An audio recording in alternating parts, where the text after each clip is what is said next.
Our MC Hans has to find the dragon's lair before two big noble families start a war over it. So he pushes his weak body through the Compton Mountains day after day, acting like he's only checking the land. But he's really hunting the lair in secret, because if his servants learn the truth, the rumor could spread fast. After hours of searching, Hans is tired and ready to turn back. Then, while he's lost in thought, his foot slips. He falls off a cliff. Pain explodes through his chest. Bones crack. He's stuck halfway down, bleeding and alone, sure he's about to die. That's when he sees it. An opening in the rock hidden in the cliff wall. He crawls inside and finds a wide hall with a shining gold circle on the floor. The moment he steps in, his wounds close and his broken ribs heal. Deep inside the lair, Hans finds a golden dragon, and when he touches it, bright light pours into him, leaving him with a dragon heart and a new power. Well, before he finds this, in a military camp which is located in the Compton Mountain Range, reports come in that scouting operations have been obstructed due to the intensity of the rain. However, there have been reports of lights from the northeast. Without a clear sight, the soldiers assume that the lights are coming from McCarthy's men. Heading the camp is Adrian von Callista, who is the Count of Callista. After receiving this report, the Count stands up to verify the info by himself. Meanwhile, the soldiers are already complaining about the hardship they are enduring. They are doing all these in another man's land just because of the rarity of a dragon. In addition, the men are being put through this hardship because the Count needs to gain favor from the Townsend Dukes. It is also rumored that the Count is a waste, but the soldiers are relieved that he still has what it takes to lead them in battle. Unknown to them, they are wrong. The person under the battle helmet is not actually Callista himself. The person under the helmet is our MC, Hans, and he has been serving Callista since he was a kid. At first, he helped with homework, but not long after this, he was forced to learn swordplay and the like. After Adrian's father died, Hans was forced to take on management and other tasks in the county. Eventually, Hans ended up being a double for Adrian while he wasted away drinking and having fun with women. And now, he is on the battlefield instead of the real Adrian. Hans has accepted everything that comes with the job, but he never imagined that he would have to go to the battlefield. Hans and the soldiers finally reach where the scouts saw the lights. Because the visibility is poor, one of the soldiers suggests that they go back to camp. However, Hans is lost in thought about the commoner's life and if there is even an afterlife once they die. Just as they prepare to return to camp, one of the soldiers gets struck down. This is when it dawns on them that they have run into an ambush. In the commotion, Hans gets impaled by a spear from behind. He crashes to the ground as he wonders if this is the end for him. He couldn't believe that he was going to be a stand-in or body double for someone else. As he slowly loses consciousness, he wonders if there is a second life where he would be able to live as his own self, not someone else. In this thought, Hans finally closes his eyes and fades away. Suddenly, Hans opens his eyes to see one of the maids, Madeline, kneeling and crying in front of him. He wonders why the maid is there at the moment and the fact that the maid is young. Hans is shocked to hear the maid begging him and addressing him as her lord. Just then, he notices that he is holding a whip in his hand, and when he looks around, he realizes that he is in a royal and beautiful room. He stares in the mirror and sees the reflection of Count Callista in the mirror. He immediately drops the cane he is holding, and he grabs his face to see if he is seeing correctly. He rushes toward Madeline with pity in his eyes, but Madeline quickly raises her hands, expecting to be hit. Hans then pulls back, and he asks the maid what year it is. Madeline replies that they are in the year 853. This shocks Hans as he figures out something important. It turns out that he has somehow entered the body of Count Callista, his former master, and in addition to this, everything has gone back 15 years. In disbelief, Hans lies down on the bed, wondering if this is reality or not. He is in a luxurious room with so many shining things, and the body of the Count seems very soft. He is delicate since he has never done anything related to labor in the past. To get a handle on things, Hans tells Madeline to leave the room. As the girl walks away, there are clear indications of cane marks on the back of her legs. This shows that she has suffered repeated abuse at the hands of Adrian. Hans falls back on the bed and admits that Adrian is the worst and most wasteful lord in the history of lords. Adrian is known to stop his servants for petty reasons, and he even treats them like toys. After he got older, Adrian descended into a total life of wastefulness. During all those times, Hans was the one cleaning up the messes made by Adrian. Suddenly, Hans remembers something and he rushes out of the room. He opens one of the rooms in the house, but he sees something else entirely. This was supposed to be his room, but it is being used as the storage room. He can't believe his eyes, but he is very sure that he is not in the wrong room since this is where he lived for over 20 years of his life. He is wondering what is happening when he hears one of the servants call him. The servant Claude wonders what the castle lord is doing in the servants' quarters. Claude is not a stranger to Hans since he grew up with him and Madeline. They were his companions, and they are just like he remembered. Hans then turns to Claude, asking him where the servant Hans is. However, this question leaves Claude baffled, since he has never heard of anyone named Hans. Hans tried to describe who he was, but Claude had no idea what the guy was talking about. This is when the bitter realization hits Hans that his reincarnation into Adrian's body means he doesn't exist in this current world. The news soon started spreading among the servants about the irregularities in the Lord's behavior. Some have seen him wake up early in the morning, which is very unusual because he usually wakes up in the afternoon. Two of the maids are busy talking about Hans when he pops up behind them, scaring them. He apologizes for startling them and asks them to call the nanny for him. It is now a week since Hans entered Adrian's body. Hans realizes that he needs to accept that he is Adrian, and he needs to live the life too. Not long after this, the nanny comes over to attend to Hans. The nanny is worried that Hans doesn't sleep well. Hans replies that he hardly sleeps. Even when he opens his eyes, he opens them again. The woman then asks if she should prepare breakfast, but Hans says no. He tells the woman that he needs to visit his mother first. The nanny is shocked when she hears this, but she immediately agrees that Hans's suggestion is nice. Hans makes his way to his mother's chambers, and when he arrives at the door, his sister, Regina, and mother, Owen, are both shocked to see him. Regina is forced to ask the boy what he has come to do in such early hours. Owen berates her daughter for saying something like, but she is not to be blamed because Adrian has never cared about the welfare of his family. Owen quickly tells her son to enter, assuring him that she is happy to see him. Apparently, 3 years ago, after the death of the former count, Owen had been bedridden because she couldn't handle the shock. Adrian, Owen, and Regina are what is left of House Callista. Despite being in a remote location in the Rosenbaum Empire, the Callista family was well-to-do. However, the family lost all of its former glory after the death of the former count. The family became so poor that they had to lease out troops just so they could put food on their table. In the future, where Hans came from, Owen later died, and Regina was left to inherit a house sunk in debt. Hans then holds his mother's hand, assuring her that he will come visit more often. However, his mother tells him not to bother himself too much about visits because she is aware that managing the estate is stressful already. After he finally leaves Owen's chambers, Hans plans to do everything in his power to properly manage the estate. Just then, Hans is informed by the butler, Alman, that Mr. Flynn has come to see him. Hans then remembers that around this time there was a butler who served Adrian, and his name was Alman. He was a very loyal butler who protected the interests of the servants. He even used his own body to protect the servants whenever they were being hurt by Adrian. He was loyal even though Adrian didn't make life easy for him. However, it was around this time that he resigned, and a new butler, Side, was hired. Side was the worst of butlers because he was so incompetent, and he even helped destroy the family's finances. Since it is time for Alman to leave, Hans is already thinking of a way to stop this. Meanwhile, Hans sets up a meeting with Flynn. Flynn is the administrator of the Callista territory. Flynn is also a bad person who treated the servants very poorly. He beat them up like they were his own slaves. Hans wants to hear what Flynn has to say, and as expected, Flynn tells him that he has found a suitable replacement for Alman. He wants them to get rid of Alman without wasting time. Hans is shocked as he hears Flynn talk about his plan. Just like how Hans remembered it, Flynn recommends a fellow named Side. Flynn claims that Side is a competent fellow, and he is also like a brother to him. Before Flynn can say anything further, Hans tells him to stop talking.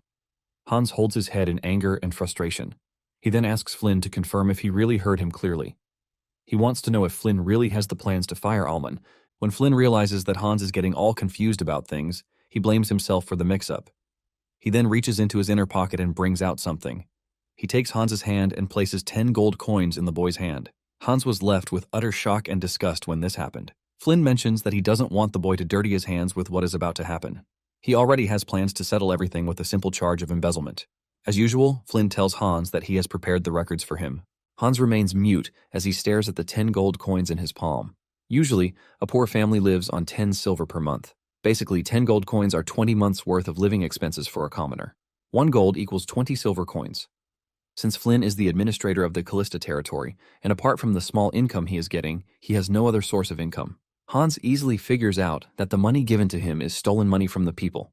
Hans is utterly disappointed with the fact that Adrian had collected embezzled money as bribes.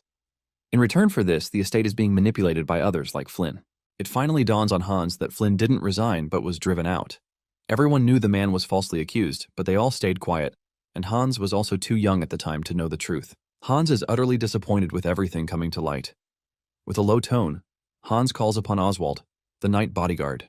In a twist of things, Hans tells Oswald to immediately arrest Flynn. Hans tells Oswald that Flynn made corrupt requests of him, and he also falsely accused his servant. Because of his offenses, Hans demands that Oswald lock Flynn in the dungeon. Oswald tends to the order without wasting time, but Flynn is left in total disbelief and his mouth is left wide open. Flynn calls on Hans to try and convince him, but he just ignores him as he is dragged away by Oswald. Hans drops the 10 gold coins on the table while wondering why he entered Adrian's body. He might not know anything, but he knows that the previous owner of the body, Adrian, has caused loads of people pain. Hans is not Adrian, and he is not ready to sit back and let history repeat itself. In the mansion's hall, Oswald is busy dragging Flynn to the dungeon. He tells Flynn to walk very well while calling him a scum. Oswald doesn't know Flynn's offense, but he doesn't care. Even Flynn is surprised by the turn of events. He cannot believe that he is being sent to the dungeon. In a crumbling house headed by a wasteful leader, Oswald is the only knight left. Flynn has always considered Adrian the biggest fool since he is easy to manipulate. Now that Flynn has been arrested, he wonders if Adrian is finally trying to show some pride, but little does he know that the person inhabiting Adrian's body is no longer the foolish Adrian. However, Flynn expects Hans to suffer because the world is not a bed of roses. Oswald drags Flynn to the dungeon and angrily throws him into the cell without regard to his former position. Even Flynn is forced to ask if Oswald is not handling him a little too roughly, but Oswald urges him to shut up until his fate is decided by the Lord. To know more about the characters, Oswald is the son of a knight who served the previous count, and when all the knights left, only he stayed because he is loyal. Inside his cell, Flynn believes that he still has what it takes to sweet-talk the Lord into doing what he wants. He plans to manipulate the Lord and get him to fire Oswald. Flynn cannot believe that a mere knight like Oswald is acting almighty and great around him. With what he knows, Flynn says Adrian is nothing but a 15-year-old boy who is lazy and also has poor judgment. He has always manipulated him into raising taxes, and Adrian has always followed his suggestions. Flynn believes that Adrian is just in a bad mood for the day and just a bit of flattery will get him back in his pocket in no time. Flynn starts practicing how he is going to talk to the Lord when he comes to see him. He plans to laugh with him and even kneel down to him if that is what it takes. He is in the middle of his dumb practice section when Hans arrives. Judging from how Hans is standing, Flynn is left wondering if this is the same boy he used to manipulate. Flynn quickly goes down on his knees, asking Hans for mercy. In a cold manner, Hans tells Flynn that there is no need for him to beg for mercy because from that moment forward, all crimes in the territory will be judged through trials. Upon hearing the word trial, Flynn loses himself in fear. Hans turns around to leave, and Flynn starts begging. He tries manipulating Hans as he usually does. He reminds the boy that he has been loyal to him, but Hans ignores all of his pleas and walks away like he can't hear. Flynn was originally a commoner but managed to climb the ranks and finally became an administrator in the Callista territory. He was regarded as very important, but now the same Flynn has found himself in a courtroom in front of a judge. Flynn is charged with bribery, embezzlement, and breach of trust. Because of these offenses, Flynn faces asset confiscation and possible imprisonment. Flynn's trial is a significant shock to the residents of the territory, and it also serves as a warning to the negligent administrators within the territory. The servants in the house are even shocked about the trial, since it's been a long time since they had a trial in the land. Hans calls his servants together, and some of them are already scared that they are about to be punished. Alman tells Hans that all of the servants are gathered, and with pity in his voice, Hans asks the servants how he has performed so far as a lord. Since the servants are the closest to him, he believes that they should know better. This question shocks the servants as they do not understand what the Lord is trying to do. The only thing they can hope for is that they don't get hit or beaten up. After waiting but with no reply, Hans then opens his mouth to talk. What comes next shocks his servants and everyone in the room. Hans bows his head and he begs the servants for forgiveness. Hans admits that he has lashed out and caused them pain for stupid reasons. The servants start to whisper amongst themselves as they try to figure out what is happening. Hans continues by saying one apology doesn't erase all of his past wrongs, but he just wants to make amends with the servants. He adds that he has shown unreliable behavior while leading the house. However, he assures them that from that moment forward, he is going to make Callista a better place for them to live. And to start doing this, Hans says he needs to start taking care of the people in his castle. Hans lets them know that he plans to fix everything that is wrong, but admits that it might be chaotic at first. But he urges the servants to trust and follow him. After saying all of these, the servants are left in shock and total disbelief. After the meeting, Claude and Madeline talk about the sudden change. Madeline says the Lord still beat her some days ago, but now he is acting totally different. She wonders if someone can truly change in such a short space of time. Inside Hans' chambers, he thanks Alman for his good work and tells him that he is free to leave. However, Alman stays back and he bows his head to Hans to thank him. Hans is shocked by what Alman is doing, and Alman reveals that he is aware that the Lord supported him when Flynn was trying to falsely accuse him. Hans then urges Alman to raise his head, reminding him that they have been together for so long and he only did what was right. Hans then holds Alman's hand, telling him to report to him if anyone ever tries to wrongfully accuse him next time. Hearing this from Hans, Alman is forced to admit that the Lord has truly changed. Alman has been serving the Lord for over 10 years, and even though the Lord's appearance remains unchanged, Alman believes that he seems like a totally different person. Because of his new resolve, Alman pledges his allegiance to Hans, assuring him that he is going to follow him. Later that day, Hans stands by the window in his room. He thinks about everything so far. He realizes that he was not just given a second chance, but he was also gifted with the noble title of Count Callista.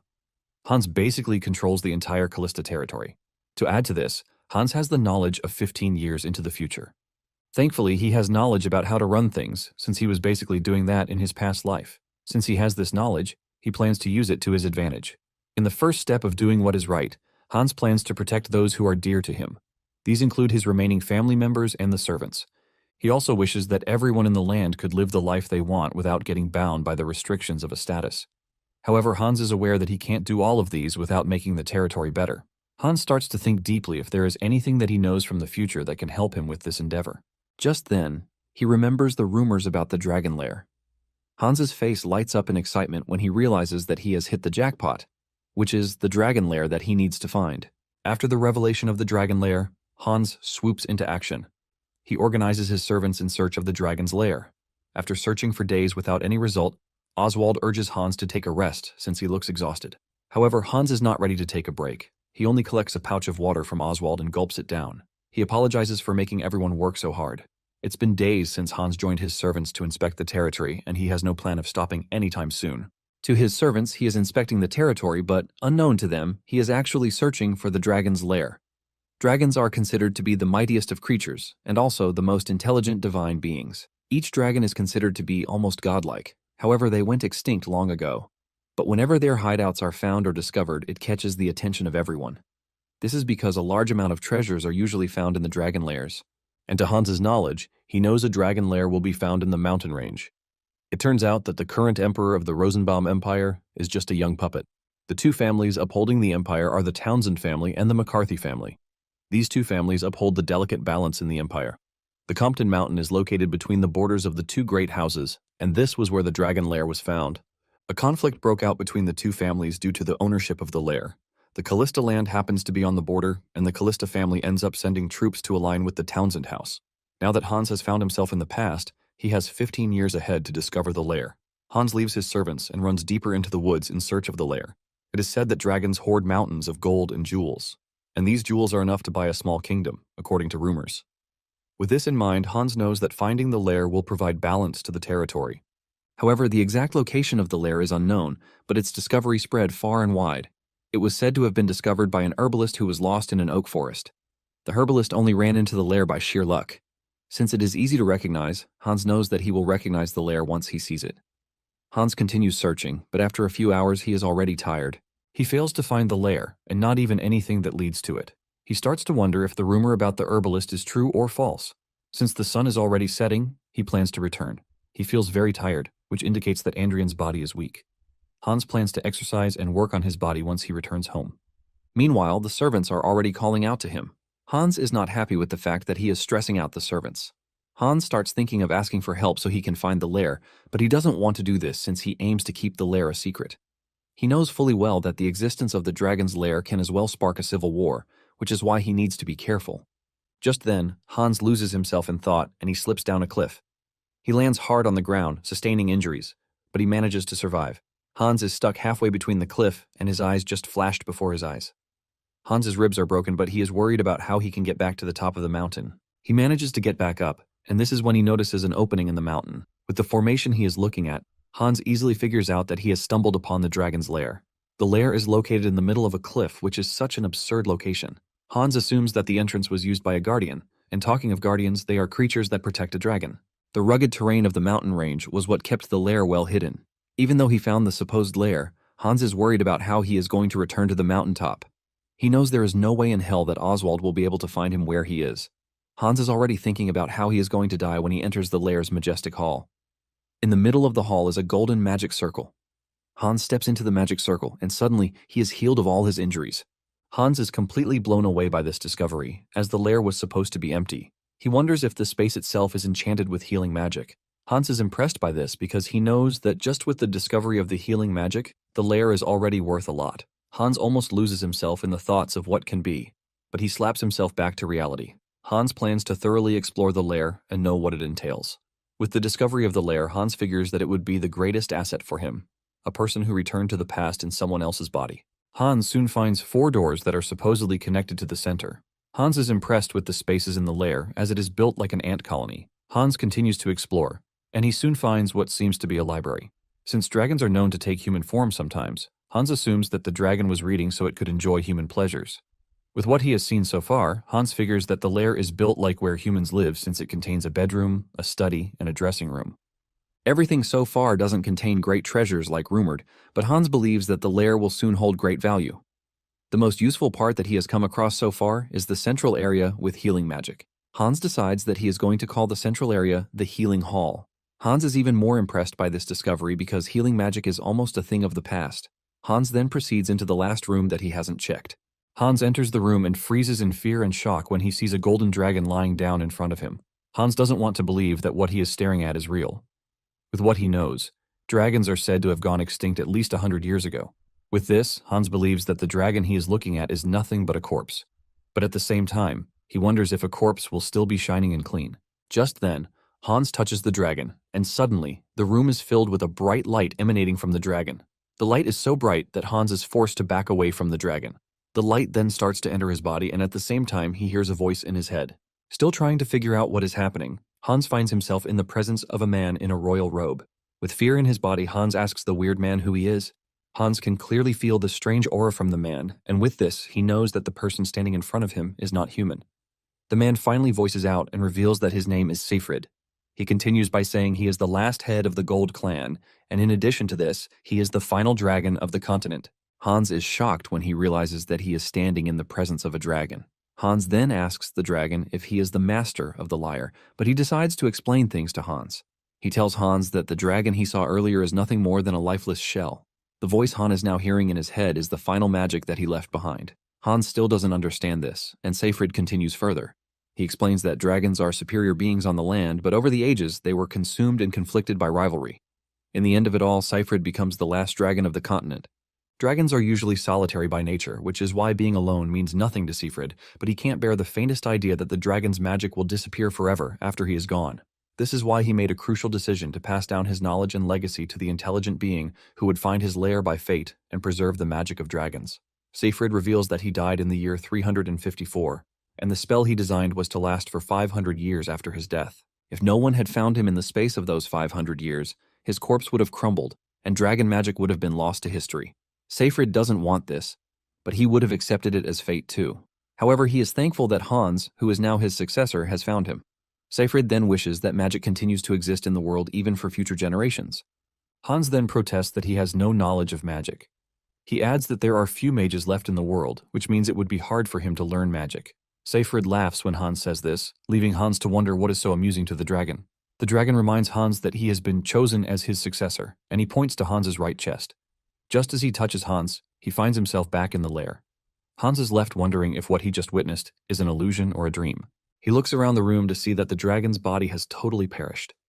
This is when it dawns on Hans that he has been left a dragon heart, and this is located on the right side of his chest. Aside from the human heart in his body, Hans can feel another presence like a blurry smoke but yet a powerful source of magic. With this, Seyfried's knowledge starts to pour into Hans via the new heart. Hans is blessed with so much information all at once, and he still doesn't understand most of it. However, Hans is certain about something, and this is the fact that he can now use dragon tongue magic. Unlike humans who must craft a spell with long incantations before using an activation word, the dragon tongue magic activates with just a single trigger word. Since the dragon tongue magic requires the power generated from a dragon heart, Hans is confident that the dragon heart left behind for him by Seyfried will do the job. With the help of the dragon tongue magic, Hans is able to get to the mountaintop using the magic activation word known as fly. However, Hans used up all his mana just to get to the top of the mountain. The dragon heart isn't stable yet, which is why his mana is still limited. But Hans isn't worried about this because he knows the heart will grow to match his body. And eventually, Hans will have what it takes to use magic, which is close to divine power. Hans finally reunites with his servants, who have been worried since he disappeared. They all rush toward him to check if he is fine. Not long after this, Hans and the group prepare to return to the estate.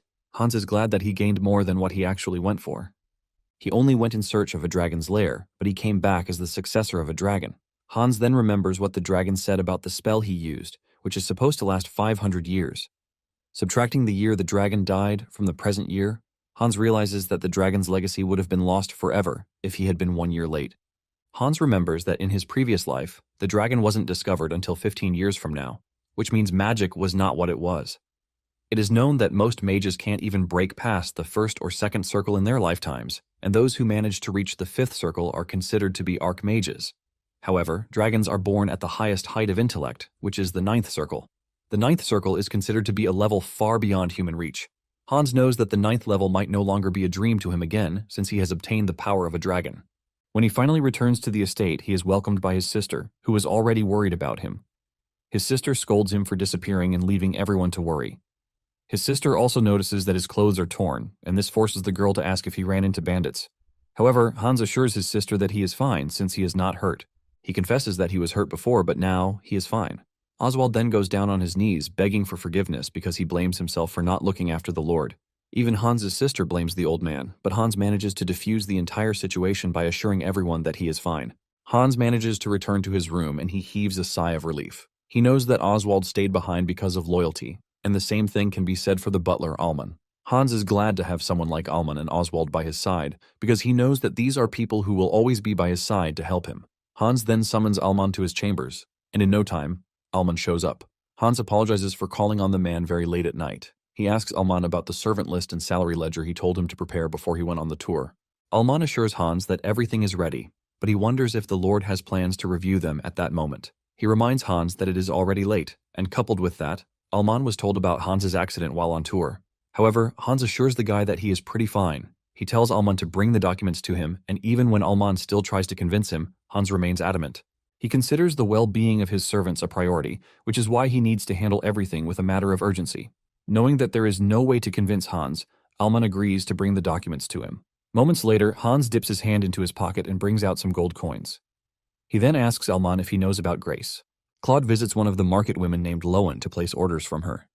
Claude hands her the list of what he wants, leaving the woman baffled. Claude asks her if it would be difficult for her to supply the order, but Lowen replies that she has no problem coming through. She was just happy, which is why she was baffled. Hans's policy has completely changed everything in the territory. Taxes have been slashed and orders from the estate have also increased. Everyone in the area now believes that life is worth living, and this is something none of them ever thought they could say before. Lowen gives Claude the receipt for the order and assures him that she will deliver the goods by evening. Surprisingly, the woman gives Claude 2 apples before he leaves. Lowen claims that the apples are her own way of appreciating Claude for how well he is serving the Lord. She is convinced that the servant's actions are part of what turned the Lord into such a loving person. Claude then rushes back to the estate. He finds Madeline, who was out gathering herbs. Claude wears a big smile on his face while hugging the 2 apples that Lowen gave him. He gives Madeline one of the apples, and she asks him where he got it. He replies that Lowen gave it to him, leaving Madeline totally shocked. Lowen has always been known as a stingy old lady, but to everyone's surprise, she has changed. Claude then adds that a lot has also changed. It was shocking that Flynn was punished, but in addition to this, all the other corrupt officials were also punished. Hans had to go through the estate ledgers all by himself so he could pick out the bad eggs. Even the illegally collected taxes were all returned to the citizens, and this includes those of the servants. The servants have gotten a better life with improved pay, break times, and new outfits. The castle is also easily accessible to those on the outside now. Because of these changes, the servants now have time to chill outside the castle just like Madeline and Claude are doing. Claude notices that Madeline is already talking nicely about the Lord. He reminds her that the Lord was the one who treated them badly in the first place. Claude doesn't want to believe that people change so easily. Madeline agrees to this, but she reveals that anytime she sees Hans these days, something just tells her that she made hasty decisions. Now, with everything that is going on, Madeline feels like giving the Lord another chance. Claude then asks Madeline if she is forgiving Hans because he is handsome, and she says no. Moments later, the two start returning to the castle. They talk about how Hans has not been staying around so well. It is now hard for any of them to even see Hans. Apparently, Hans lies to them that he has been going on inspections, but unknown to them, he was visiting the dragon's lair. Inside the lair, Hans has been practicing his magic. He is now able to use spells like fireballs, and in addition to this, the shield spell is also available to him. It is now almost a month since he inherited the dragon's power, and Hans has been consistent with training since then. He can clearly see that his magic has improved, and with time, he knows that he will become better. However, he is not comfortable with the fact that he has to travel by horse down to the lair anytime he wants to practice magic. Since the lair is reinforced with magic, no matter how hard he trains, the lair cannot be destroyed.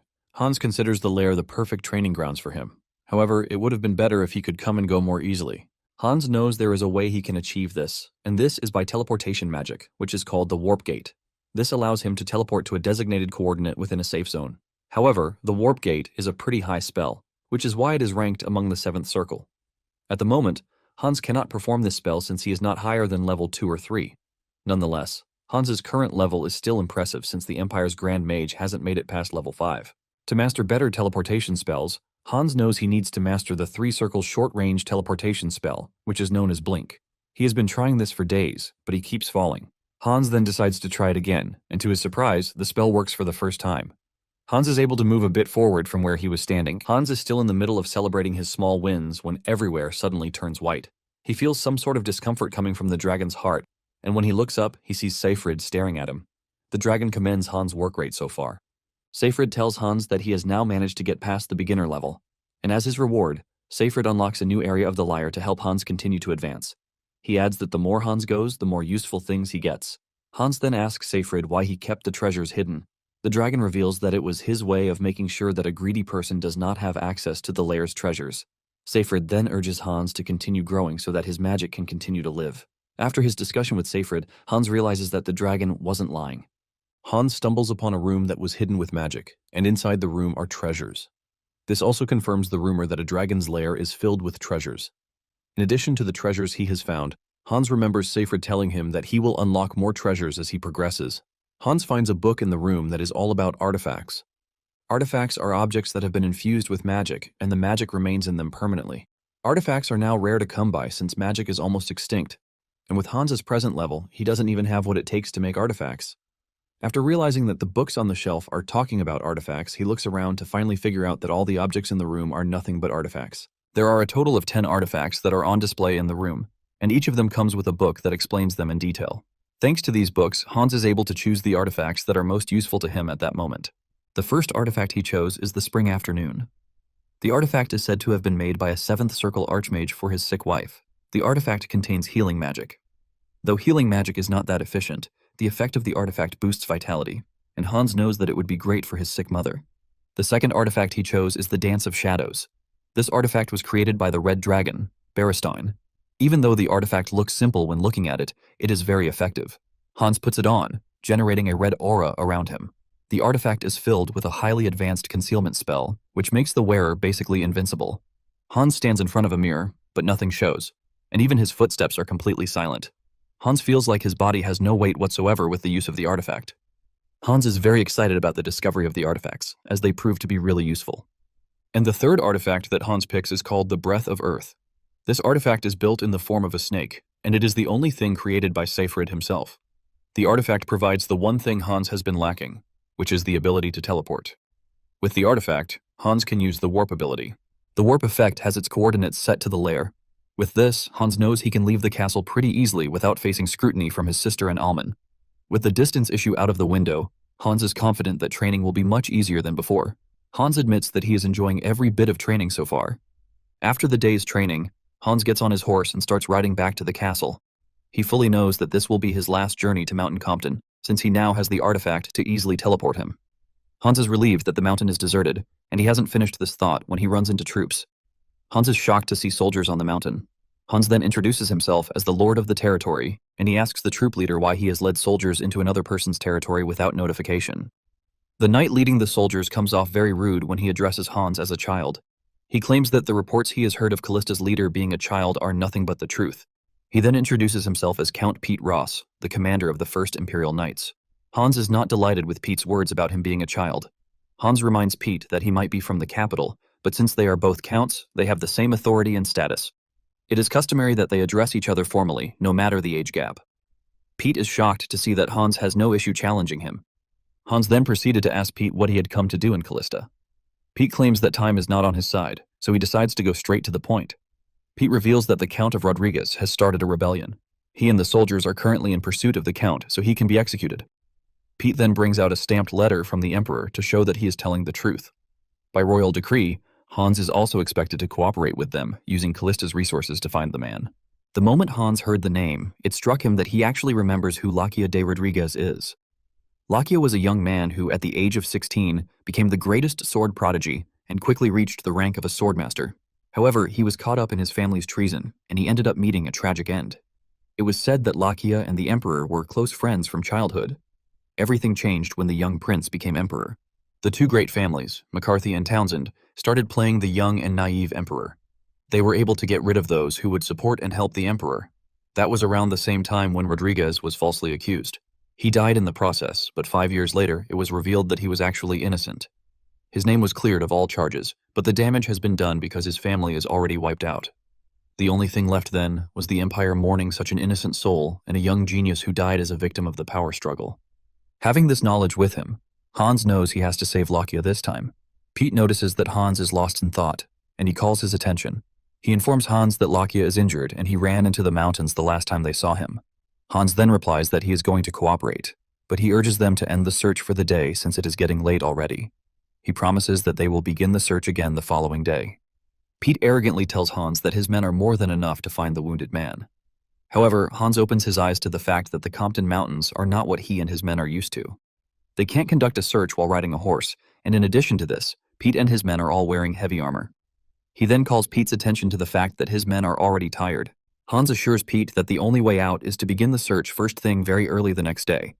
Hans knows that something similar to this happened during his previous life when House Callista sent troops to help the Townsend family. The Compton Mountains have one of the roughest terrains in the kingdom, and Hans admits that he was only able to find the lair using his past knowledge and the right amount of sheer luck. He knows that to find a wounded man in under a day will be very difficult, especially in the mountains. After he has successfully convinced Pete to postpone the search, Hans goes in search of Lakia. He uses his magic to conduct a wide scan of the area. After a really good effort, he is able to locate Lakia. He rides to where Lakia is to find him wounded and unconscious. His wounds are very severe, and since Hans has no healing abilities yet, the only thing he can do to help is use the Spring Afternoon artifact. Even if the ring's effect is weak, Hans knows that it is better than doing nothing. He places the ring on Lakia's finger, and it immediately gets to work. Hans then uses the feathering spell on Lakia to make him lighter so he can carry him to the horse. Hans had already made up his mind that he would be the one to save Lakia from impending doom. Hans gets Lakia on horseback and starts riding at full speed to the castle. Just as he gets close to the castle, he realizes that Pete and his men have already gotten there. There is an imperial flag hanging down in front of the castle. Hans manages to stay calm and get ahead of the situation. He uses the invisibility artifact to make himself and Lakia vanish from the naked eye. The entire town is already filled with Lakia's wanted posters. Even the townspeople are shocked at this new development. The wanted poster has everything that they need to recognize Lakia. It features his navy blue eyes and his gray hair. Inside the castle, Pete continues with his rude behavior. He is not impressed by the way the castle looks, and because of this, he trashes the land. He further adds that the castle would have been better if it had been used as an inn. He and his knights laugh at these ridiculous jokes, while Claude and the other servants serve them drinks. Pete even extends his rude nature to the servants. He calls Claude a rude servant, claiming that the water he gave him is bad. Claude has no choice but to bow his head and ask for forgiveness from the arrogant knight. Regina enters the hall, urging Pete to refrain from violence. Regina reminds him that the castle is accommodating him and a large number of guests that they didn't prepare for. Because of this, she urges him to excuse whatever shortcomings he is facing. As expected, Pete turns around to look at Regina like trash before asking her who she is. Regina then introduces herself, but this disappoints Pete. He is not impressed that the house is being run by kids. He says the kids are supposed to be sleeping while adults handle the real thing. Pete continues by calling Regina a disgrace to the throne, but this gets her mad. Regina reminds Pete that she is standing as the representative of the land, and by this, she should be respected. Pete didn't expect to be challenged by Regina just like Hans did. He turns back while concluding that arrogance runs in the Callista family. At this point, Regina is already frustrated and a part of her wishes that her brother would show up. Meanwhile, Hans has been able to reach his room without anyone noticing, all thanks to the power of the artifact. He had actually walked past Regina when she was in a heated moment with Pete. Hans promises to handle things once he finds a way to handle Lakia. With the way things are going, Hans knows that the situation has gotten difficult. Lakia's wanted posters are all over the place, and there is nowhere for him to go. Hans also didn't take into consideration that the castle would be filled with knights. Due to Lakia's severe wounds, he is in dire need of medical attention. Hans is already scared that Lakia might die with the way things are going. Just then, Madeline enters the room with the aim of doing the cleaning. She didn't think anyone was in the room, so she didn't bother to knock, but she was shocked when she found Hans inside. She quickly apologizes to the Lord, explaining that she had no idea he was inside. Hans doesn't take offense at this, but gently tells her to keep quiet.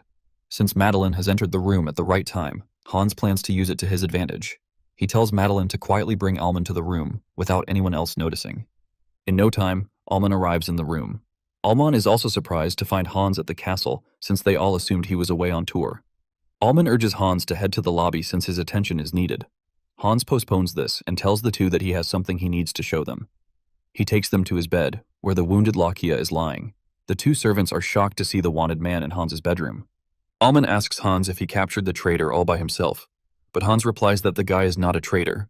Hans tells the two that Lakia was falsely accused, but he can't explain all the details yet. However, Hans reveals his decision to protect the guy. Hans asks for their help in protecting Lakia since he can't do it all by himself. The two are stunned to speak after Hans made this request of them. Hans knows that the two are probably wondering why Callista, a rural lord with no ties to the imperial house, is involving himself with a powerful family like the Rodriguezes. In addition to this, Alman and Madeline are servants. They are people who are designed to obey commands from nobles. To put it into context, they are also in a position to report the situation to Pete, who is another noble. Even with all of these risks attached, Hans tells Madeline that he would assign her to his room so he can take care of Lakia. Madeline then reminds Hans that she has no knowledge about the treatment of wounds. Hans is aware of this, and he lets Madeline know that all she needs to do is clean Lakia's wounds and give him meals. He promises to reward Madeline very generously if she does this. Hans then turns to Alman, and he asks him for a very big favor. He tells Alman that he wants him to find a corpse that looks like Lakia. He wants a young man with a similar build and gray hair. The eye color will be a nice addition, but it's not mandatory if he can't find it. Even Alman is stunned by this request, and Hans understands his situation. He knows that he is asking for something very difficult, but he lets the two know that he has to save Lakia. Hans is aware that the servants would still have doubts about him because no one believes he can change so suddenly. To the servants, he is nothing but a spoiled brat who scares his servants. He is worried that what he just asked them to do might even spark a betrayal from them. However, Hans has no choice but to hope that the two believe that he is truly a changed man. Hans tells Alman that they only need to trust him at the moment. Alman then finally breaks the silence. He acknowledges the fact that there are ranks among nobility. The imperial decree is far superior to others, but even with this, Alman admits that he is serving one person only, and that is Count Callista. Hans is totally blown away when he realizes the level of commitment that Alman has toward his family. Alman then asks Hans if there is any external pressure or coercion.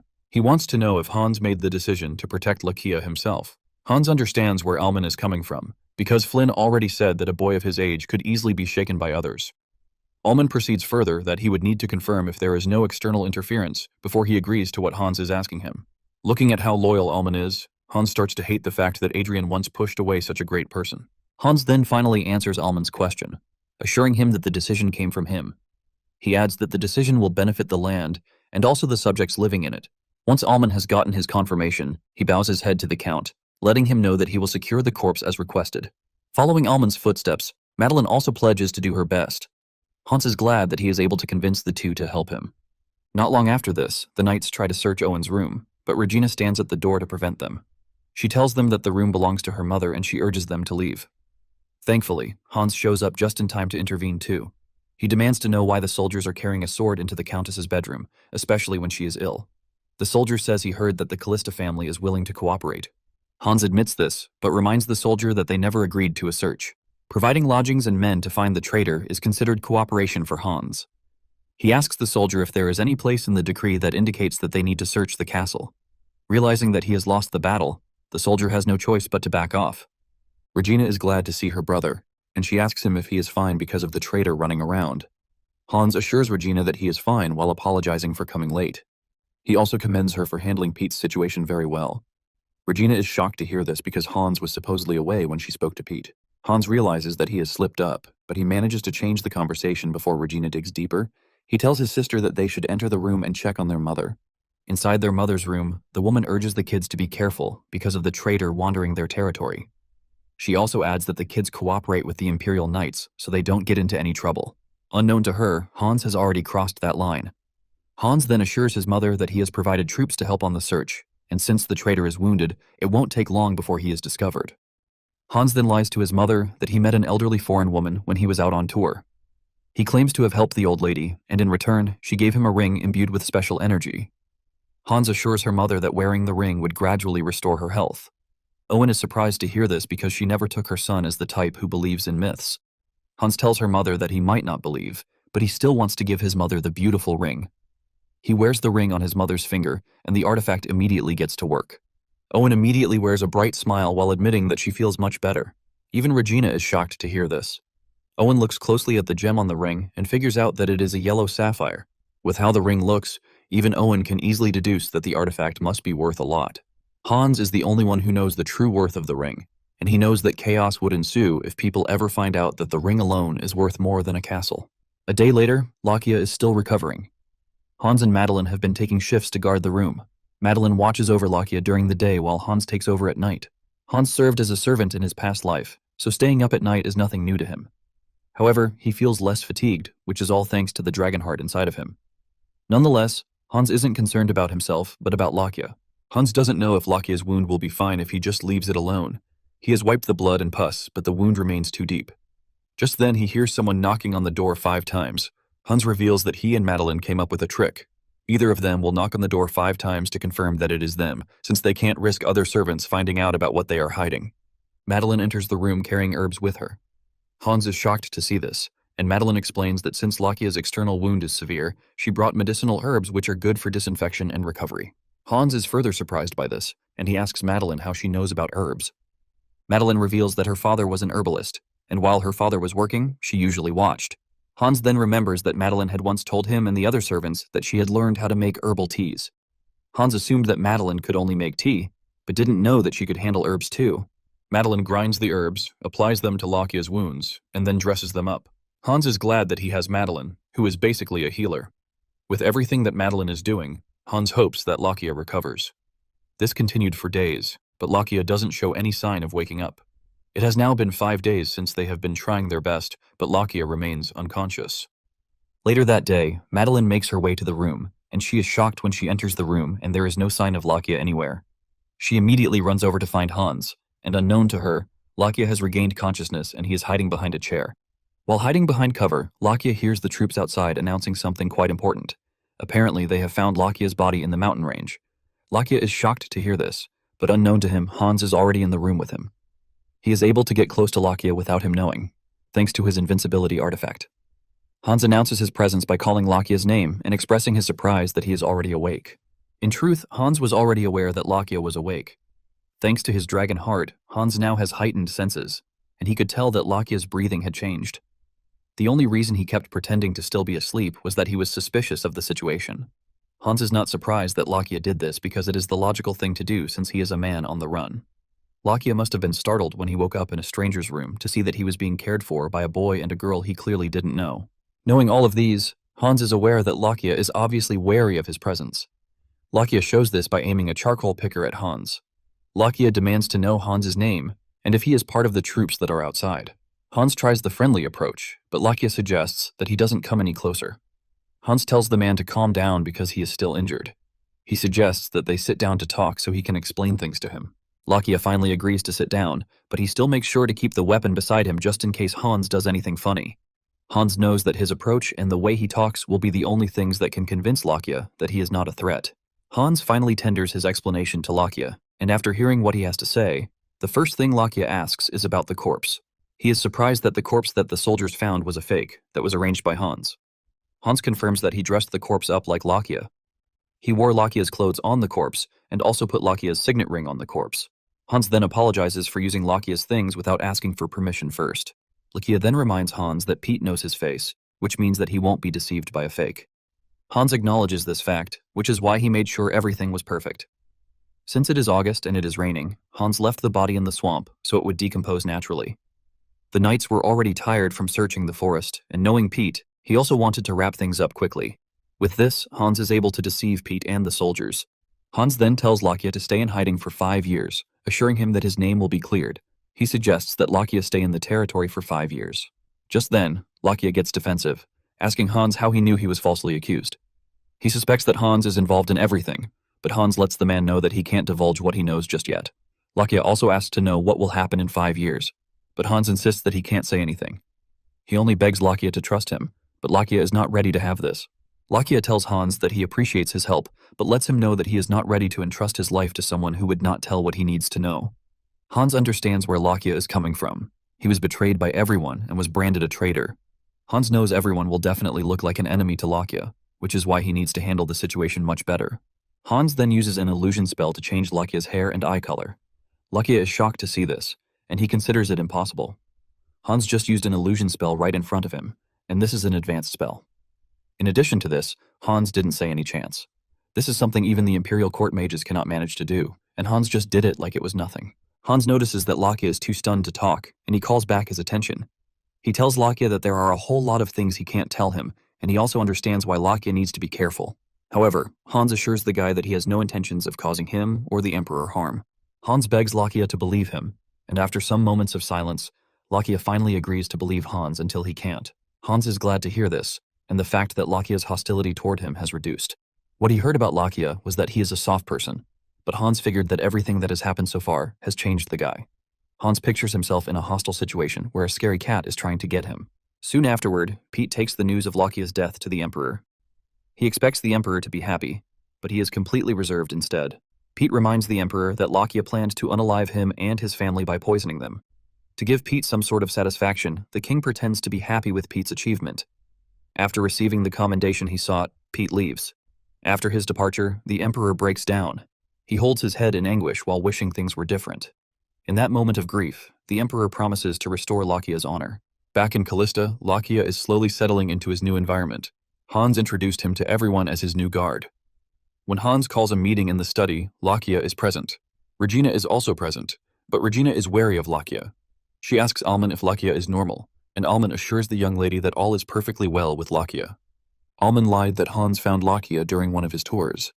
Alman then asks Regina if there is something that actually bothers her. The girl replies that there is nothing but looking at how Lakia carries himself. Regina suspects that he is a noble. This is her call for concern. She doesn't know why someone who looks like a noble will end up being a guard in a remote land like Callista. The two then forget about Lakia for a second and talk about why Hans called them to the study, but neither of them knows the reason behind the meeting. On the other hand, Lakia is impressed that Hans is trying his best to make sure that his identity stays hidden. Only Hans, Madeline, and Alman know his true identity out of all the people living in the castle. Lakia is worried about everyone in the castle, but the person he is most worried about is the guy who just entered the study room, Hans. He is surprised by the way Hans is running things in the castle. Since Hans took over the reins when he was 12, he most likely did not have any experience beforehand. However, Lakia is impressed with the whole fake corpse thing. In addition to this, Hans is handling everyone pretty well. Lakia even gets the feeling that Hans is more mature than him because of the way he does his thing. Lakia also commends the management of the castle. All the servants are carrying out their duties with a smile on their faces, which is something that is not even common in the capital. Lakia fails to believe the fact that the castle is being run by a 15-year-old boy. The only question Lakia can ask is, who is this guy? 10 minutes after entering the room, Hans has already prepared something crazy on the board. Everyone in the room is shocked when Hans reveals his intentions to open a bank. Lakia screams at the guy, telling him that it takes a hole to open a bank. He also warns that a lot of people have gone bankrupt while attempting the risky business of opening a bank. However, Hans calmly replies that he knows why most of them failed. Hans starts by explaining that a bank isn't just about acquiring land or capital. Hans identifies that the real challenge is assembling a competent team. Hans adds that to build a bank, they need people who can manage assets and evaluate investments. They also need accountants and people who can guard valuables. Hans admits that Callista has no way of recruiting such valuable people without connections. Because of this, Hans reveals his plan to start an academy where they can train their own people in the territory. Hans plans to split everything into an accounting track and a security track. While explaining all of these, Lakia realizes that Hans has thought about every possible outcome through and through. However, Lakia is still not impressed as he believes that Hans's plan is still far from being a realistic plan. Regina then raises a viable and important question. She reminds her brother that the commoners will not be able to afford tuition for the academy since nobles are generally the only ones who go to school.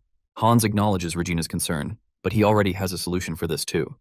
He reveals that he has no intentions of charging those who plan to attend the academy.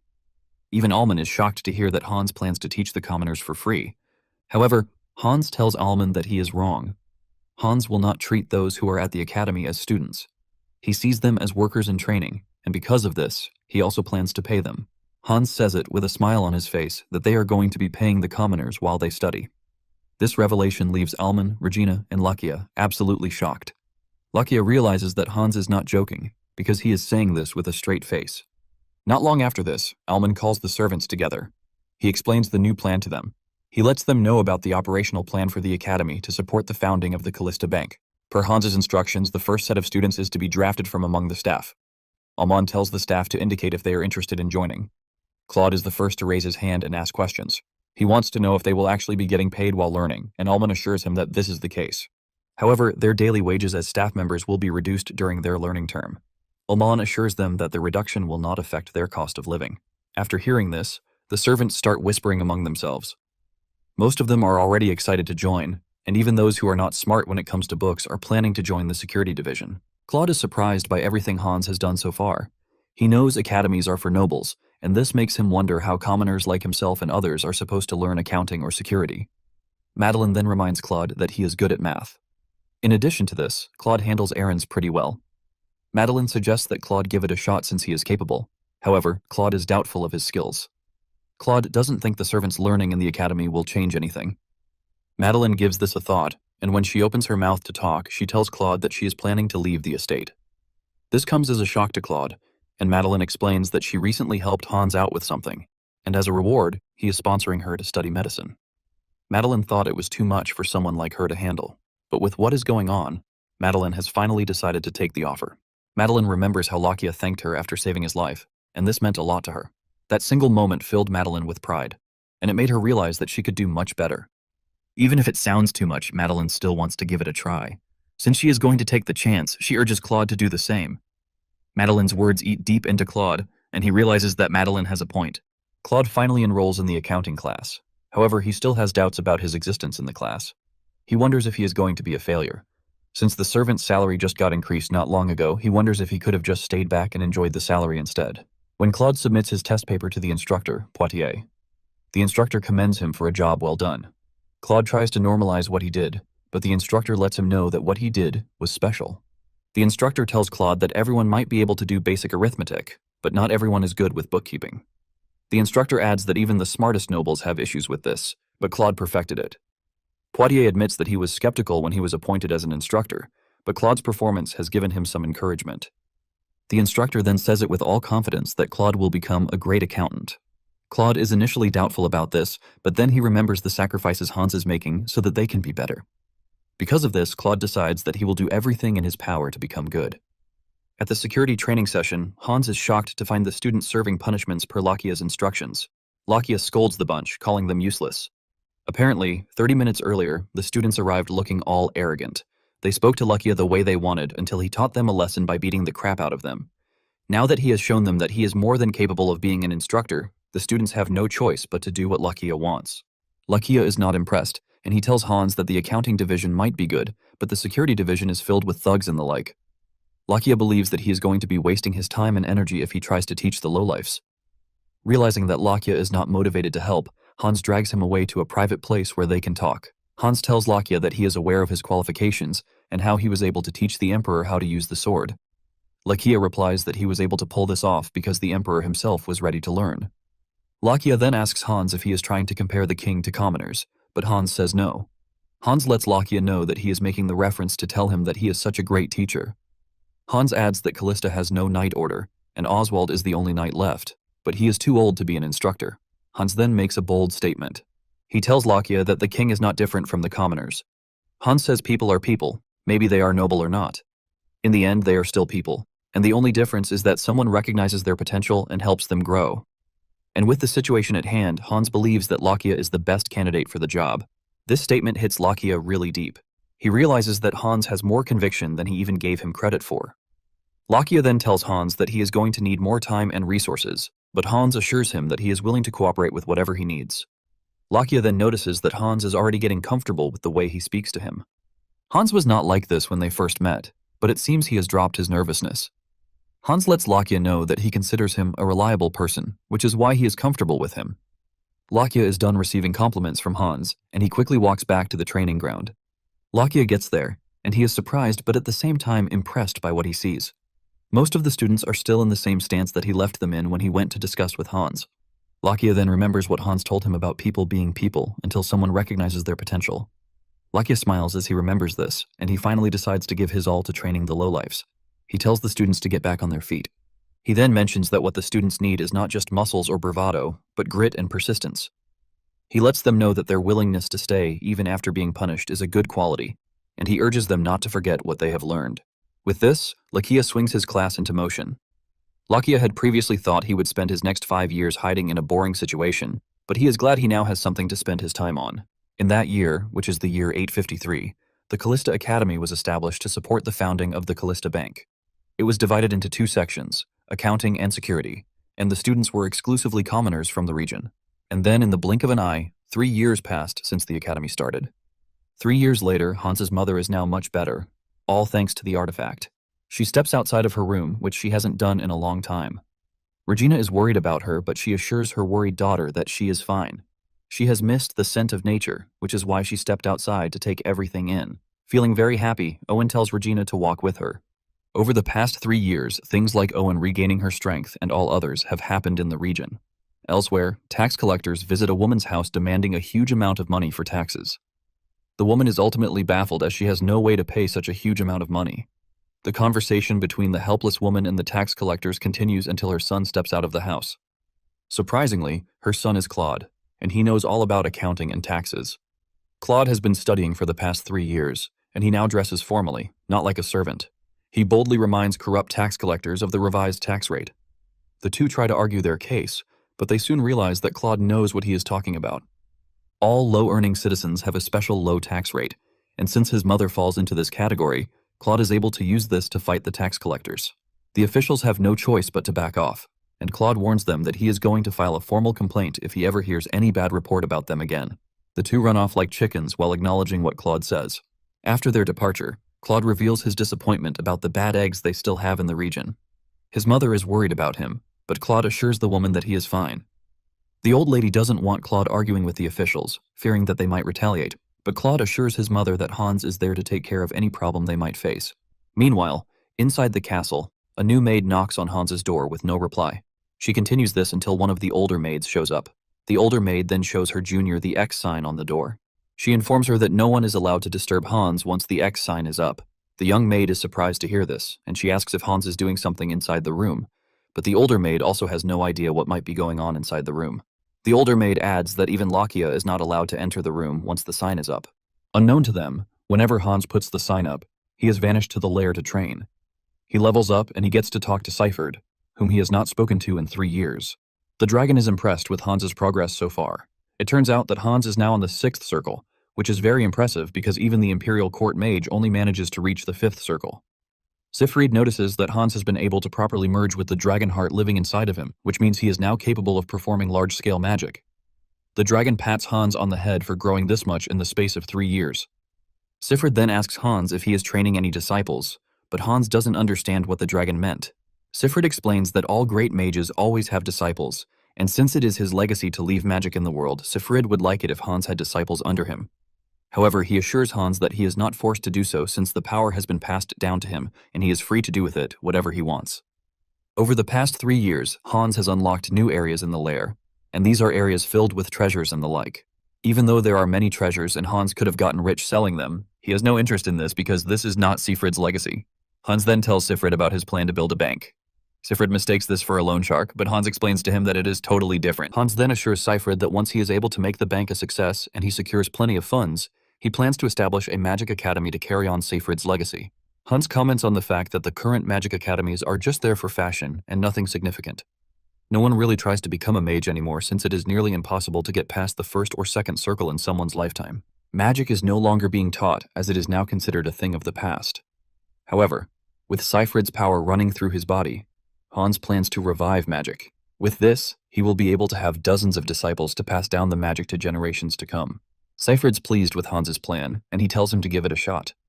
Hans then leaves the lair, flying in the air with magic. He is able to look down on the territory from above. He is happy that everything has been going on so well for the past 3 years. The preparations to open the bank are also progressing well. Just then, he remembers that Lakia told him about providing the knights with plate armor and longswords. Since the knights will be fighting people, they need protection too. Hans agrees with what Lakia said, but because Callista was an underdeveloped region with no threat, they haven't put too much importance on weapons and plate armor. However, things are much different now, and Hans knows that they need to prepare for war in advance.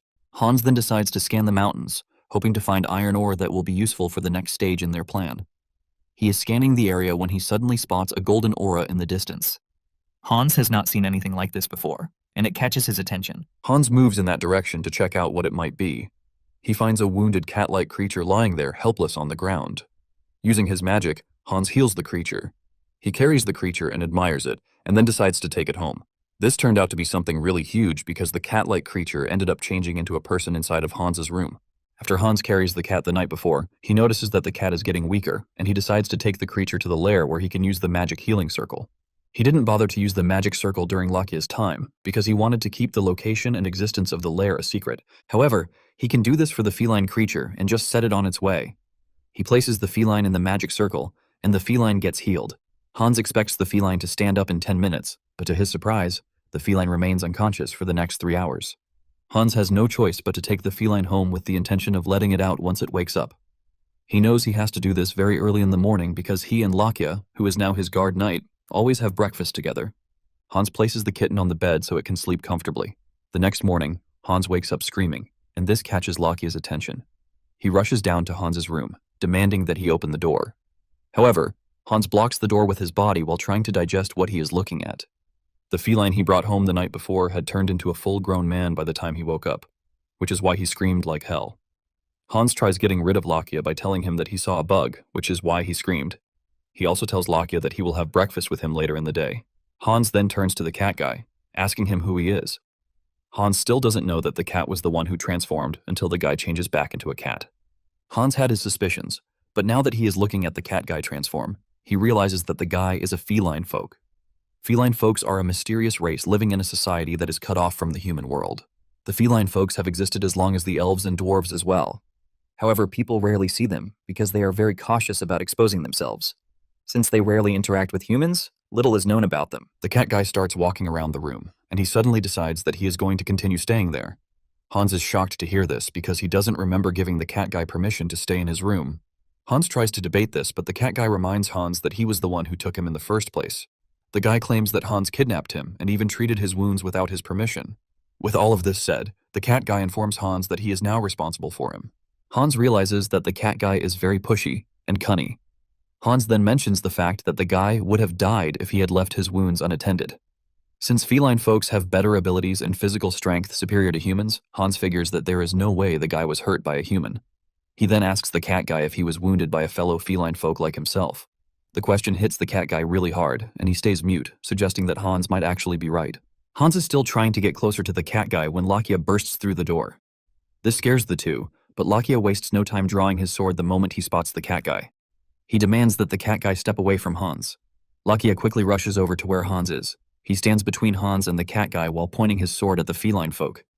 This is when Hans remembers that Lakia is a swordmaster, which means he can also sense the abnormal aura coming from the feline folk. The cat guy is pissed, and he raises his hand, ready to strike Lakia. Realizing that the two will hurt each other, Hans uses the blink spell and gets in between them. The two manage to hold back at the last minute so as not to hurt Hans. After successfully defusing the situation, Hans turns to Lakia, telling him to calm down.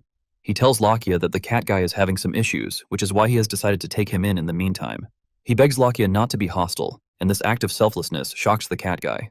With a stern face, Lakia asks why a feline folk like himself is walking around in the human world.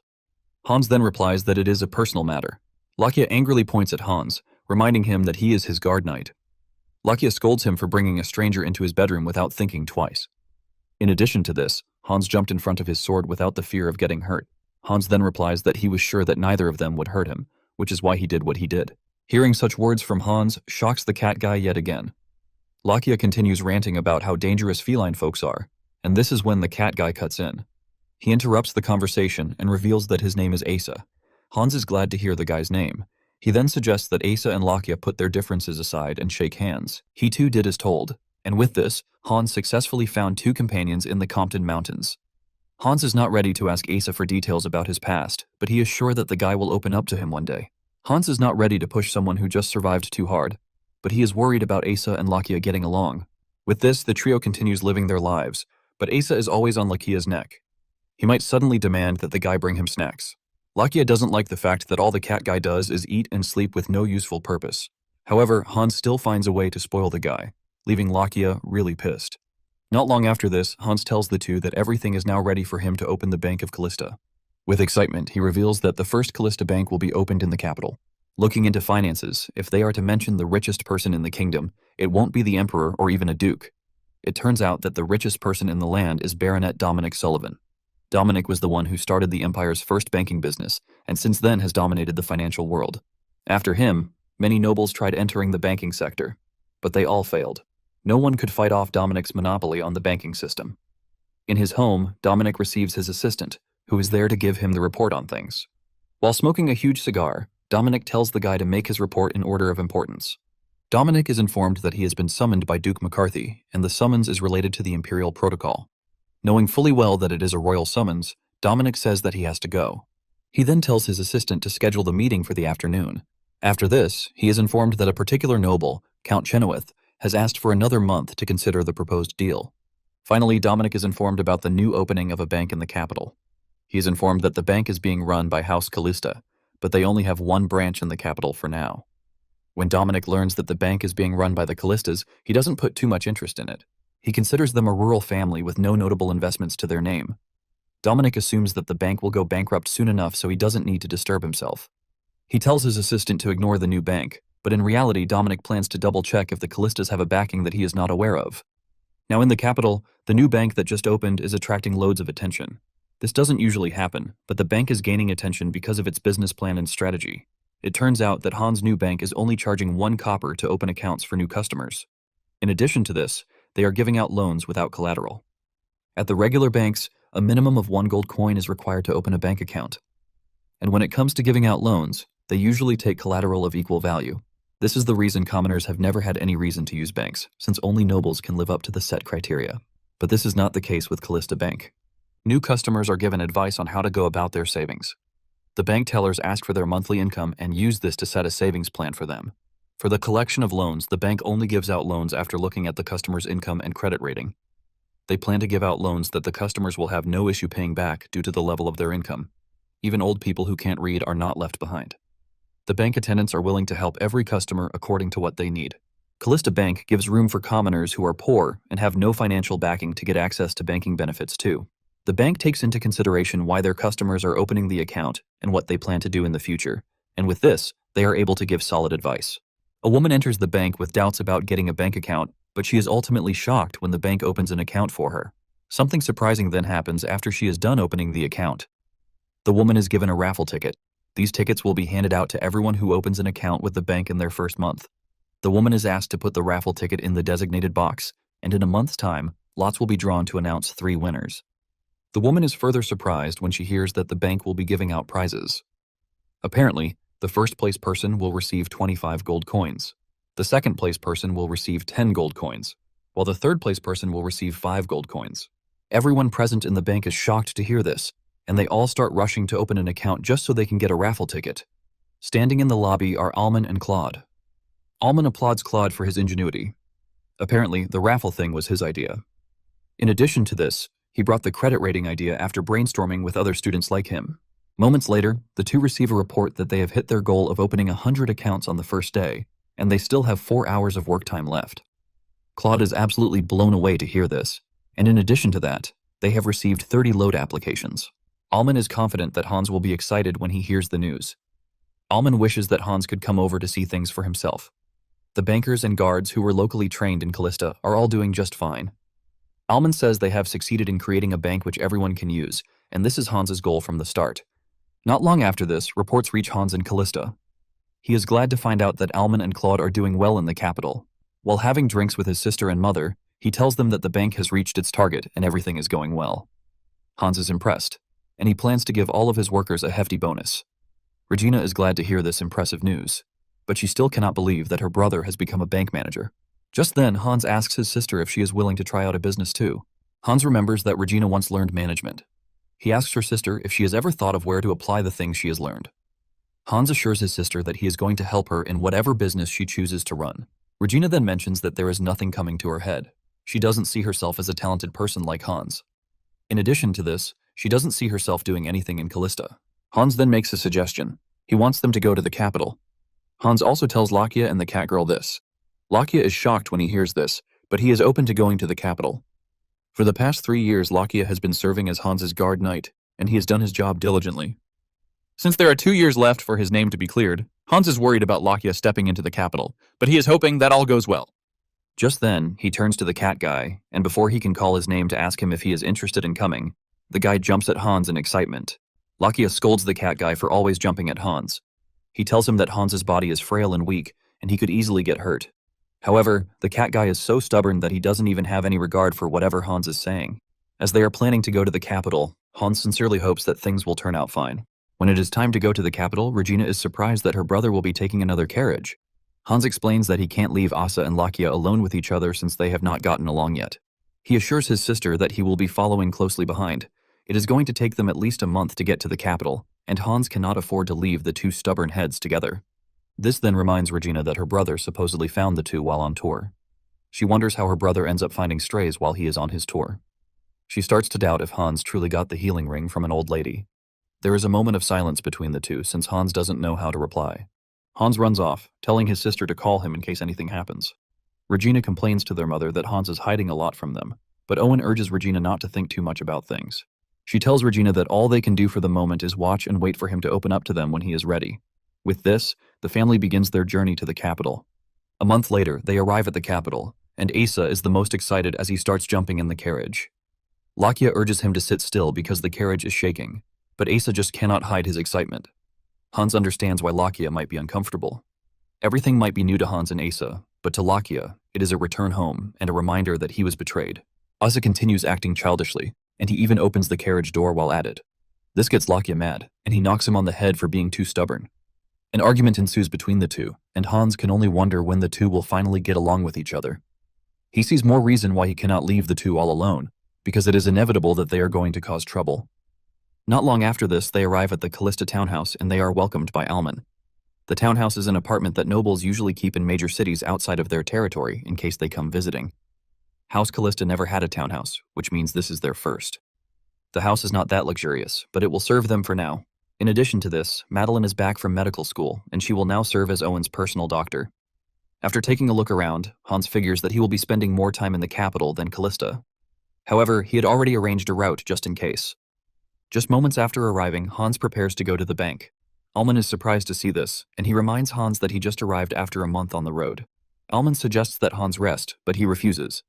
Hans says Regina and Owen are free to rest, but since the bank belongs to him, he needs to see things for himself. Asa immediately begs to follow when he notices that Hans will be going with Lakia. Hans tries to dissuade Asa from following them, but he is just too adamant. Hans arrives at the bank, and he is shocked when he sees a large crowd inside the bank. Alman informs him that this is so because they are conducting the lottery draw as promised. The third place winner of the draw turns out to be number 318, and she jumps in excitement when her name is called. Those who are watching are extremely shocked when they realize that the bank is actually keeping to its promise. Even the guards are having a hard time controlling the crowd since they are not used to having such a large number of people in the bank. Alman apologizes for the inconvenience, but Hans urges him to make sure that there are no safety incidents. However, Hans is impressed with what he is seeing. He never thought everything would go so smoothly. Since there are too many people, Lakia suggests that they leave, and Hans concurs. Hans has seen what he came to see, and he is satisfied. Hans then brings up a suggestion. He wants them to go shopping. They arrive at one of the shopping stores, and Asa excitedly reveals that it is different from the ones they have in Callista. Hans then tells Lakia and Asa to pick clothes of their choice. He assures them that he will be paying for whatever they buy as a celebration for arriving in the capital. Asa spots a nice fabric and quickly picks it out. He tells Hans that he wants the fabric because of its elaborate patterns. Hans asks him if he wants to cut it into a dress, but Asa says no. He wants the fabric like that. Asa reveals that they usually wrap fabrics around their body from their hometown. Asa tries it out, and it looks beautiful on him. Once Hans has settled Asa, he asks Lakia if there is anything he would like to buy, but Lakia says no. He claims that the knights have no need to dress up. Since Lakia has no interest in buying a dress, Hans suggests that he change his sword instead. However, Lakia still says he is not interested. Hans notices that Lakia is acting strangely, and he asks the guy if there is anything wrong with him. Lakia claims that he is fine, but deep down, Hans knows that he must be feeling the pressure of coming back to the capital. The trio talks past a knight commander, and it seems their conversation catches his attention. The commander turns back after hearing Lakia's voice.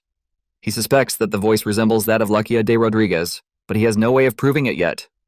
Meanwhile, at the bank, something interesting is happening. The commoners who are present are shocked when they see a noble enter the bank. Inside the manager's office, the branch manager, Poitier, is seen talking to a noble. Apparently, what the noble is asking for is way past Poitier's pay grade. The noble wastes no time asking the branch manager to arrange a meeting with the bank owner himself. The noble finally introduces himself. He is the eldest son of the Count of Chenovis, and his name is Durand von Chenovis. He is at the bank because he needs a loan of 7,000 gold. Hearing this sends Hans and Poitier into shock. 7,000 gold is a really huge amount of money. When converting it to modern money, it is 14 billion won, or 10 million US dollars. Poitier wonders how Hans plans to handle such a huge amount of money. A few minutes earlier, Hans was just about to return to the townhouse when he was informed that he had an important client at the bank. He had to rush down, and now he is hearing that Duran needs 7,000 gold. Hans then asks Duran what he plans to use the money for. Duran is stunned by the question, and Hans lets him know that he is aware of his status as a noble, but the money he is requesting is huge, which is why he needs to have an idea of what the money will be used for before giving an answer. This is when it dawns on Duran that Callista Bank is capable of giving him the required funds. Realizing this, Duran comes clean. He explains that the Chenovis were once ranked among the 10 wealthiest families in the empire. This is all thanks to their possession of the empire's largest grain supply in the Chernik region. Chernik is a land blessed by the goddess of earth herself, making it a fertile region where even scattering seeds brings overflowing harvests. It produced the majority of the empire's grain supply, and because of this, the Chenovi remained wealthy for generations. This continued until the new count came in. The count is an addicted gambler, and before long, he exhausted Chernik's liquid assets. In a bid to recover his losses, he kept raising the stakes, using the family treasures. However, things went really bad, and he ended up putting the estate itself up for collateral, and currently, the debt has grown to a huge sum of 7,000 gold in total. Talking about this large amount of money, the only financial institution capable of helping is the Sullivan Bank. However, the bank is demanding Chernik itself as collateral. Because Chernik is precious to the Chenovis, it is hard for them to put it up as collateral. Hans then thinks to himself that Chernik can actually pay Sullivan in a couple of years if they are able to manage their revenue. Hans gives it a thought after hearing everything Duran has to say. Hans tells Duran to stay put as he has to discuss with his staff. Hans then steps outside with Poitier. Inside, Duran already concludes that there is no way Callista Bank is giving him the loan. While discussing with Hans, Poitier reveals that Chernik is essentially lost if the Chenovis put it up for collateral. Hans doesn't get the logic behind this, and Poitier explains to him. He lets him know that Sullivan Bank will do everything in its power to make sure that the Chenovis fail to repay the loan, and with this, he will be able to collect Chernik. This is why the Chenovis keep stalling the deal with Sullivan, hoping for a miracle. Their issue with Sullivan is already a public issue in the capital. However, Poitier still believes that giving out a loan without collateral is wrong. Hans then starts racking his brain to try and find a way out. Hans has the capacity to give out the loan, all thanks to the treasures in the lair, but he wants to be careful with his spending. He doesn't want to throw money around out of pity or pride. He then tries to recall what happened with the Chernovis in his past life, but it is hard for him to pick something out.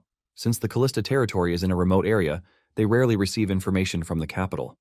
However, Hans continues thinking, hoping that he will remember something that he can connect to his past life. Suddenly, something clicks inside his head, and his eyes light up in shock. Without even telling Poitier, Hans runs into the room to talk to Duran. With the knowledge that Hans has from his past life, he knows something quite important, and he knows that giving out the loan is the best course of action. Hans tells Duran that Callista Bank will provide the requested loan, and this shocks both Duran and Poitier. Poitier tries to argue with Hans, but Hans tells him that it will be fine.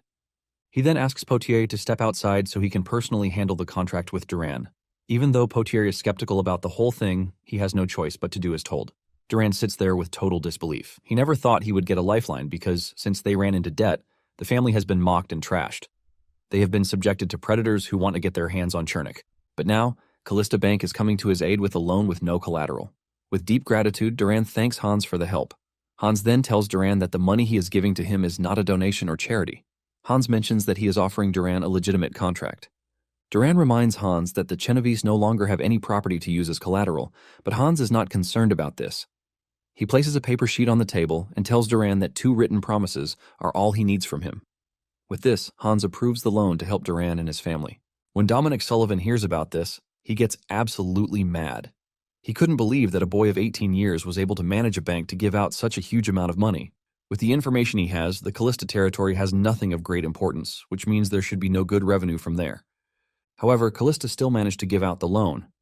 He then asks his assistant if there is anything or something that they are missing when it comes to the Callistas, but the assistant says no.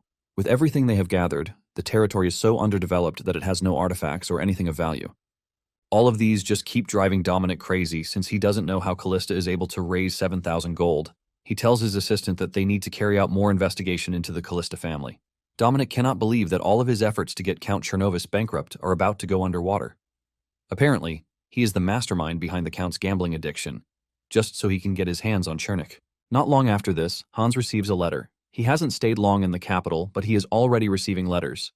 This is all thanks to his sudden popularity because of the loan he gave to Duran and his family. It turns out that the Callista family has been invited to a banquet. The invitation was sent by Count Al von Heisbert, whom they have not even interacted with in the past. Lakia tells Hans that it is not a surprise because Hans is the most popular guy in the capital at the moment. Hans's bank was known to be a bank for commoners, but its ability to give Duran the loan of 7,000 gold made everyone curious. This is why Callista has become the focal point of countless rumors and speculation. To avoid suspicions, Hans had to lie to Regina and Owen that their late father managed finances well, which is how he was able to get the funds he needed for business. However, Hans knows that he needs to be cautious so he doesn't expose himself. Hans then asks Lakia and Asa if they are interested in coming to the party with him, but the two reject the offer. Lakia's rejection is not surprising, but Hans is shocked that Asa is not interested in going to a party. Asa is the fun type, and avoiding a party speaks volumes. Asa then reveals that he has no interest in social gatherings. Asa is considered a fun person because he likes to play with Hans. He lets Hans know that he only wants to play with him and no one else.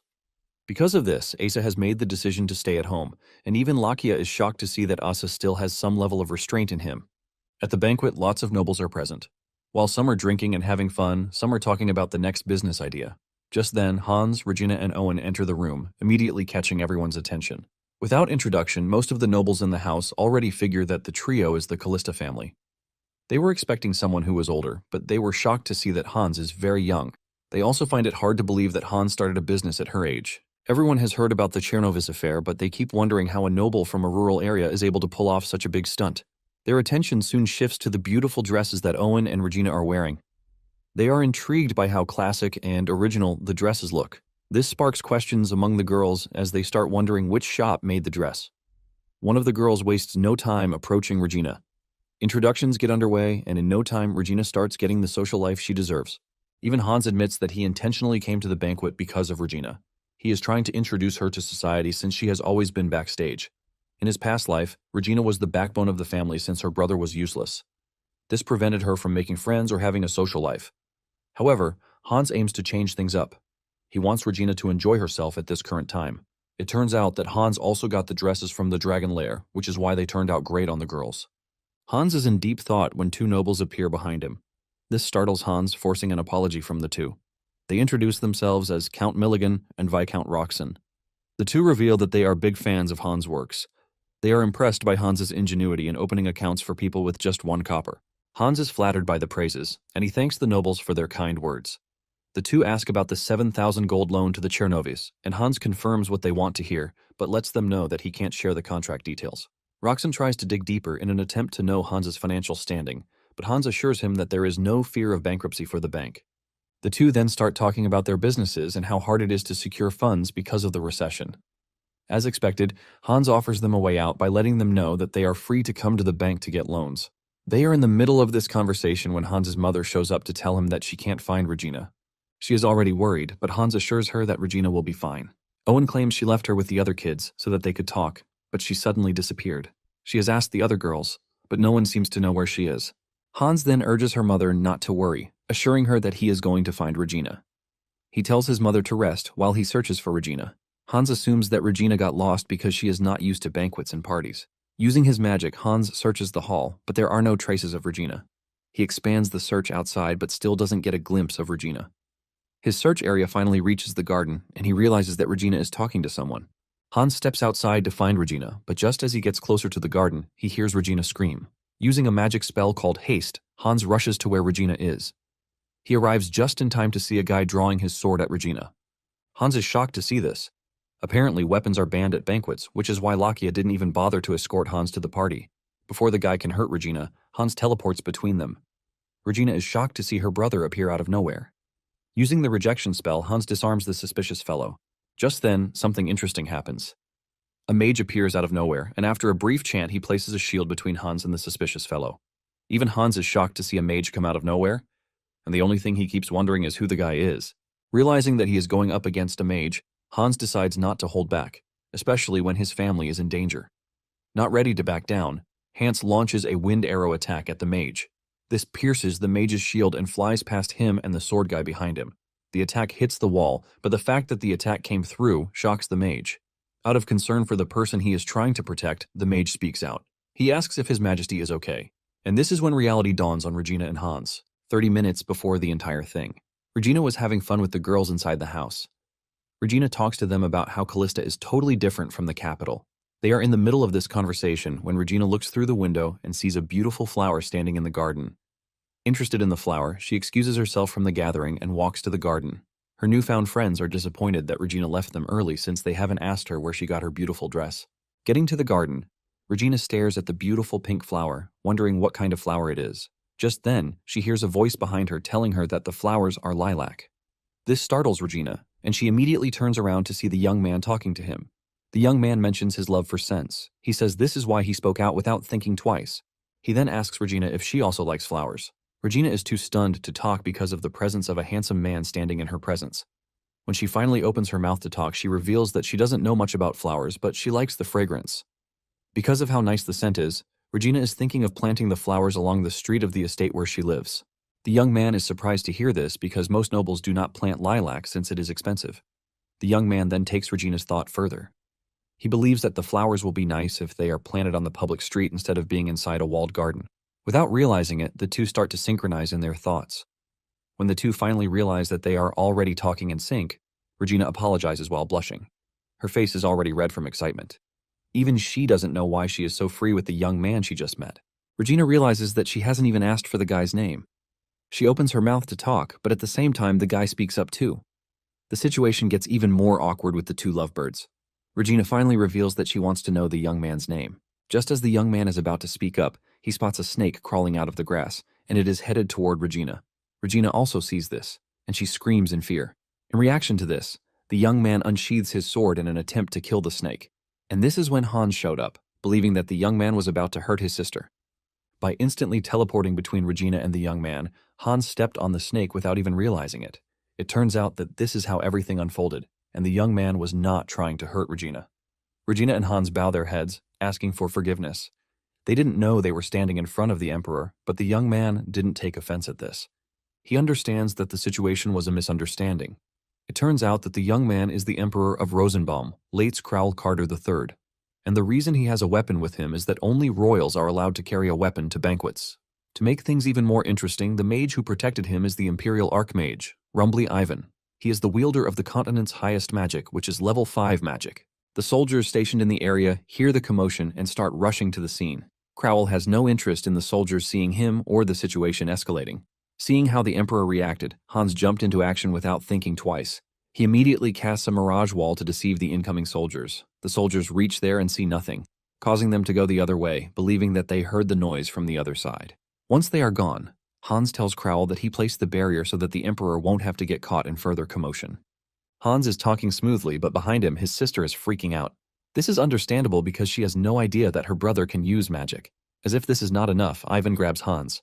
Ivan is totally blown away by the level of magic that Hans used. The Mirage spell is a level 6 magic, and Hans just used it without even uttering any incantation. Ivan cannot believe what he just saw, and he starts to wonder if he is wrong, but he is damn sure that he didn't mishear Hans. Crowell then taps Ivan on the shoulder to try and get the excited man under control. Crowell thanks Hans for his help and then demands to know his name and that of his sister. On the other hand, Ivan still cannot hide his excitement.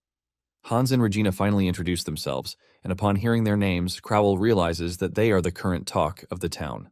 As for Crowell, Hans knows that he is a puppet to Townsend and McCarthy. This is why he doesn't have any strong allies, and the more reason he has not affiliated himself with any noble family.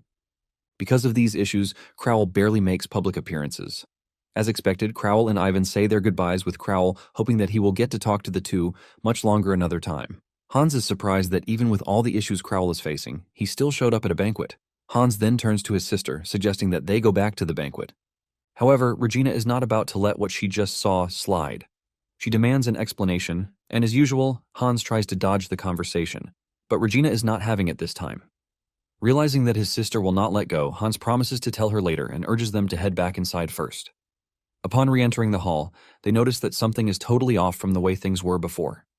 Regina rushes over to her mother to ask her what the problem is and why people are suddenly looking at them like they are trash. Owen replies that she is also confused but knows that everything changed when a certain gentleman entered the room. Talking about a certain gentleman, it turns out to be Dominic Sullivan. He entered the hall and tried to turn everyone against the Callistas, claiming the family lacks etiquette. Apparently, it is customary to greet all the guests in the house when a family is making its debut. Dominic trashes Hans and his family, saying they have no manners because they are from the countryside. Everything Dominic is saying is eating really deep into Hans, but Regina most especially. Regina wants to react to this, but Hans stops her. Hans understands what Dominic is trying to do, and he admits that it is a clever tactic. In truth, there was a really old custom to greet everyone at a banquet, but the said tradition has been extinct for decades, so no one follows it anymore. Hans is aware that everyone is already seeing them as rude and uncultured with the way things are, and the one leading everything is none other than Dominic. Dominic has a vast knowledge of etiquette, and in addition to this, he started the banking business. This gives Dominic the edge over everybody. It is no private knowledge that almost all the nobles owe Dominic's bank. This is why only a few will dare to defy whatever he says. Hans was already expecting Dominic to come after him because of the whole Chenovis issue, but he didn't expect Dominic to use a disgraceful tactic against him. Hans is totally confused, and he doesn't know what to do at the moment. He doesn't want to do anything that will escalate the situation. He knows he can endure the embarrassment, but his mother and Regina are out of the picture. Hans starts blaming himself for not thinking things through before inviting Regina and his mother to the party. He clenches his fist in anger, but out of nowhere, he hears someone call his name. It turns out to be Duran, and he is walking toward Hans with excitement all over his face. The moment people see Duran talking to Hans, the atmosphere starts to change. Duran tells Hans that he has been looking for him since he heard that he would be attending. Duran goes as far as introducing Hans to his friends. Hans is blown away by Duran's reception and that of his friends. In turn, this rubs off on everyone present in the room. The girls from before run over to Regina and start talking to her again. The girls want to finish their conversation from before, and Regina openly welcomes them. Duran and Hans then move to a private place so they can talk better. Duran apologizes if he spoke too familiarly with Hans, but reveals that he saw how difficult the situation is, which is why he stepped in. He reveals that Dominic has caused situations like this several times. Hans is in no way angry with what Duran did, but instead, he is grateful because the guy literally saved him and his family from embarrassment. Hans then reveals his surprise to see Duran command such presents from the other nobles. Duran reveals that his presence is highly influenced by his father's reputation. In the past, his father had good conduct, and he was always welcomed in every social circle. However, things are different now that he is only known as an addicted gambler. Duran also tells Hans that he is grateful for saving his family because without his help, he wouldn't be present at the banquet. Hans then realizes that he didn't help the Chenovis out of pity because he didn't even know Duran's father was well respected. On the way back home, Hans starts to reflect on the event of the day.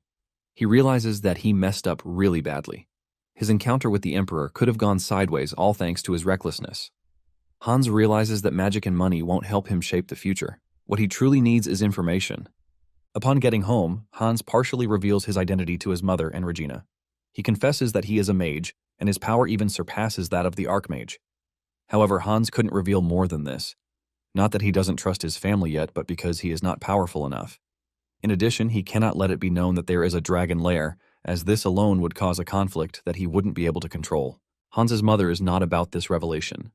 She has always known that Hans is hiding something, but she couldn't believe that Hans is a mage. On the other hand, Regina is still not satisfied since she was the one who witnessed it firsthand. Hans then reminds Regina to keep his magic a secret, and Regina agrees to this. Regina asks if Asa and Lakia know about his magic, and he says yes. This only gets Regina madder, because she can't believe that Hans told his friends about his magic, but not his family. Unknown to them, Asa and Lakia are standing outside, and they are hearing everything. Owen then tells Hans that he is free to hide things from them, but urges him to be careful because his safety matters most. Hans assures his mother that he will never make her worry, and he thanks the two for also believing in him. After the meeting with his family, Hans reveals that his intention in this world is not to be the strongest or to enact revenge, but to change the world for the better. Hans then heads to the barn while thinking of his next step. He enters the barn, closes the door behind him, and teleports to the lyre to train as usual. Asa and Lakia see him entering the barn, but the two can only wonder what Hans is doing there. Lakia doesn't want to push things because he knows that Hans is not ready to tell them all his secrets yet. Asa and Lakia end up arguing with each other again, and while this goes on, Regina is reflecting on the event of the day. Her face turns red from blushing as she finds it difficult to get Crowell out of her head. Elsewhere, we see two fellows, Jeprion and Enable, in the Information Guild. Jeprion is playing with cards since there is nothing to do. Enable screams at Jeprion to find something to do, but Jeprion reminds his boss that they are the Information Guild, which means people are supposed to come to them for information. However, their guild has been abandoned by all the nobles because of a particular rumor that spread some time ago. Jeprion believes that it is time for them to close down the guild and give up. Just then, they hear a knock on the door. Jeprion runs over to open the door. Hans and Lakia are standing at the door like clueless rats. Since Hans claims that he lost his bird, Jeprion asks him what color the bird is, and Hans simply replies that it is blue. Jeprion then leads Lakia and Hans into the building. As they climb the stairs, Hans thinks to himself that the only thing he now lacks is information. He didn't put too much importance on this before, but after the situation at the banquet, Hans realizes that he needs to equip himself with the right info. All his past life memories are limited to Callista or the major events that happened in the Empire, thus reaching Callista. Aside from this, Hans is clueless. This is his reason for visiting the information guild recommended to him by Lakia. They get upstairs where they meet the guild master, Annabelle. Hans is about to introduce himself when Annabelle cuts in. It turns out that Annabelle knows who Hans is already. He tells Hans everything about him and what he did recently, leaving a shock on Hans's face. However, this is normal for her to know since she runs an information guild. However, she has no idea who Lakia is. She then spots the cat behind Hans. It turns out that Asa is also with the two, but he came in his cat form. Annabelle carries Asa, petting him and rubbing his fur.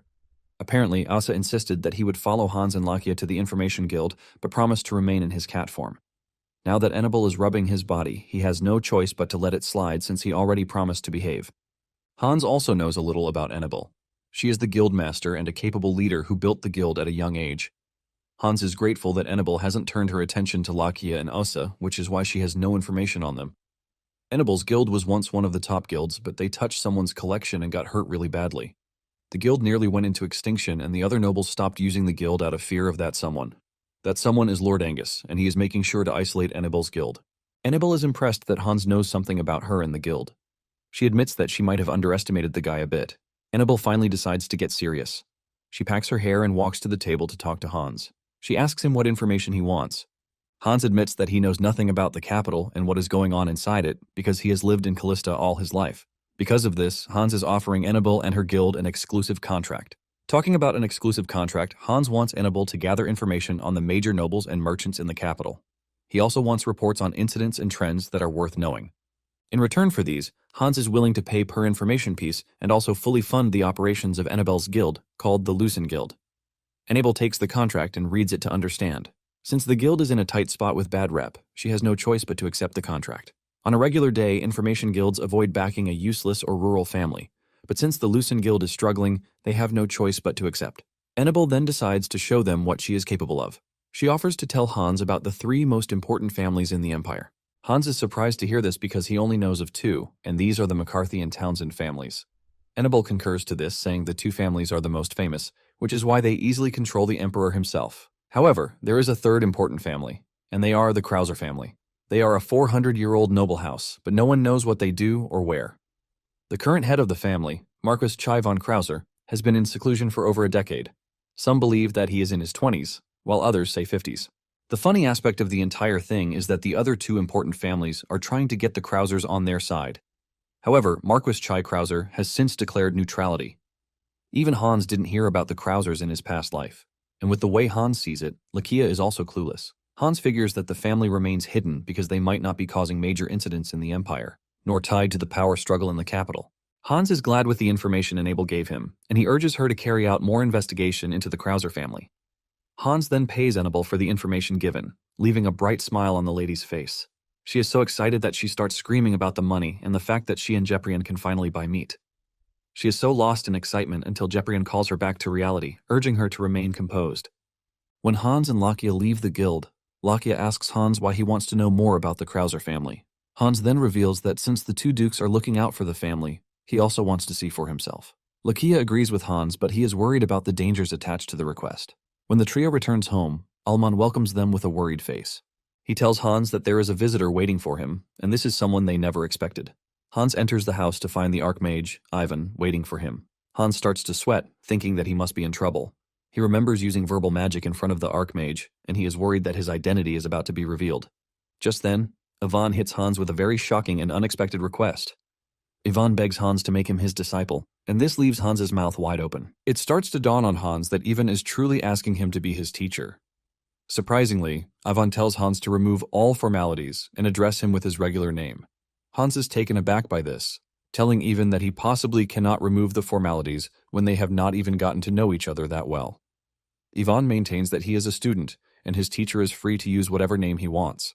Hans cannot believe that Ivan is already addressing him as his teacher, and he quickly tells Ivan that Ivan is older than him.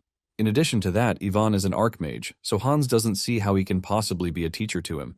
Hans mentions that there are manners and proper conduct in the way things are done. However, Ivan argues with Hans, telling him that his morals don't apply to magic. He claims that the world of magic is a place judged solely by skill, not the age of the mage or the rank, and even wealth. Ivan points out that it is the mage's dream to reach the top, and because of this, he wants Hans to be his teacher. Hans is completely overwhelmed by Ivan's arguments, leaving him stunned. Hans finally tells Ivan that his magic is not superior to his. Ivan doesn't believe this since he saw Hans cast a 6th circle magic mirage without incantations. Hans lies, telling Ivan that it was a 3rd circle invisibility magic. Ivan is not a fool, and he reminds Hans that he said mirage when he activated the magic. Hans maintains his lie, telling Ivan that he must have misheard him because there is no way he can cast a high-level spell. Ivan then asks Hans if he thinks the Emperor misheard him too. The moment Ivan mentions the Emperor, Lakia runs out from where he is standing. It dawns on Hans that he didn't tell Lakia that he met the Emperor. Ivan is pissed that a guard knight barged in on their conversation without permission, but Hans quickly steps in. Hans tells Ivan that Lakia is not just a simple guard knight, but a close friend of his. Hans knows that it sounds rude, but he begs Ivan to let Lakia stay and have the conversation with them. Ivan has no choice but to agree to Hans's terms. After Lakia is briefed on everything that happened, Hans is surprised to see that he was actually calm. Hans was expecting Lakia to be pissed because he attacked the Emperor even though it was just a mistake. It turns out that Lakia just wants to hear about the Emperor and how he is faring. Hans is more surprised that Ivan doesn't recognize Lakia. The magic that Hans used on Lakia was a 4th circle illusion spell, and since Ivan has reached the 5th circle, Hans expects him to see traces of magic on Lakia. However, this is not the case, even though Lakia is right there in his presence. Deep down, Ivan is actually wondering if he had met Lakia anywhere before. Hans decides to overlook it since it is his first time meeting a mage, so everything is still strange to him. Lakia then asks Ivan if he truly wants to be Hans' student, and he says yes.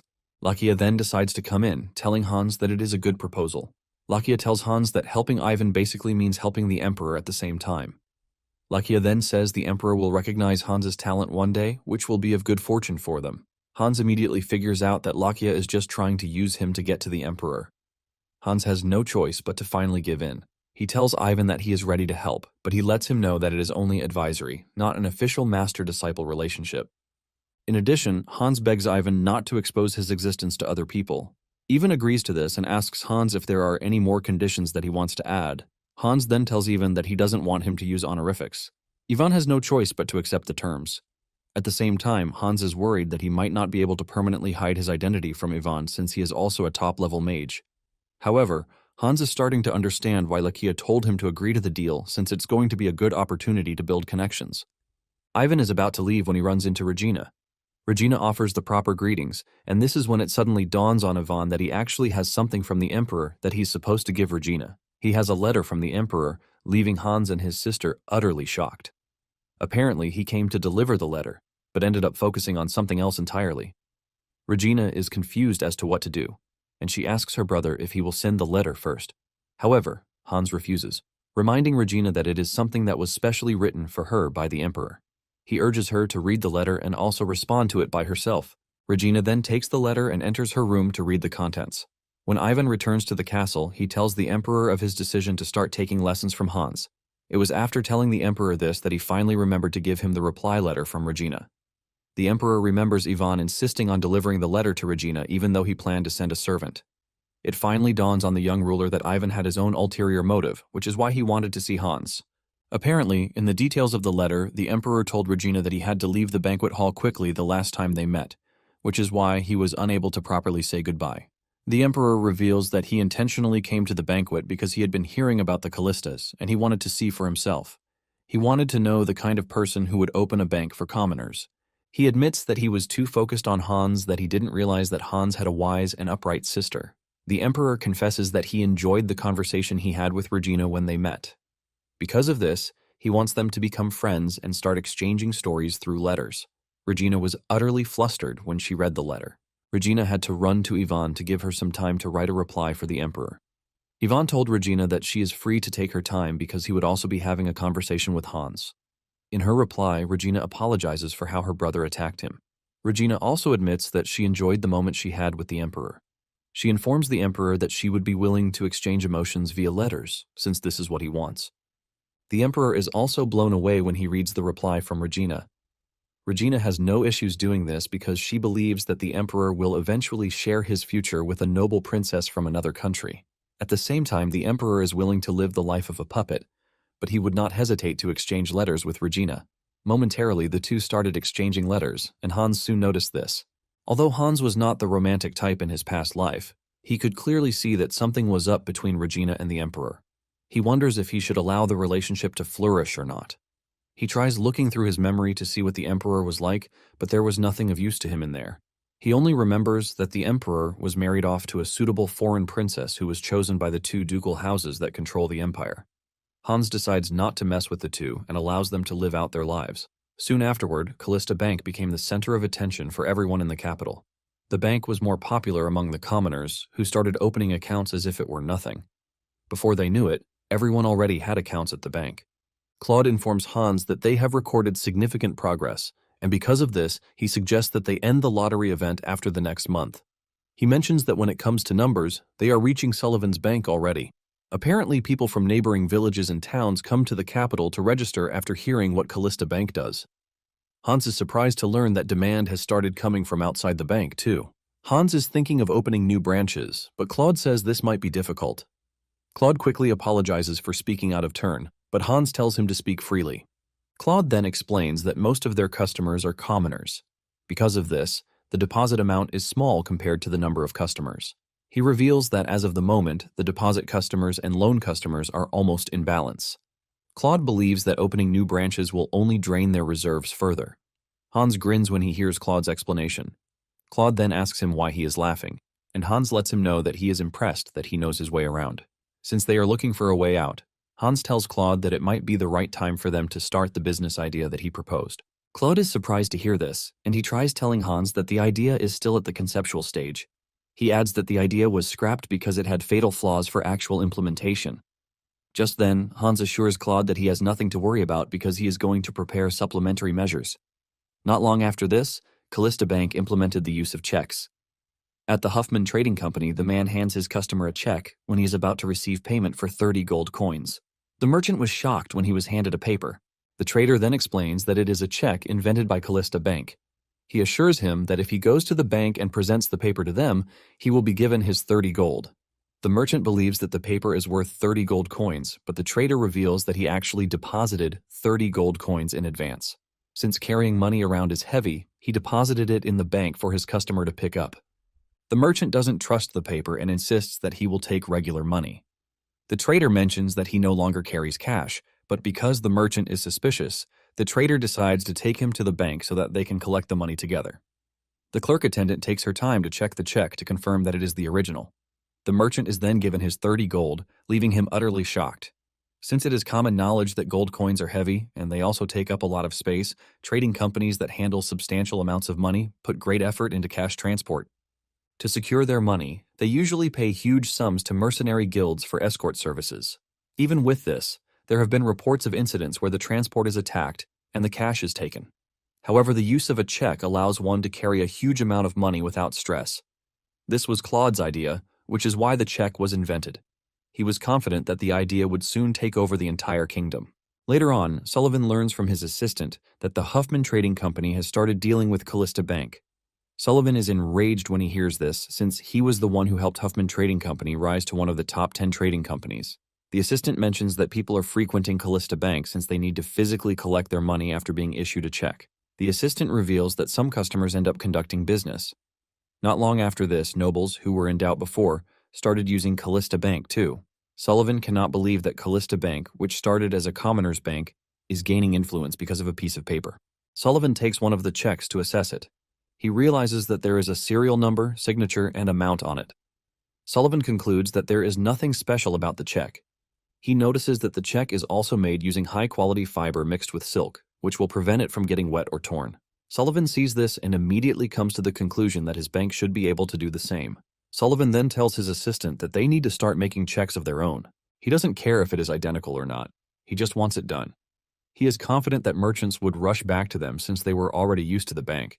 It would be easy for them. The assistant is surprised to hear this, and he tries pointing out the fact that it is unethical. This makes Sullivan angrier. He reminds the dude that he was the one who started the banking business in the empire, and he doesn't see anything special about writing numbers on paper to start selling it.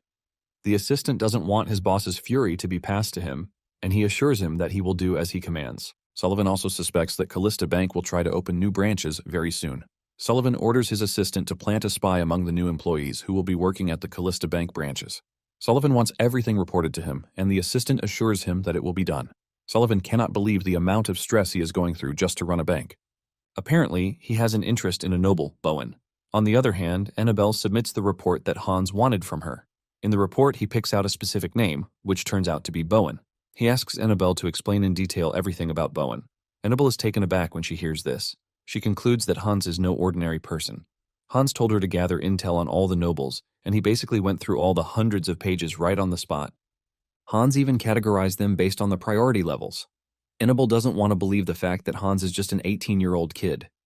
Annabelle then explains that Viscount Bowen has a unique hobby of collecting women's clothing. Apparently, Bowen doesn't take joy in womanizing or cross-dressing. He just enjoys collecting women's clothing. What even makes it more interesting is that Bowen travels around the empire to collect clothing. Because of this, he already has a very nice wardrobe filled with women's clothing. Annabelle then reveals that Bowen has been trying to open a salon for 3 years, but it is being delayed because Sullivan Bank repeatedly rejects his loan applications for salon establishment in the capital. Hans is surprised to hear this, and he asks Annabelle why Sullivan kept rejecting Bowen. Annabelle mentions that having a salon is lowly work for a noble. Hans then calls Poitier, and he hands him the report on Bowen. He tells him where to put the report, and this further impresses Annabelle. She realizes that Hans is putting the report in the investment priority slot. On the other hand, Hans has finally understood something since he became a full-fledged noble. Just like commoners who can't move forward because of their social status, nobles are also trapped within the framework of their status too. Later on, Hans asks Alman about the territory, and he assures him that everything is going fine. Alman mentions that Hans' knowledge has helped the territory to register more immigrants. In addition to this, the harvest for the year has reached an all-time high. Hans is happy to hear this, and he concludes that he can stop worrying about the territory in the meantime. Not long after this, Sullivan Bank also issued checks. The people started moving toward Sullivan checks rather than Callista's, since they had been dealing with the bank before Callista came into the fray.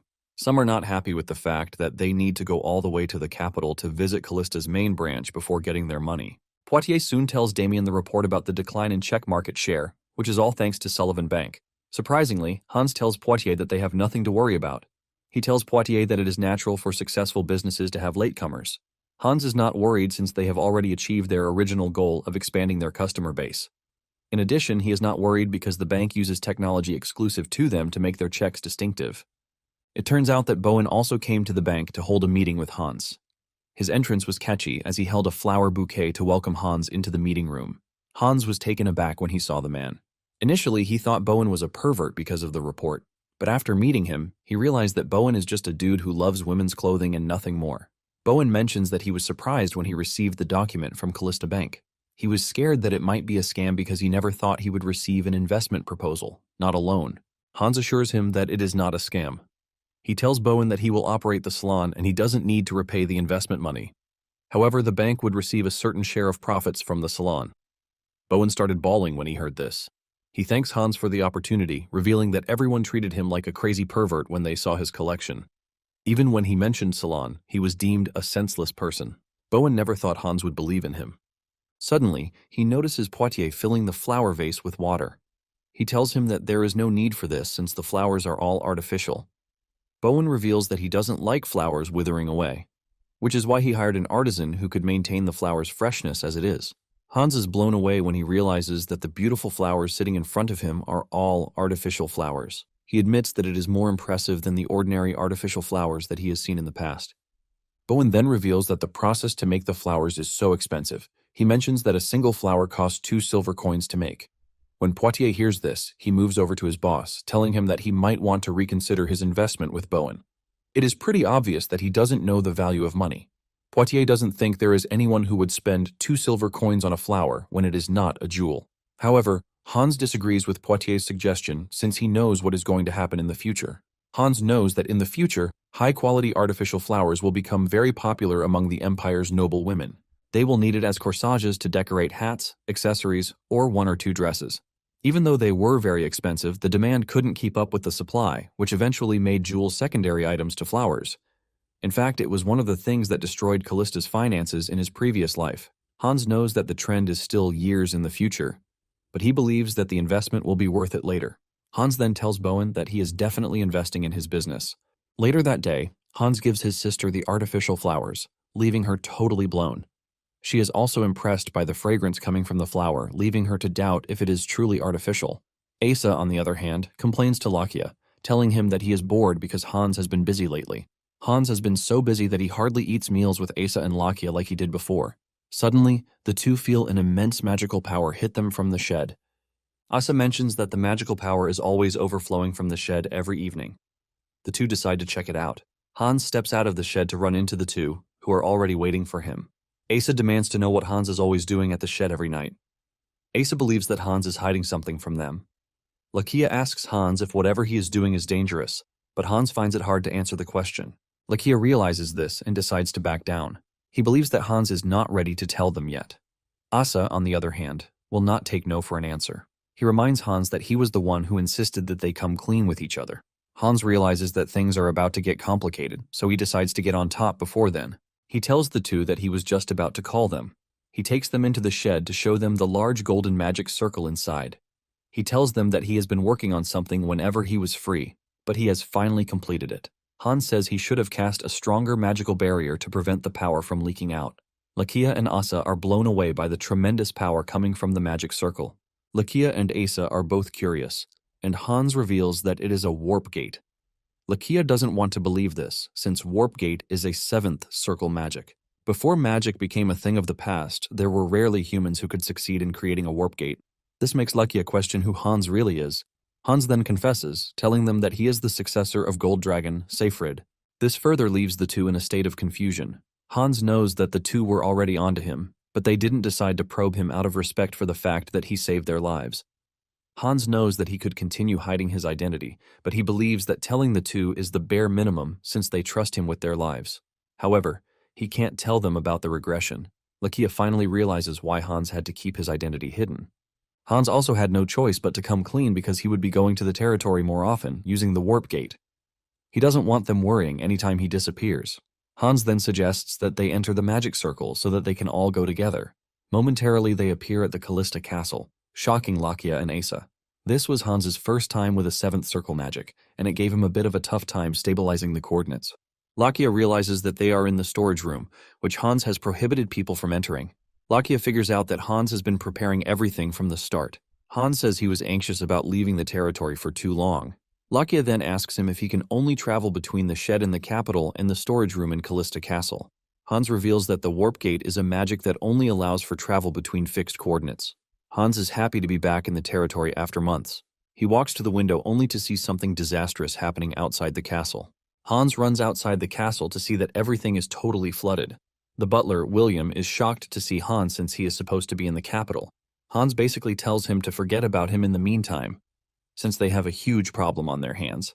He asks for an explanation, and William reveals that the territory is suffering from flooding. Apparently, it has been raining for over a week, and the river finally overflowed at dawn. William and the other officials have been evacuating the citizens from the lowlands. William doesn't know about the warp gate and assumes that they came to the town by road. He asks Hans if he is fine, but Hans is already lost in thought. It dawns on Hans that every year around this same time, it used to rain for several weeks in the territory. However, the river had never overflowed to cause flooding before. He starts racking his brain because he definitely would remember if something like this happened in his past life. William then mentions that the damage to the western plains is very severe. Hans starts putting everything together. House Callista wasn't a wealthy house, despite having one of the Empire's notable territories. This is simply because the east was mostly occupied by high, barren mountains, while the west is occupied by marshlands.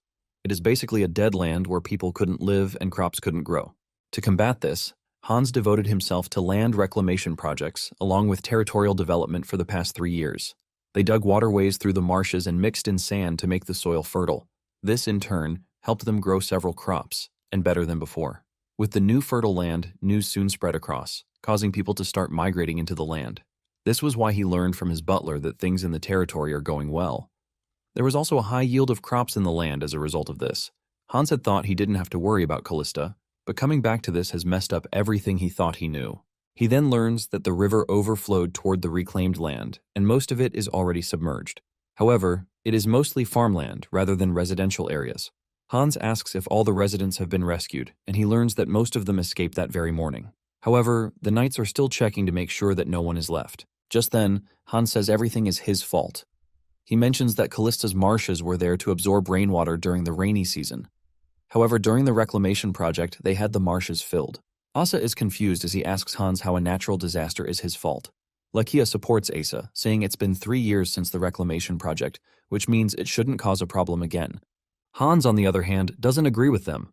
He believed that because of his knowledge of the future, he could control everything. He was expecting better results by fixing shortcomings, but at this point, he is already believing that it is the opposite. He wonders if his actions to try to change the future are creating irreversible consequences. Hans is totally lost in his thoughts until Lakia screams at him, telling him to snap out of it. Lakia reminds him that he is the lord of the territory, and he needs to find a way to handle the situation, not to start blaming himself. Lakia grabbing him and shouting at him is enough to get Hans back to his senses.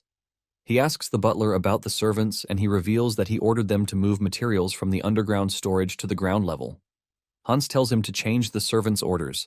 Everyone is to come together to evacuate all of the citizens and make sure that they are safe. He tells Lakia to join the Night Order to help with disaster relief. Hans admits that Lakia is right, and what he needs to do first is save Callista.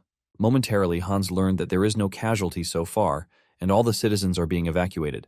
Hans orders that the citizens living near the riverside embankment should be evacuated too, because the ground might have softened. Just then, one of the knights comes riding to them in haste. He tells them that something terrible has happened. Apparently, the bridge downstream has collapsed. They all rush over there to see that the bridge has totally collapsed in the middle. Hans is worried because there are about 20 households living beyond the bridge. He asks for the details of the damage, and if there are still people trapped on the other side. The knight tells Hans that it is hard to confirm the details because by the time they discovered the bridge, it was already in its current bad state. Suddenly, they spot a woman at the other side of the bridge. She reveals that there is a critically ill patient in the village. She begs Hans to save them because they can't cross the river. Hans asks the knights if there is a detour route upstream. The knight confirms this, but lets Hans know that it is completely flooded, which makes it even more dangerous. Hans gets off his horse, picks up a stone, and casts a flying spell on it to confirm something. The stone flies off, and with this, Hans confirms that the flying spell is a levitation magic that is greatly affected by wind. He knows that with this, simple deception won't trick everyone watching him. Hans then calls Lakia, telling him to keep the knights quiet about what he is about to do. Lakia is also curious, but he assures Hans that he has his back. Hans then walks toward the broken bridge, while his subjects are telling him to be careful. However, Hans is not ready to look away because he is the successor of the golden dragon, Seyfried. Hans then casts a kinesis spell, leaving everyone shocked. The rubble starts to move into place, but Hans is not yet done. He started using multiple castings, leaving the people even more confused. With a golden aura emanating from his body, Hans stacks up the castings and finishes it off with a 6th circle hardening magic. Once he is done, the broken bridge is fixed up. Lakia cannot believe his eyes when he sees this. Hans then tells Lakia and the other knights that they can now proceed to evacuate residents because the bridge is safe to use. Lakia acknowledges the order, but Hans is pretty sure that everyone who just witnessed him use magic will have their questions. Hans considers his actions to be reckless, but Lakia takes up the mantle and he screams at the rest of the knights. He tells them to forget about what they just saw and focus on rescuing lives first. He then tells them to assemble after the situation has been resolved because he has an announcement for them. After the bridge was restored, it made the rescue of the residents easier. The residents start thanking Hans for coming to save them. Hans is surprised that there were actually more injured people than he expected. He is thankful that the rescue was swift because things would have been disastrous if there had been a delay. One of the servants walked up to Hans, asking him how he was able to get to the village quickly, even though he had heard that the bridge had collapsed. Hans is taken aback by the question as he doesn't know how to lie or answer. Thankfully, the lady who was rescued came in for the rescue. She lies that the bridge didn't collapse and all she saw was just debris. Another person supports her claim to make sure that it is convincing. The servant still insists that he saw the bridge collapse, but everyone soon turns to him, telling him that he must have been seeing things because the bridge is perfectly okay. An elderly woman walks up to Hans, thanking him for coming to save them. Because the village was home to mostly outsiders, they thought that they would be left to die. But Hans surprised them. Hans is proud of himself when he hears this. Once the flood-related activities are complete, Lakia gathers the knights who were present at the bridge. The lady who witnessed the whole thing is also with them. Lakia tells them that there is something he needs to announce before they all separate. It is no news to them that the lord of the territory is a mage. Lakia knows that they are going to have several questions running through their heads. He then asks them what they would do if they were high-ranking nobles. Lakia mentions that Hans is a young lord who obtained the count's title at just 15. In addition to this, he uses magic, which is among the strongest on the continent. However, Hans doesn't have the means to protect himself aside from the use of magic. Lakia then points out that other nobles would use the opportunity to grab Hans's power if they found out. This strikes the knights, and they finally understand where Lakia is coming from. Lakia opens their eyes to why they need to keep Hans's identity and power a secret. With a thunderous echo, the knights acknowledge the order. Lakia then apologizes to the lady for getting dragged into the whole thing. However, the lady lets him know that she has no issues with this. She reveals that she doesn't know much about magic, but what she saw from Hans is simply an amazing power. She is grateful that Hans risked his secret to save them, and she assures Lakia that it is the bare minimum to keep Hans's power a secret. Lakia heaves a sigh of relief when he realizes that everyone is on board with his plan. Lakia then heads to Hans's office, only to find him working again. Hans reveals that he is reviewing the data on the Western Reclamation Project. Lakia cannot believe that Hans is still on the fact that he is to blame for the flood. With the map sitting in front of him, Hans confirms that the entire western part of Callista is lower ground compared to the eastern area. This is why rainwater from the Compton Mountains flows into the western plains, forming marshes when it rains heavily. Hans believes that pursuing the reclamation project was an ignorant move on his part. Hans starts thinking of building a dam upstream to make sure that something like this doesn't happen again. He plans to contact civil engineering experts once it's dawn. Lakia realizes that Hans is deeply troubled, and he lets him know that taking care of the territory is good, but he urges him not to make everything his responsibility. Lakia tells Hans that he should learn to use those around him. Hans thanks him for the advice, but he lets him know that he can't rely on him since he will be leaving in 2 years. This is when it dawns on Lakia that Hans actually told him that his name would be cleared in 5 years. Lakia has basically been staying in Callista because of that. Hans then says that he has been feeling sorry for him. He doesn't like the idea that he is putting so much responsibility on him, like making him the knight commander, even though he is hiding in the town until his name is cleared. As compensation, Hans has something for Lakia. He brings out a beautiful sword and presents it to Lakia.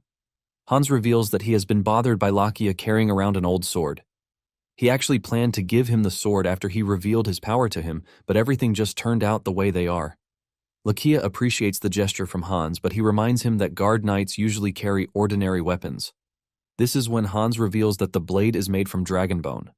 Lakia is utterly blown away when he hears this. Hans says the sword is an alloy called oliphant, which is made by mixing dragon bone with mithril. It is basically the only material that can withstand a swordmaster's aura. However, only dragons who own it can refine it. Hans reveals that he got the material from the dragon's lair, and he deemed it worthy for Lakia to have. Lakia grabs Hans, asking him if he is truly an idiot or not. He lets him know that there are things that should be given as presents and there are things that should not. Lakia says dragon armaments are very expensive, but Hans lets him know that he is aware of everything that he is pointing out. Lakia then asks Hans if he can rely on Asa too. Hans reminds Lakia that cat people don't live in human society. Hans believes that Asa is just staying in the territory in the meantime and would eventually return to his people. When Hans says this, Lakia finally understands the kind of person Hans is. Lakia can see that Hans believes that they are going to leave his side at some point. Even with this, he is still revealing his greatest secrets and weaknesses to them. In addition to this, he is casually handing over rare materials to them. Just then, a servant enters the room, telling Hans that there is a certain person who has arrived at the castle, and the person is confronting Asa. Hans and Lakia rush to the scene to see Asa in a standoff with a strange-looking dude. It turns out that Asa knows the dude, and his name is Ryuji. Asa screams at Hans and Lakia, telling them to stay back. Suddenly, Ryuji goes down on his knees to bow to Asa, and he regards him as his lord. This leaves Hans and Lakia totally stunned and confused. Momentarily, they enter the castle, and Hans apologizes to Ryuji for his knights treating him rudely since he is Asa's guest. Apparently, Ryuji is a warrior of the cat people. Ryuji thanks Hans for providing shelter for Asa. However, he lets them know that Asa cannot stay among humans since he is a cat person. Because of this, he plans to escort Asa back to their territory. Just as he finishes saying this, Hans doesn't look surprised since he was already expecting a day like this to come. Just then, Asa refuses, telling Ryuji that he has no intentions of going back. Ryuji tries to remind Asa of what humans are capable of.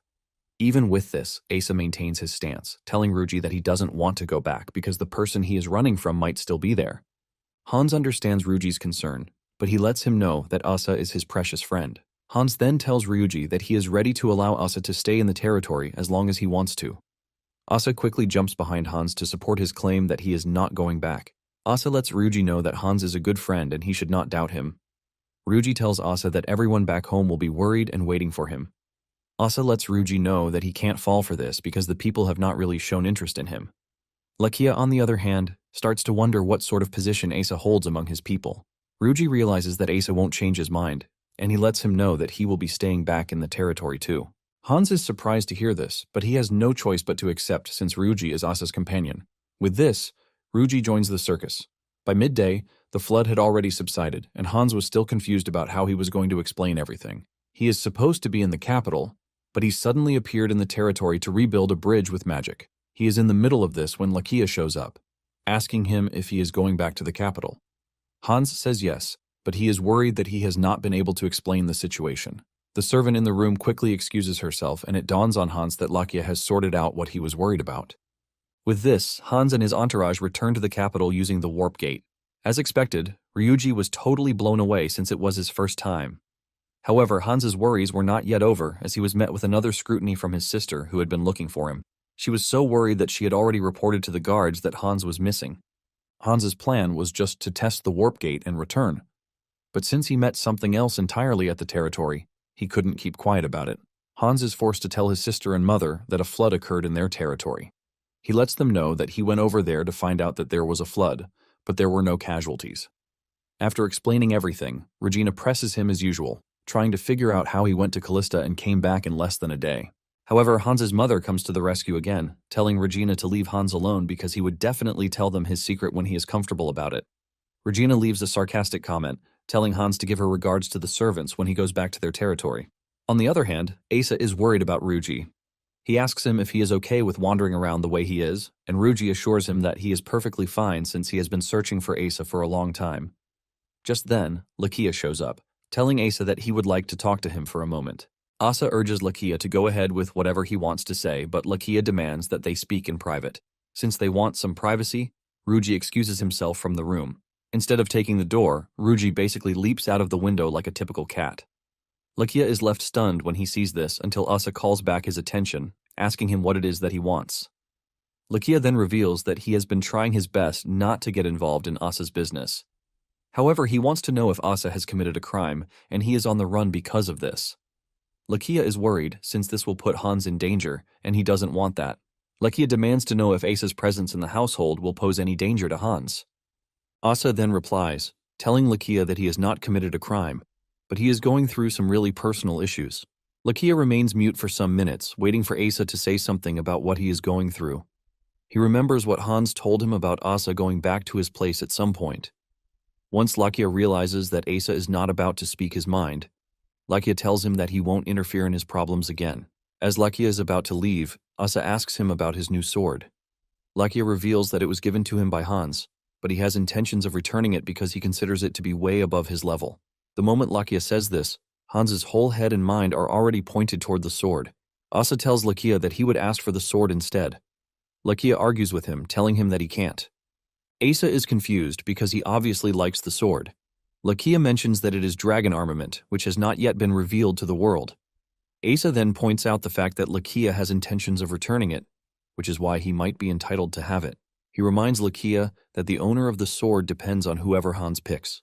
Lakia realizes that Asa is actually making a point, and since he knows how Hans thinks, he would probably give the sword to Asa immediately he returns it to him.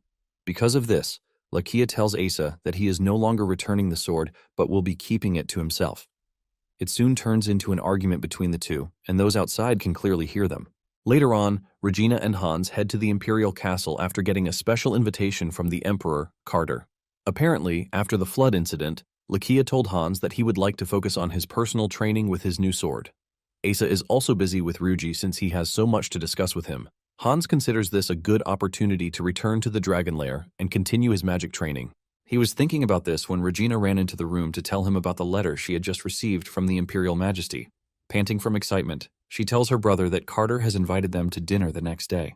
This is why the two put on their lovely outfit and headed to the Imperial Palace. Carter welcomes them warmly, admitting that their last encounter was a brief one. They all sit at the table, and Carter reveals that he has been looking forward to meeting them again.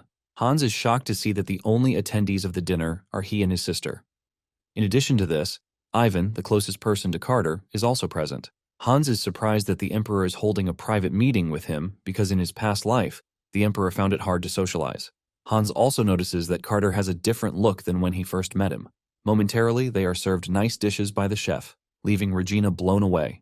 The Emperor is forced to ask if there is something wrong with the food. Regina quickly assures the Emperor that nothing is wrong. Hans gets a taste of the soup and admits that it is very delicious. The soup is salty, but it is very good. The Emperor then reveals that it is a soup with clams and shrimps. Apparently, the Emperor himself likes the dish, and he is pleased that they also do. Ivan then reveals that the dish is not served regularly, and this basically means that the Emperor holds Hans in high regard. The Emperor then asks his guests if they usually enjoy seafood. Regina replies that she doesn't get the chance to eat seafood, and Hans backs this up. He mentions that Callista is a landlocked area, which makes seafood pretty scarce for them. The Emperor then reveals that it is the same with the capital. Since the seafood easily spoils during transportation, it is usually very expensive. Even with this, there are certain times when the seafood is totally unavailable. Carter says the food is exclusive to nobles, but he would have loved it if commoners could also have a taste of it. When Hans hears this, he confirms his suspicion that Carter is not like the other nobles in the Empire. During the course of the meeting, more food is brought to them. Regina and Hans thank the Emperor for giving them the chance to taste something really out of the ordinary. Hans soon realizes that the meeting is coming to an end, but he wonders if it is truly a gathering of friendship. Just then, Carter turns to his right where Hans is sitting and he asks if he would like to chat more. Hans quickly says yes, but Carter corrects himself, telling Hans that he wasn't referring to him. It turns out that the Emperor was talking to Regina. The moment Ivan realizes what the Emperor wants to do, he uses the opportunity to also grab Hans. He drags Hans out of the room, telling him that he has a lot to discuss with him. Ivan then takes Hans to the research institute where magic is being studied. Hans is stunned to see that in an era where magic is almost gone, the status of the Imperial mages still remains important. They are free to practice and research magic all they want. Ivan then tells Hans to follow him to his laboratory. Hans is surprised to see that the dude has a personal laboratory. Ivan then reveals that he is not the only one with a private laboratory. Apparently, all mages affiliated with the Imperial Court are assigned personal laboratories. The two are having their conversation when a dude in glasses runs into Hans. Hans tries to be cool with the dude, but the dude just insults him for blocking the way. Hans is shocked, but Ivan urges him not to take offense. Ivan tells Hans that the mages believe that their research is the most important thing in the world.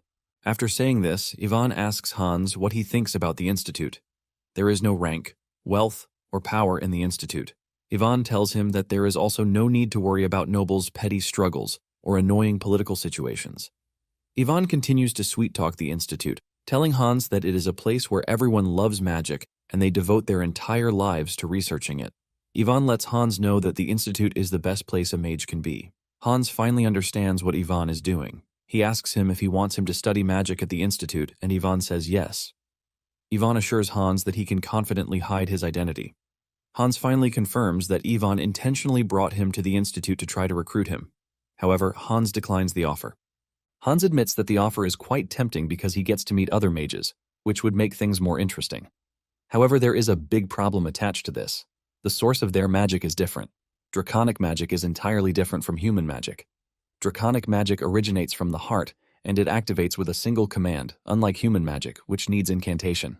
Hans is fully aware that he knows nothing about human magic because he started with draconic magic. Because of this, he concludes that he would be basically useless at the academy. Just then, Hans notices a magic circle on the board, and Ivan reveals that it is a fire burst magic that he is currently researching. Ivan says it is basically an improved version that enhances the first circle fireball into fifth circle attack magic. However, it is not completed yet. Ivan reminds Hans that he is fully focused on defensive magic because of the Emperor, which makes him weak when it comes to offensive magic. After staring at the magic circle, Hans asks Ivan if he is permitted to try to fix it. Apparently, mages take pride in creating new magic because it is a big feat. It is basically a once-in-a-lifetime achievement and proof that they have reached the highest point of their field. Because of this, they make sure not to leak the development of a new magic to other mages. Since this is the norm, Hans is surprised that Ivan is allowing him to make changes to the magic circle that he is currently developing. After some minutes of looking at the formula, Hans tells Ivan where the problem is, and he fixes it. Ivan is totally blown away, and he is forced to hug Hans, declaring that he is a genius. Ivan confesses that he has been trying to fix the formula for months without progress, but Hans did it in just minutes. Hans tries to be modest, telling Ivan that he only tweaked an existing formula. Ivan lets Hans know that he is a genius because he has mastered the ancient runic language. Hans is shocked at the mention of runic language. Ivan reveals that the formulas used in the magic design are symbolized in ancient runic language, and being able to grasp the operating principles just by looking at the formula makes Hans a runic genius. It finally dawns on Hans why he was able to understand human magic formulas, even though it was his first time seeing them. Basically, ancient runic language is draconic magic expressed in linguistic form. Human magic is then reconstructed into said formulas. To put it simply, draconic magic is the foundation for human magic. Hans finally realizes that he can research both sides since they operate on the same principle. Hans is blown away by this realization. However, he calls himself back to the real situation of things, apologizing to Ivan for touching his magic formula. On the other hand, Ivan is not angry because he already sees Hans as his master, even though he declined the offer. Ivan lets Hans know that he doesn't need to worry about formalities because learning from him is the greatest honor he can get. Hans is impressed that Ivan has no pride like the other mages. All he wants is to research magic and nothing more. Just then, Ivan's disciples enter the room, and they are blown away when they realize that he has completed the magic circle on the board. Ivan is not entirely thrilled since he wasn't the one who completed the magic formula. Ivan then introduces his disciples to Hans. Ivan lets his disciples know that Hans came to visit the Emperor, and he is only giving him a tour of the institute. It turns out that the dude who ran into Hans earlier is also a disciple, and he questions his master's decision to bring a nobody into his personal laboratory. One of the other disciples was trying to tell the dude to forget about that and celebrate the fact that their master completed the magic circle. This only fires up the dude, who suggests that they chase out the outsider. He is pissed that a non-magic user is being exposed to their precious formula. With everything he is saying, he is getting on Ivan's nerves, but he can't say anything since he is trying to protect Hans's identity. Ivan tries to remind his disciples that he was the one who brought Hans to the room, which means they are supposed to show some level of courtesy. He adds that Hans is also the Emperor's guest, and this alone deserves some respect. Ivan cannot basically tell them that the person standing in front of them is a high-level mage. The rude disciple then reminds Ivan that he is the one who usually tells them not to mind ranks or etiquette. Before the whole situation escalates, Hans tells Ivan that they should leave. After leaving the laboratory, Ivan apologizes for what went down in the room. He says he has spoiled his disciples so much, which is why they acted the way they did. Hans assures Ivan that he is not angry. He knows that Ivan was just doing his best to keep his identity hidden. Hans also mentions that he likes the fact that Ivan is close to his disciples. Ivan reveals that their skills are very solid, but they lack manners. He is pretty sure that they would have fainted from shock if they got to see Hans in action. With what Hans saw in the laboratory, he can easily figure out that the three disciples are talented. Given the fact that Ivan is an archmage, he is going to be picky with whoever he chooses as his disciple. Hans is confident that the three disciples will end up becoming the Empire's archmages in the future. Hans thinks to himself that it would have been nice if he could ask for their help concerning the plan he has. The two return to the waiting room to find Carter and Regina having a very lovely time with each other. The two are very comfortable talking to each other as they both smile. Hans is shocked to see this, and he starts to wonder when Regina and the Emperor got so close. Hans knew that they were exchanging letters, but he never knew that they had gotten very close. Ivan stares at Hans, laughing at him. He never knew that Hans was pretty dense when it came to romance. After they have all had a good time together, Hans and Regina jump into their carriage and start going back to their place. Suddenly, Regina asks Hans if men like quiet and graceful people. The moment Hans hears this, he automatically realizes that he is about to give relationship advice. Since he has no experience with this, he starts to stutter. He finally asks Regina if she thinks the Emperor will dislike her. Regina finds it hard to answer the question, and this is when Hans figures out that Regina is basically in love with the Emperor. Regina admits that she is in love, but she certainly has no interest in becoming the Empress. She just likes meeting Carter and having discussions with him. Hans knows where this is going, and he assures Regina that he will always be on her side, no matter what she chooses. He tells her that she is free to do whatever she wants without thinking about what others think.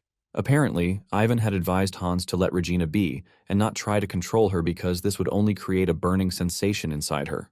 Soon afterward, cases of check counterfeiting start to arise in Sullivan Bank. The head of the Huffman Trading Company is shocked when he tries to cash his check. but they told him that they have already paid out the money on the check. He initially thought the cashier was messing with him since the check was worth at least 50 gold coins. It soon turns into a heated argument that catches the attention of the other customers in the bank. Apparently, the dude was the first to switch from Callista Bank to Sullivan Bank when he heard that they had started issuing checks. Dominic Sullivan also hears about the rising cases of check counterfeiting, leaving him totally worried. His assistant tells him that the issue is happening all across their branches. His assistant tells him that the checks look so real that they resemble the real thing. It is so bad that even the bank employees cannot tell the difference between the original and the counterfeit. Because of this, they can't put a number to the amount of counterfeits in the market.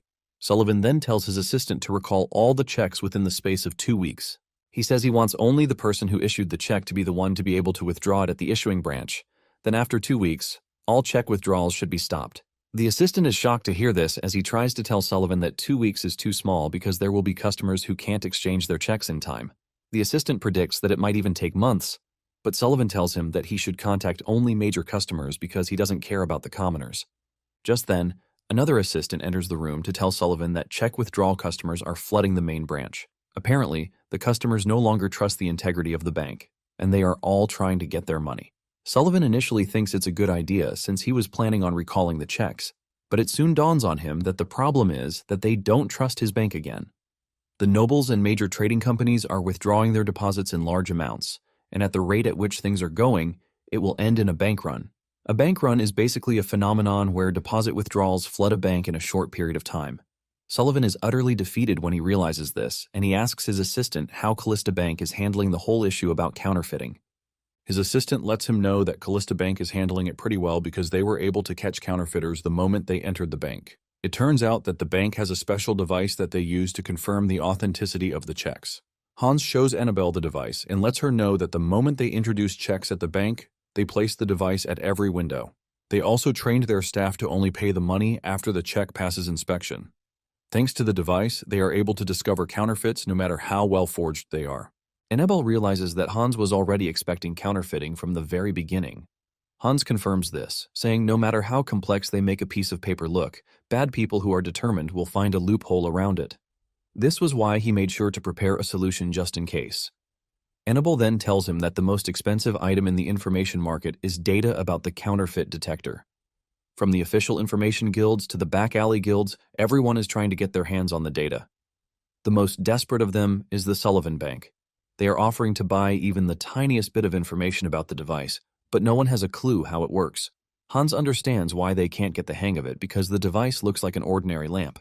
However, the device is a magical tool that has magic stones inside it. Hans carved magic that responds only to specific wavelengths into each piece of check paper. After this, he designed the detection device with magic stones so that even non-mages can use it. When he was initially preparing it, he thought he was being paranoid, but looking back at it, he's glad that he actually did. Hans lets Annabelle know that the device was made with the bank's special technology, so even if she sells the information about it, there is no one who would be able to replicate it. Annabelle is hurt by Hans's words, even though it is a joke. Annabelle assures Hans that she would never sell information about Hans or his institutions, even if she were offered billions. This is because she sees Hans as her benefactor. He was the one who saved her guild from bankruptcy. Thanks to this, the guild keeps getting tons of requests. Hans is also happy to be doing business with the guild because when he wanted to open new branches, it was Annabelle's guild that warned him that spies would be planted among the new employees. Hans cannot believe that Sullivan is such a disgusting soul who would do anything and everything to bring down someone. Annabelle reveals that Sullivan is able to do as he likes because he has the backing of House McCarthy. House McCarthy is one of the two powerhouses that run the empire alongside House Townsend. Hans then asks Annabelle if she has any information on Marquis Krauser, but Annabelle says she has nothing. Annabelle says the information practically doesn't exist, which is why she can't get it. Hans knows that McCarthy will soon get wind of Callista's progress, and they are definitely going to interfere in his business. To prepare for this, Hans wants to make an alliance with the Marquis's house. However, Hans decides to put aside what he can't control in the meantime.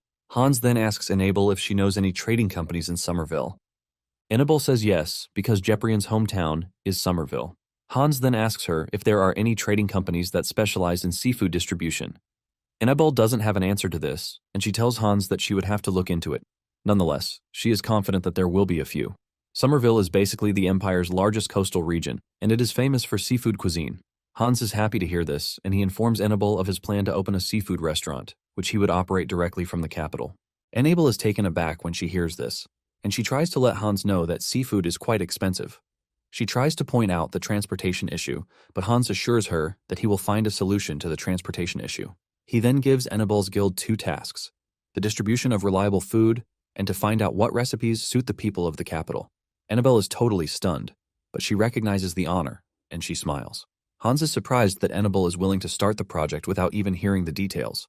Annabelle then tells Hans that she has learned one thing while working with him.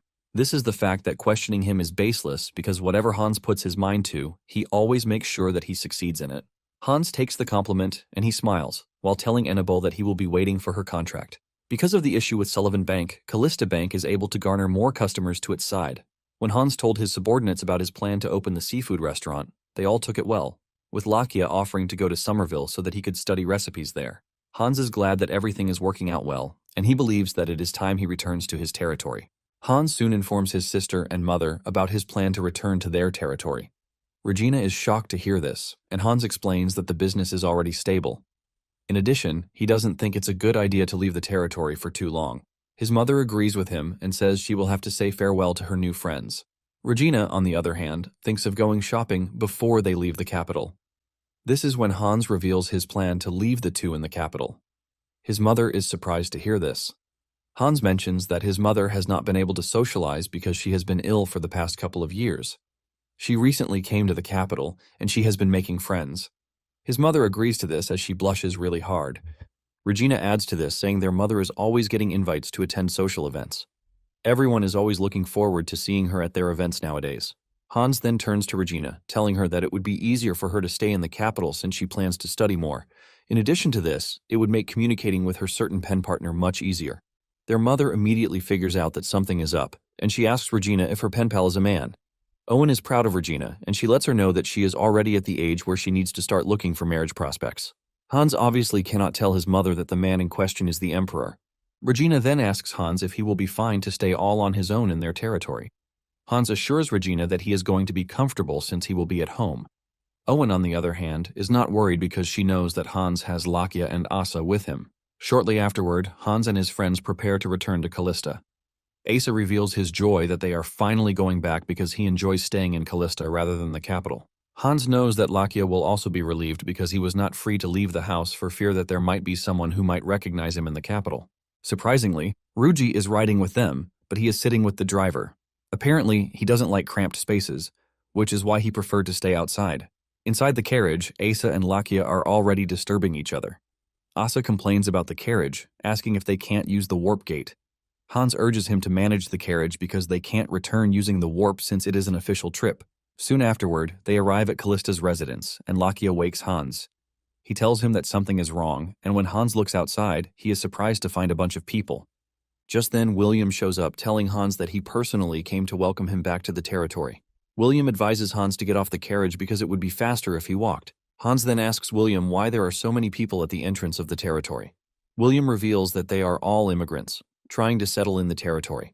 There is a long queue because of identity verification. Hans is surprised to hear this since he thought there would be fewer people coming into town after the flooding incident. William lets him know that it is the direct opposite. After the flood incident, word spread around that Hans compensated the flood victims. This made news about Callista's travel far and wide, with reports of it being a good place to stay. Because of this, people start moving in with their entire family. Hans is blown away by this, and he has no choice but to walk into Callista on foot. Surprisingly, the citizens are all waiting to welcome him back. Hans is forced to ask William if he is the one who called everyone to welcome him, but he says no. It turns out that people were already waiting for his return, and the news of his return soon spread through the entire region. William also tells Hans that he has formulated a story for the people about how he came during the flood, so he has nothing to worry about. Hans takes a flower from a kid, and after taking a sniff, he realizes that he is truly back home. Hans gets to the castle to see that everyone is lined up to welcome him. The servants ask him if they should prepare food for him, or if he will rest first. Instead of these two things, Hans tells them that he would prefer to check out the administrative logs. He is already back to work, and the servants are not surprised by this since they already know the type of person he is. William then gathers all the reports. The first thing he shows him is the report on the Compton Mountain situation. He tells Hans that mining preparations have entered the final stage and work can begin the following month. Hans is glad to hear this. Hans intentionally made silent preparations to mine the iron ore because he knew that the two ducal houses would want to interfere, even though the ore legally belonged to Callista.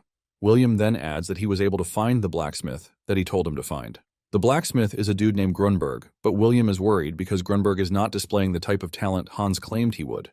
William adds that the dude was quite confused and puzzled by the role that Hans planned to give him. Hans is not worried when he hears this, since he knows that Grunberg is not going to realize his full potential until later.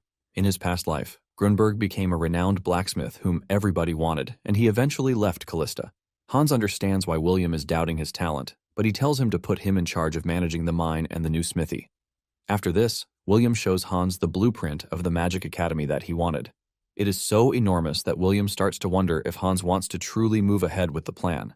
Hans lets William know that the entire project is a promise to his teacher and benefactor. After hours of checking through everything, Hans finally finishes up. Lakia questions Hans's decision to stress himself on the first day of returning to the territory, but this is just who he is. Hans is surprised that Asa and Lakia were both waiting for him to finish instead of leaving to rest. The two assure him that they are feeling very good since they rode in a carriage. Asa wastes no time clinging to Hans while reiterating the fact that Callista is better than the capital. Hans then suggests that they all go on a territory inspection the next day since it's been a while. Asa wastes no time agreeing to this suggestion. In no time, 2 years pass by as the house continues to expand its business. Meanwhile, at the capital, there is a district that is considered the most bustling area, and before they knew it, they started calling it Callista Street. This is basically because the Callista Bank headquarters is located on this street, ultimately revealing how much growth has hit the area since the establishment of the bank 2 years ago. However, there is also another place on the street that actually pulls people in, and this is a restaurant where seafood is being served, the Sea Breeze. Everyone who comes to the restaurant enjoys their meals at the restaurant, and to make it even nicer, it is open to commoners. Even though it is a bit expensive, commoners don't mind patronizing the restaurant because it is manageable when it comes to hosting special events. It is also nice because in the past, commoners wouldn't even think of buying seafood in the capital. The reason seafood is now easily accessible is all thanks to Sea Breeze. In the past, all the fish would have rotted before they got to the capital from the sea. And from the rumors flying around, there is a mage dedicated to casting preservation magic on the cargo wagons departing the seaport, which means no matter how many days it takes to reach the capital, the seafood stays fresh. While the noble class customers are discussing this, they are left questioning the possibility of this, since preservation magic requires at least third circle high-level magic. Because of this, they assume that the Imperial mages are involved. What makes it fun is the fact that Imperial mages are not allowed to use magic other than in their Imperial duties. With this, one of them concludes that the restaurant is linked to the Imperial court. However, the question of who owns the restaurant still remains largely unknown. One of the nobles is pissed that the restaurant is accommodating both nobles and commoners. In fact, the restaurant has intentionally lowered its prices so that the commoners can also eat at the restaurant. However, the nobles use the second floor, while the commoners use the first floor. Apparently, there is still an upper floor, which is reserved only for the big shots. Meanwhile, Jeprian is begging Hans to reveal that he is the real owner of the restaurant because there is no way anyone will believe that a commoner like him owns the restaurant. Hans smiles while saying he only provided funding and planning, while Jeprian was the one who researched and developed recipes to suit everyone's taste in the capital. Because of this, Hans believes that Jeprian should be treated as the owner of the restaurant. Jeprian has no choice but to accept what Hans is pushing to him, and he lets Hans know that he appreciates the gesture. Hans then commends the day's food, and Jeprian confesses that he made the meal even better because it is a memorable day. Apparently, Hans is resuming full capital activities because up until that moment, he had been focused on territory management, but he is now planning to pursue various other businesses. Just then, Hans hears that his guest has arrived, which is a bit early. However, he refuses to ask them to wait since he is done eating. Hans then asks them to be ushered in, and the guest turns out to be Bowen. Bowen presents a bouquet of flowers to Hans while kneeling to him to thank him for reserving the upper floor of the restaurant for them as their meeting place. Once they are seated, Bowen talks about how good business has been and his plan to open another branch in Bensi. Hans is surprised to hear this because it would make it the 5th branch. Bowen's clothing business basically began with high-quality artificial flowers, and this hit the empire with a big wave, which eventually expanded beyond accessories, materials, and women's clothing. Bowen has been hitting the jackpot with everything he touches, which earned him the nickname Golden Hands. Hans also compliments him on his success in the men's salon, because even though there was a bit of resistance in the beginning, everything turned out so well. Bowen then replies that he owes everything to his eyes. Hans is confused when he hears this, and Bowen decides to explain further. Bowen explains how he is able to figure out that Hans has an outfit for each season of the year. Bowen talks about how he would style Hans if he were to be put in charge. At the end of his explanation, he tells Hans that he would design the sleeves tight and thick to hide the gold bracelet that Hans is wearing on his wrist. Bowen figures out that the bracelet is a secret that shouldn't be seen by others, and since he saw how Hans always wears it, he could tell that it is something of personal significance.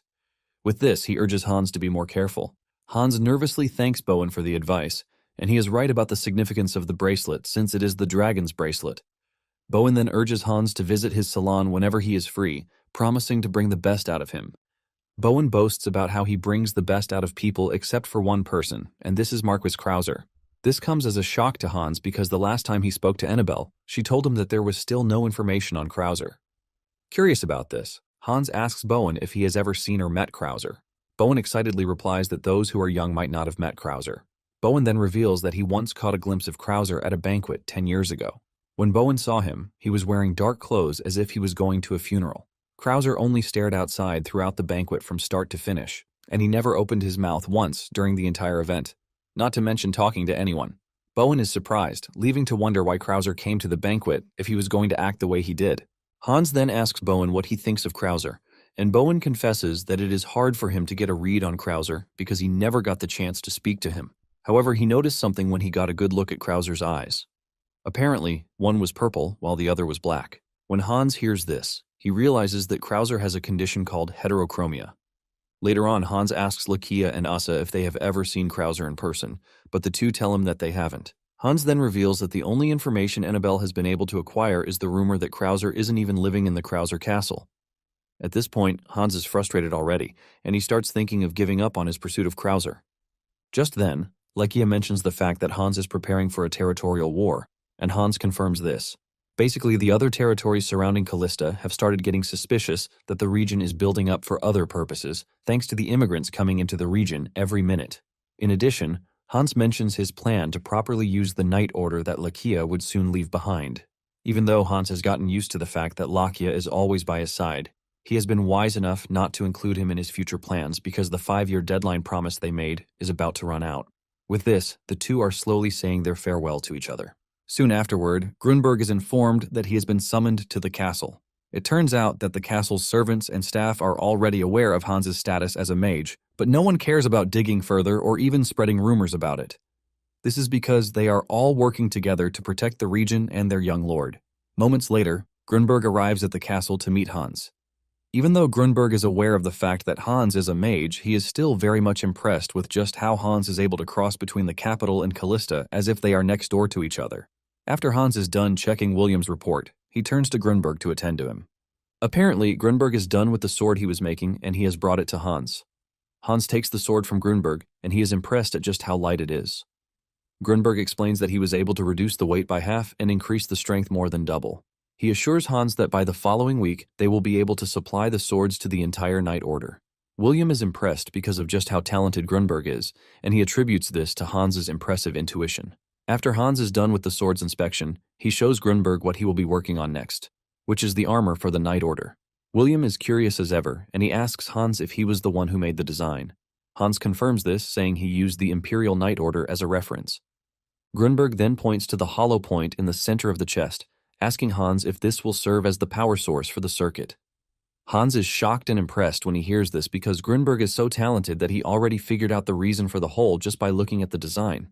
Grunberg then tells Hans that he might not know how it works, but he is pretty sure that it will turn out great. After receiving the design, Grunberg takes his leave, and Hans talks to Williams about how he completely trusts Grunberg. William confirms this, saying Grunberg is a really trustworthy person. William then tells Hans that there is one more thing he has to report, even though he has mentioned it before. William then tells Hans about the drought, and this is because it has only rained once that year. Thanks to Hans's foresight, they were able to build a large reservoir, and they have been managing because of the reservoir. However, William is worried because if it doesn't rain by the rainy season, everything is going to dry up, which is why they are all worried. Hans then tells William that even though they can't do anything about the weather, he has made sure he prepared enough countermeasures, so no one in Callista will go hungry. Hans then tells William that he can give the people this assurance so they have nothing to worry about. After the meeting with William is over, Hans thinks over everything again. He suspects that the drought is just beginning because the grass outside is already dried out. However, Hans is not ready to just mess with everything because he knows the future. He is extremely careful not to make choices that would determine many people's fates because he has learned his lesson the hard way. Hans decides that he just needs to chill out and think things over carefully. Later on, Lakia sees the sword that Grunberg made, and he compliments it, but he still boasts about how his sword is superior to it. Just then, Lakia turns to Asa, asking him where his bodyguard has been lately. Unknown to them, Ruji is always following Asa around, but they don't know this because he is very elusive in the way he does his thing. Hans also joins Lakia in asking Asa about Ruji. Asa then replies that cat people are known to wander around, and he assures them that Ryuji will always come around, even if he disappears. Lakia then asks Hans if he has any major plans coming up, and he says no. Basically, he is stuck with managing the bank and the restaurant branches. Hans is relieved that in his past life, nothing really important happened at this time, which means he can focus on work. Meanwhile, the Emperor and Regina meet at the usual spot, which is located in a local area. They both make sure to wear commoners' clothes when coming so as not to raise suspicions. The two are happy to see each other as they exchange warm greetings. The Emperor assures Regina that he is fine because Ivan makes it easy for him to occasionally go out to meet Regina. However, Regina can see that the Emperor is acting all weird, and she asks him if there is anything wrong. The Emperor mentions that he has received another marriage proposal from McCarthy, and his mother has been advising him to meet them since it would not be nice if he continues turning all of them down. It finally dawns on Regina that she has been going out with the Emperor of the Empire, and there is no guarantee that they are going to continue the way they are. Just then, the Emperor asks Regina if she is fine with the type of relationship they currently have. Regina is confused by what the Emperor means, and he asks her if she is fine with the way they hide their statuses by wearing commoner clothes. He asks Regina if she is fine with the way they have been hiding their relationship, as if it were some kind of crime. Regina then nervously replies that she doesn't mind because she believes that the Emperor is being considerate so that House Callista doesn't get involved in power struggles. Regina then tells the Emperor that she has thought a lot about their relationship and she has come to the conclusion that she would be fine as long as they remain friends after the Emperor gets married. Just then, the Emperor cuts in, telling Regina that he is not satisfied with this. Regina is shocked to hear this, and she watches as the Emperor stands up from where he is sitting. He reveals his plan to announce his plan of a state marriage at the next Imperial Grand Council. Before Regina knows what is happening, the Emperor has gone on his knees, asking Regina if she would marry him. Regina is so shocked that she turns red like a tomato while covering her mouth in total disbelief. Later on, Alman presents Hans with the banking reports, and Hans is impressed by everything that he even tells Alman that he is more suited to business management than butler work. Alman humbly tells Hans that it is all thanks to his ingenuity when it comes to personnel organization. Alman then asks Hans if his successor, William, is doing well, and Hans assures him that he is doing pretty well, saying William is even more knowledgeable about Callista's internal affairs than him. Hans then asks Alman about the drought situation in other places because it seems that Callista is the only region managing the situation. Alman confirms this, saying the report he is getting is not quite good.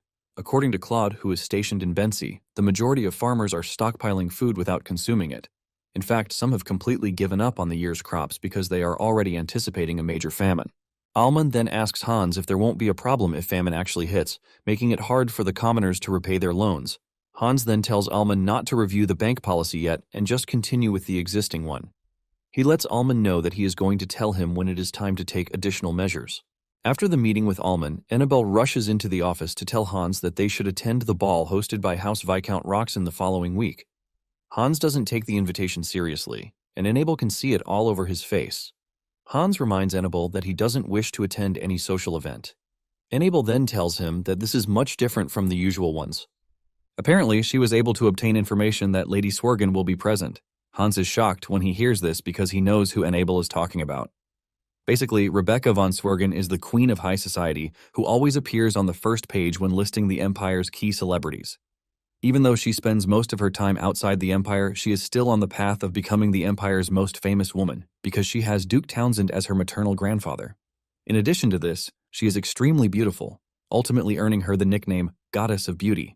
Annabelle then reminds Hans about how much Townsend cherishes his granddaughter, and there is the chance that Hans might not meet her again once she leaves the Imperial capital.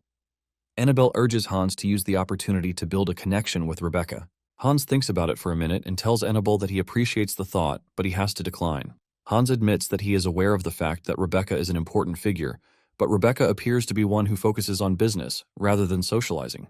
Annabelle then reminds Hans that he is already of marriageable age, and his mother is already expressing concern about this. Apparently, Hans is 20 years old already, but he lets Annabelle know that he has no need for marriage as things stand. This turns out to be the opposite when Hans meets the Emperor later that day. The Emperor tells him his decision that he wants to marry Regina. This news hit Hans so badly that he lost his footing, causing the Emperor to lean over to ask him if he was fine. An hour ago, Ivan had suggested that Hans come to the castle, and Hans thought it would be something about the research institute, not knowing it was something so important. The Emperor then suggests that they take a walk. He lets Hans know that he proposed to Regina that very day, and Hans asks the Emperor what his sister's answer was. Hans reveals that Regina initially refused because she believed that she was not competent to handle the position of Empress, thus becoming a burden to the Empire and the imperial family. However, deep down, she wishes to be by the Emperor's side if she can. Because of this, she reveals that she was going to follow anything Hans says because her brother always makes the right decisions. Deep down, Hans has always known about the relationship between the two, and since he is the ruler of Callista, he is supposed to be the one to decide Regina's marriage. However, Hans believes that a marriage proposal from the imperial family is another weight on its own.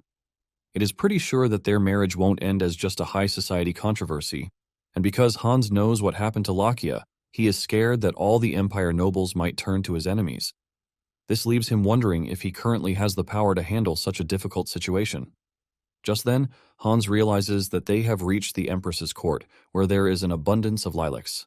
The Emperor reveals that the space is the most beautiful and peaceful place within the imperial castle, and he often walks there whenever he seeks solace from loneliness. Because of how beautiful the place is, the Emperor reveals his plan to give Regina the garden because it is the most precious thing that he owns.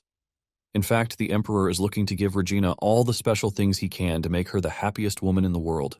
Hans remembers that after the dinner he and Regina had with the Emperor at the palace 2 years ago, the Emperor never invited the two of them to the palace again. Coupled with Callista Bank's growth at the time, all the nobles' attention would have been on them.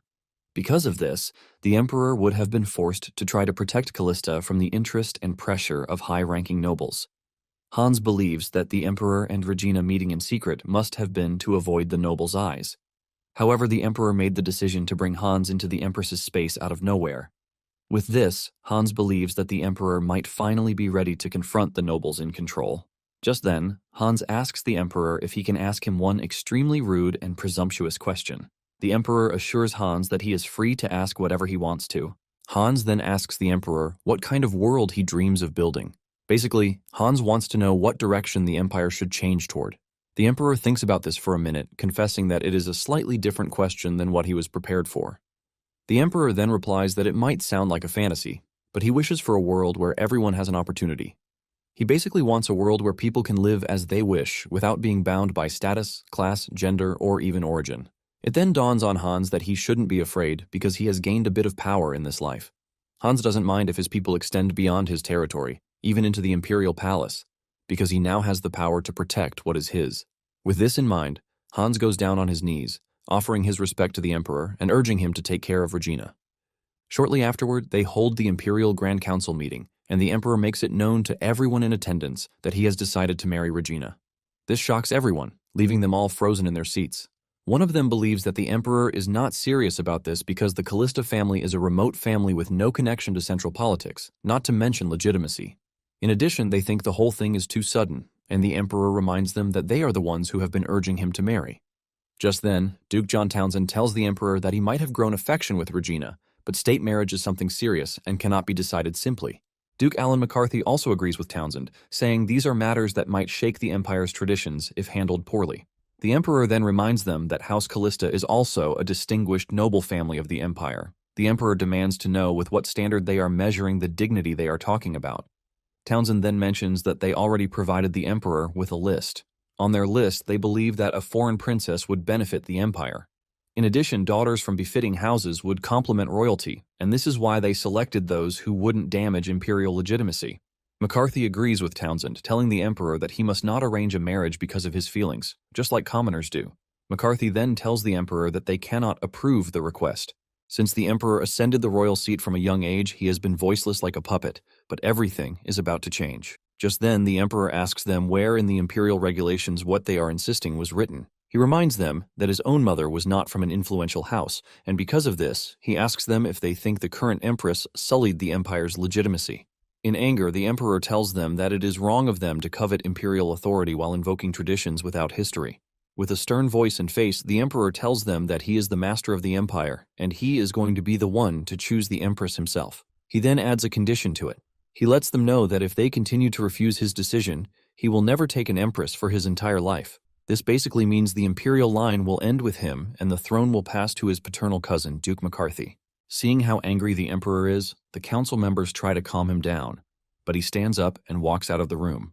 Later that day, Townsend is seen having a discussion with his son, Glenide, about the events that happened at the council meeting. Glenide is confused about the whole thing, and he believes that House McCarthy should be happy, since the throne is going to fall to them if the emperor doesn't have an heir. However, House McCarthy also didn't welcome the idea, leaving Glenide totally confused. Townsend berates his son, telling him that he lacks foresight. Townsend explains that the empire boasts about its supreme history, and no matter how greedy the McCarthy house, they will never try to take on a power game. In addition, if it happens, a war will simply break out, which obviously ends in the total annihilation of one side.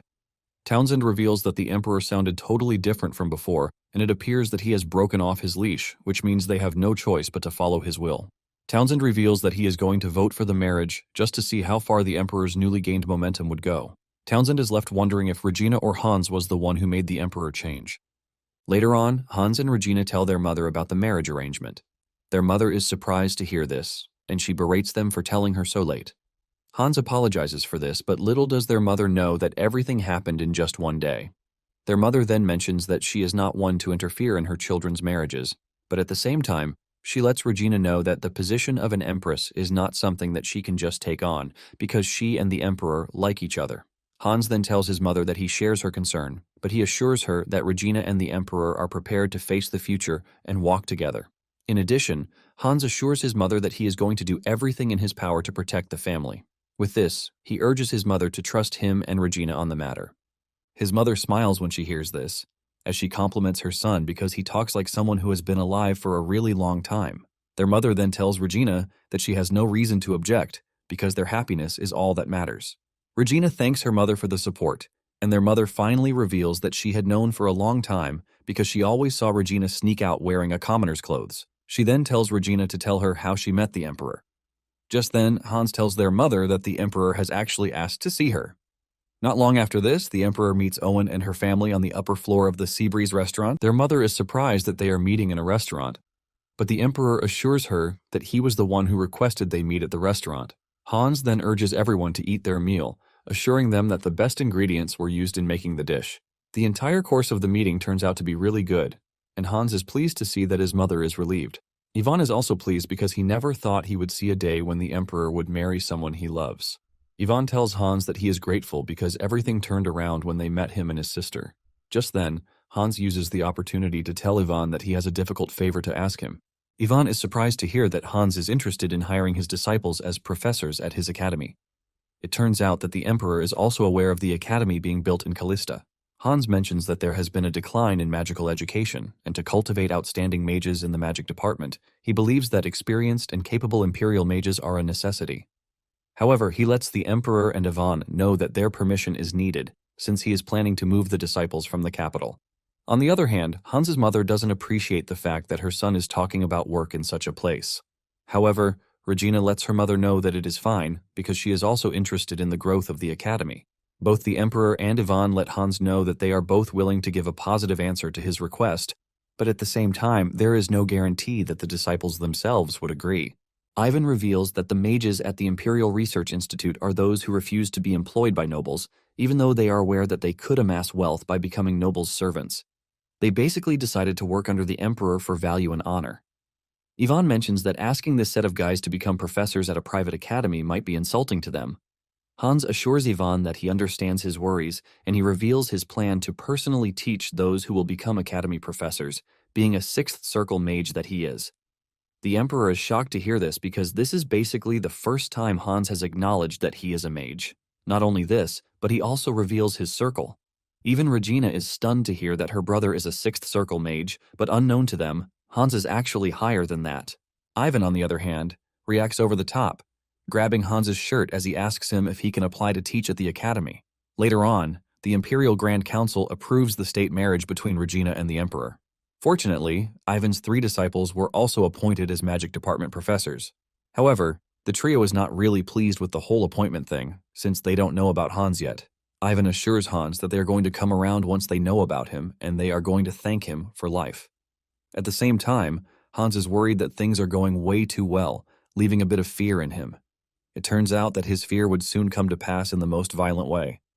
Sometime later, Hans, Asa, and Lakia are walking through the street when a supposed pickpocket tries to get to Lakia, but he swiftly takes him down. Asa is surprised that the guy is stupid enough to target a guard knight in plain sight. While the dude is restricted, he starts complaining about how the nobles are fine, while the commoners are hungry. Hans immediately tells Lakia to let the dude go, surprising Lakia. Lakia assumes Hans wants him to release the dude, but Hans tells him not to beat him and hand him over to the authorities instead. Hans is well aware that everything is going south because of the famine, since the farmers' year's harvest is tied to their livelihood. Just then, they return home to see carriages in front of the house, shocking Hans, and he starts to question why there are people at the house. Alman then rushes over to tell Hans that people have been pouring in, requesting to see Hans or Regina. Alman mentions that these people are of high nobility, so he couldn't turn them away. Hans then tells Alman to refuse all audience requests for the time being. In the past, nobles who approached Hans were those in need of emergency funds or facing financial crises, but since the announcement of Regina as the future empress, there will be those who will want to form connections for the future. Hans was already expecting the famine and the sudden interest in other nobles thanks to Regina being announced as the empress, but the combination of these gave a result that Hans totally didn't expect. In no time, rumors start flying around that the famine is because of the new empress. People start talking about how heaven is angered that the emperor picked an unsuitable person as his bride. Hans enters his sister's room to find her crying, while their mother comforts her.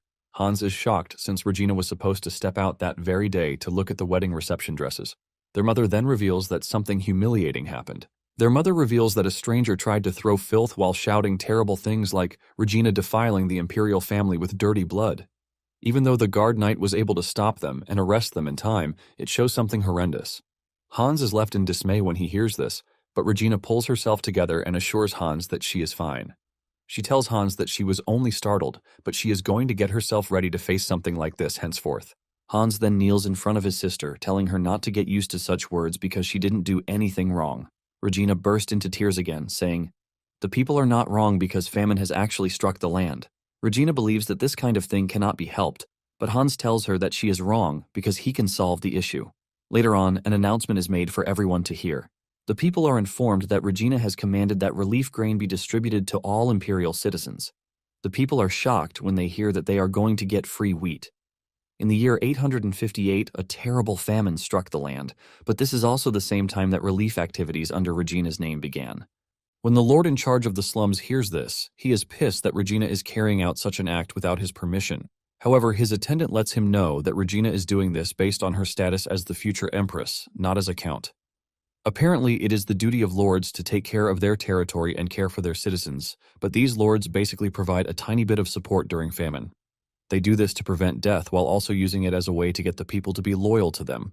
Because Regina is not doing this the usual way that they have been doing it, the lord is pissed off. He believes that Regina is naive, and since the famine is still early, the commoners won't appreciate her effort. Just then, the attendant calls his attention to the fact that the wheat relief program might cause the wheat prices to plummet. The attendant tells him that as of that morning, one bundle of wheat was 8 copper coins. This shocks the lord because as of the day before, one bundle was 60 copper coins. The attendant mentions that House Callista is directly supplying wheat to retailers with a contract stipulating the selling price won't exceed 8 copper coins. The lord almost crashes out in anger when he hears this. He talks about how he hasn't met Hans, but he is already interfering in his territory. His attendant then tells him that the relief program is being implemented simultaneously across all regions in the empire, not just their own territory. The moment the lord hears this, he is left wondering how House Callista is able to get their hands on such large quantities of wheat. Thanks to House Callista supplying wheat across the empire, they were able to stabilize the price hike in wheat. It turns out that this famine relief strategy came to life in a meeting from 2 years ago when Duran von Chenowes visited the bank for a loan. This was when Duran learned the conditions surrounding the 7,000 gold loan that he wanted to take. Basically, for 5 years, there will be an exclusive supply of 50% of the wheat harvested in his territory to Callista. He was also to pay loan interest this same way. Hans had told him to check the contract and point out whatever he felt was bad for him. When Hans sees that Duran was taking too long, he asks him if 50% was too much, but Duran nervously says no. In fact, he was surprised that the conditions were lighter than expected. Since Hans was lending him 7,000 gold, he could have just asked for 100% monopoly rights. He then asks Hans if he was planning to start a grain distribution business because he knows that Callista currently doesn't have issues with food. In ancient times, it was normal that the rich became richer and the poor became poorer whenever there was a crisis in the land. In Hans's previous life, countless lives were lost thanks to the greed of the nobles. Wheat that usually traded at 5 copper coins rose to 100 copper coins at some point. These caused even farmers to borrow money that they would never be able to finish paying in their lifetime. Since Hans knows this, he has sold wheat that he got from Chenowis only in an amount that would not affect the market while storing the rest. Thanks to this, Callista now has wheat reserves that are sufficient enough to distribute among all imperial citizens with plenty left over. In no time, they completed relief in the capital while other regions kept sending in their requests. Before Hans knows it, he realizes that he has gotten so busy that he doesn't even have time for himself again.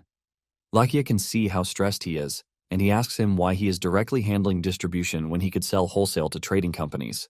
Hans replies that major trading companies cannot be trusted with this because if they secure large quantities from him and they raise the price, it would be hard to control. Asa then mentions that Hans is doing everything differently this time around because the wheat is being distributed in Regina's name. Lakia and Hans are shocked to hear this coming from Asa because he doesn't look like one to think that far ahead. Basically, Asa is right because Hans never planned to use the disaster for political gain. However, he has always tried to avoid conflict with nobles. He even made sure he kept his distance from social events to avoid creating friendships or conflicts. However, given the fact that Regina has become the empress, he can no longer maintain neutrality. It is clear as day that House Callista is the imperial family's in-laws. Hans lets his subordinate know that House Callista can now transfer its power to the emperor, and for the sake of the emperor, he is looking to take a stronger stance. Lakia smiles when he hears everything that Hans just said. Hans then asks him if Regina is fine because he put him in charge of taking care of Regina in the meantime. Lakia assures Hans that there has been no problem so far. Hans apologizes to Lakia for giving him such an important task, but Lakia lets him know that things have changed. Apparently, all Regina gets whenever she goes to the city is gratitude and cheers. Hans is happy to hear this because it means the relief strategy is working miracles. Just then, Alman informs Hans that the Joel Trading Company has requested an audience. Hans is surprised because he already rejected all audience requests, but when he hears that Ivan is escorting them, he becomes curious. Apparently, Annabelle had previously warned Hans that Joel had some connections with Ivan, and he might one day use that to try to get close to him. Hans finally receives Ivan and Joel in his chambers, and even apologizes for his unruly behavior. Even though Lakia is completely displeased, Hans still tells him that it is nothing to worry about. The dude finally introduces himself as Kirk Joel, and he apologizes for his rudeness. Joel then tells Hans that the reason he came is to obtain the distribution rights for the wheat that Callista has. Hans asks Joel if he knows why he doesn't deal directly with merchants, and Joel confirms this. He mentions that he is also aware of Hans's conviction about putting public interest and the weak first. Joel then assures Hans that what his company seeks is not retail margins, but securing a nationwide distribution network through wheat supply. Because of this, his company is willing to trade at whatever price he sets without adding to it. Joel then continues by saying that Hans would probably be thinking of how he can trust him. Joel then reveals that to build trust, his company is going to transfer its deposits to Callista Bank. This basically means that Joel Trading Company would switch its primary bank to Callista Bank.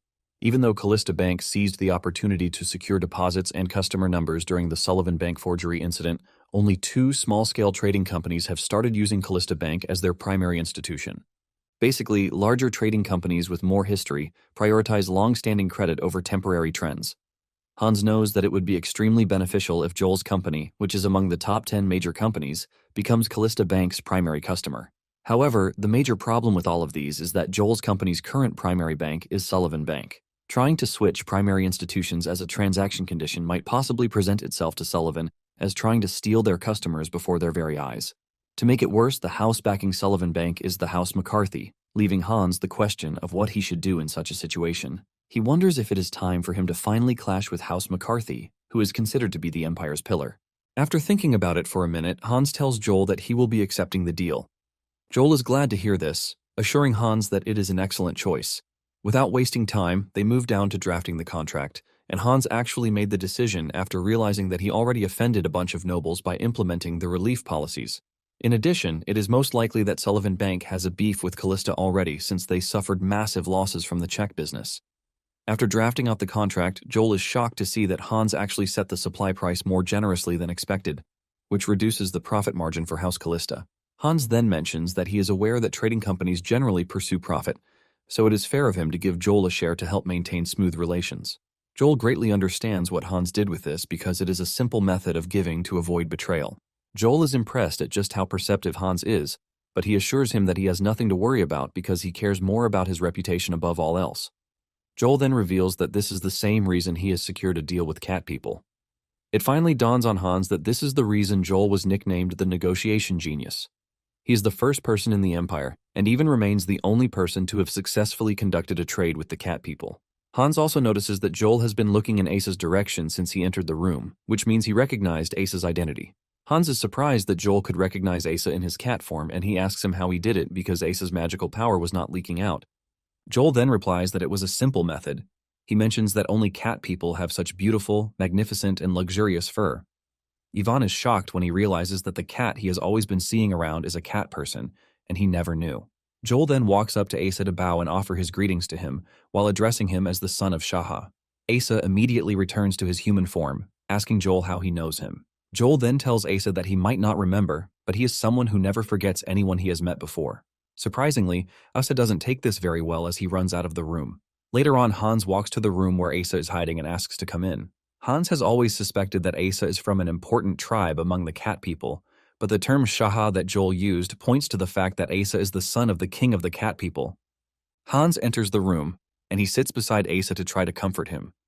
Asa then reveals that the person who inflicted the wounds on him the first time Hans saw him was his own brother. Apparently, his brother tried to kill him, which was why he ran away. He is scared that they are going to come looking for him if they find out where he is. Hans is surprised to hear all of these, and he asks Asa if there was some sort of succession rivalry between him and his brother, but Asa says no. Asa reveals that the position of Shaha only goes to the legitimate son, and since he is illegitimate, he had no succession rights to begin with. This leaves Hans questioning why his brother would want to kill him. Asa lets him know that he also doesn't know why his brother did what he did. Just from the way Asa is talking about it, Hans can see that he is traumatized from the whole experience. Hans then assures Asa that he already spoke to Joel about keeping Asa's identity a secret. Hans also told Ivan, and he promised not to mention it anywhere. In fact, they both swore that even if the world is falling apart, the secret would never slip out of their mouths.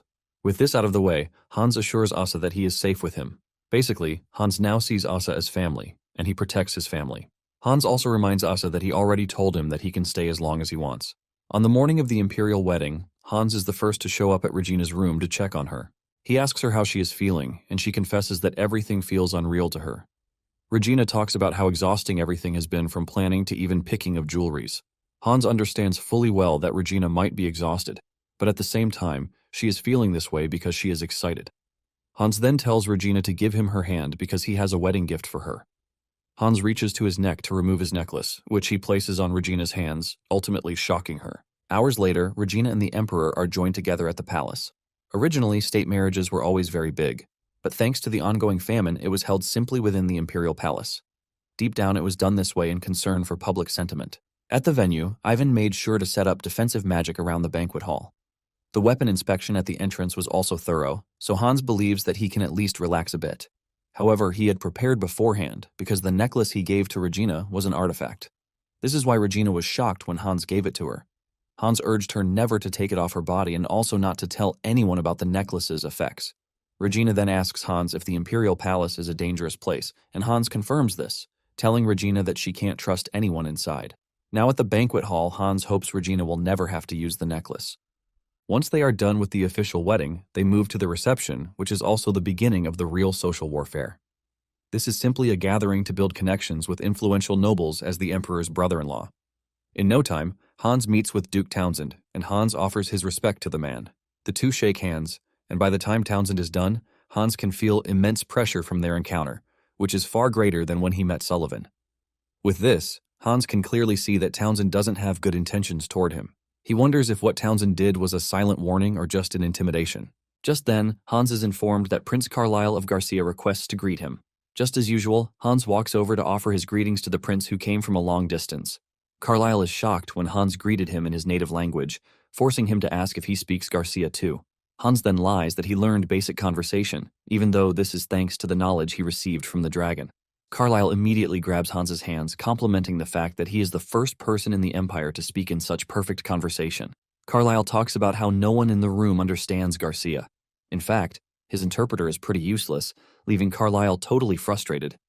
It soon spreads across the room that Hans can speak Garcia, which has made it easy for Carlyle to talk the way he wants. This leaves the people wondering if Hans is interested in trade, which is why he knows the language of Garcia. Just then, Hans hears a sweet voice behind him, and when he turns around, he gazes upon an extremely beautiful lady. She commends Hans for his fluency in a foreign language. She wants to know if Hans travels around, and she also wants to know the farthest place he has traveled to. Hans then replies that he has never left the Empire and that everything he learned was from books. Curious about who he is speaking to, Hans asks the lady for her name. The lady apologizes for not introducing herself, blaming it all on excitement. She then introduces herself as Rebecca Swergen, and this is when it dawns on Hans that he is standing in front of the most popular woman in high society. This was the lady Annabelle wanted him to meet earlier. In no time, people start to notice that Rebecca is speaking to Hans, and this is the first time that they are going to see Rebecca speak to a man first. Rebecca soon notices that they have become the center of attention, and she apologizes to Hans for making him uncomfortable, suggesting that she leave. However, Hans assures her that he is fine, so she doesn't have to worry about him. Hans reminds Rebecca that the party is just getting started, but Rebecca insists that she is leaving. As she walks away, she tells Hans that they are going to meet again if fate wills it. The moment some men notice that she is leaving, they waste no time offering to escort her, and Hans can finally see why she is very popular. Since he has greeted most of the key figures, Hans starts thinking of resting a bit. Just then, Claude shows up behind Hans, and Hans asks him if he is fine. Claude says yes, but in reality, it is not the real Claude. Apparently, the person under the mask is Lakia, who was eager to attend the wedding, which is why Hans used illusion magic to make him look like Claude. Before coming to the wedding, Hans had asked Lakia if he would be fine facing most of the high-ranking nobles who ruined his family. Lakia lets Hans know that this might be a worry, but at the same time it would be a big regret for him if he didn't witness the Emperor's wedding with his own eyes. Hans and Lakia then stand together to peacefully watch Regina and the Emperor hold hands, ushering in a new dawn. Sometime later, Regina spends the entirety of the morning discussing with the Emperor's mother, Dowager. Dowager expresses her regret that she couldn't attend the wedding, but Regina lets her know that her recovery comes first. Regina reveals that her mother was also sick throughout her childhood, and she was the one who took care of her throughout this time, so she knows how hard it is for the patient. Regina assures Dowager that she would like to become a companion for her. Dowager is extremely impressed by how Regina carries herself, and she concludes that she doesn't deserve a good daughter-in-law like Regina. Dowager soon catches a glimpse of her son at the door, and she suggests that Regina leave because her husband is already expecting her. However, the Emperor comes in, telling the two that he is not there to rush them, but to make sure that they are getting along well. Nonetheless, Dowager insists that Regina leave to meet her husband. The two then offer their respect to Dowager before finally leaving. Dowager is happy to see that her son is finally smiling. As they walk through the palace halls, the Emperor thanks Regina for being kind to his mother because she has gained strength since Regina entered the imperial palace. Regina lets the Emperor know that this is not a big deal because Dowager reminds her of her own mother, too. Just then, an attendant tells her that she has gotten a letter from House Callista. Regina reads the letter, and she expresses her shock to see that her brother's academy has been completed. When Hans took a tour of the academy, he was completely blown away by how big the entire area is. Alman assures Hans that it is going to become the continent's finest academy just as he wanted. Asa, on the other hand, is tired already because of how big the academy is. In fact, he has forgotten everything that he saw during the tour, and Hans offers to explain using the map. Hans mentions that the academy has 3 departments.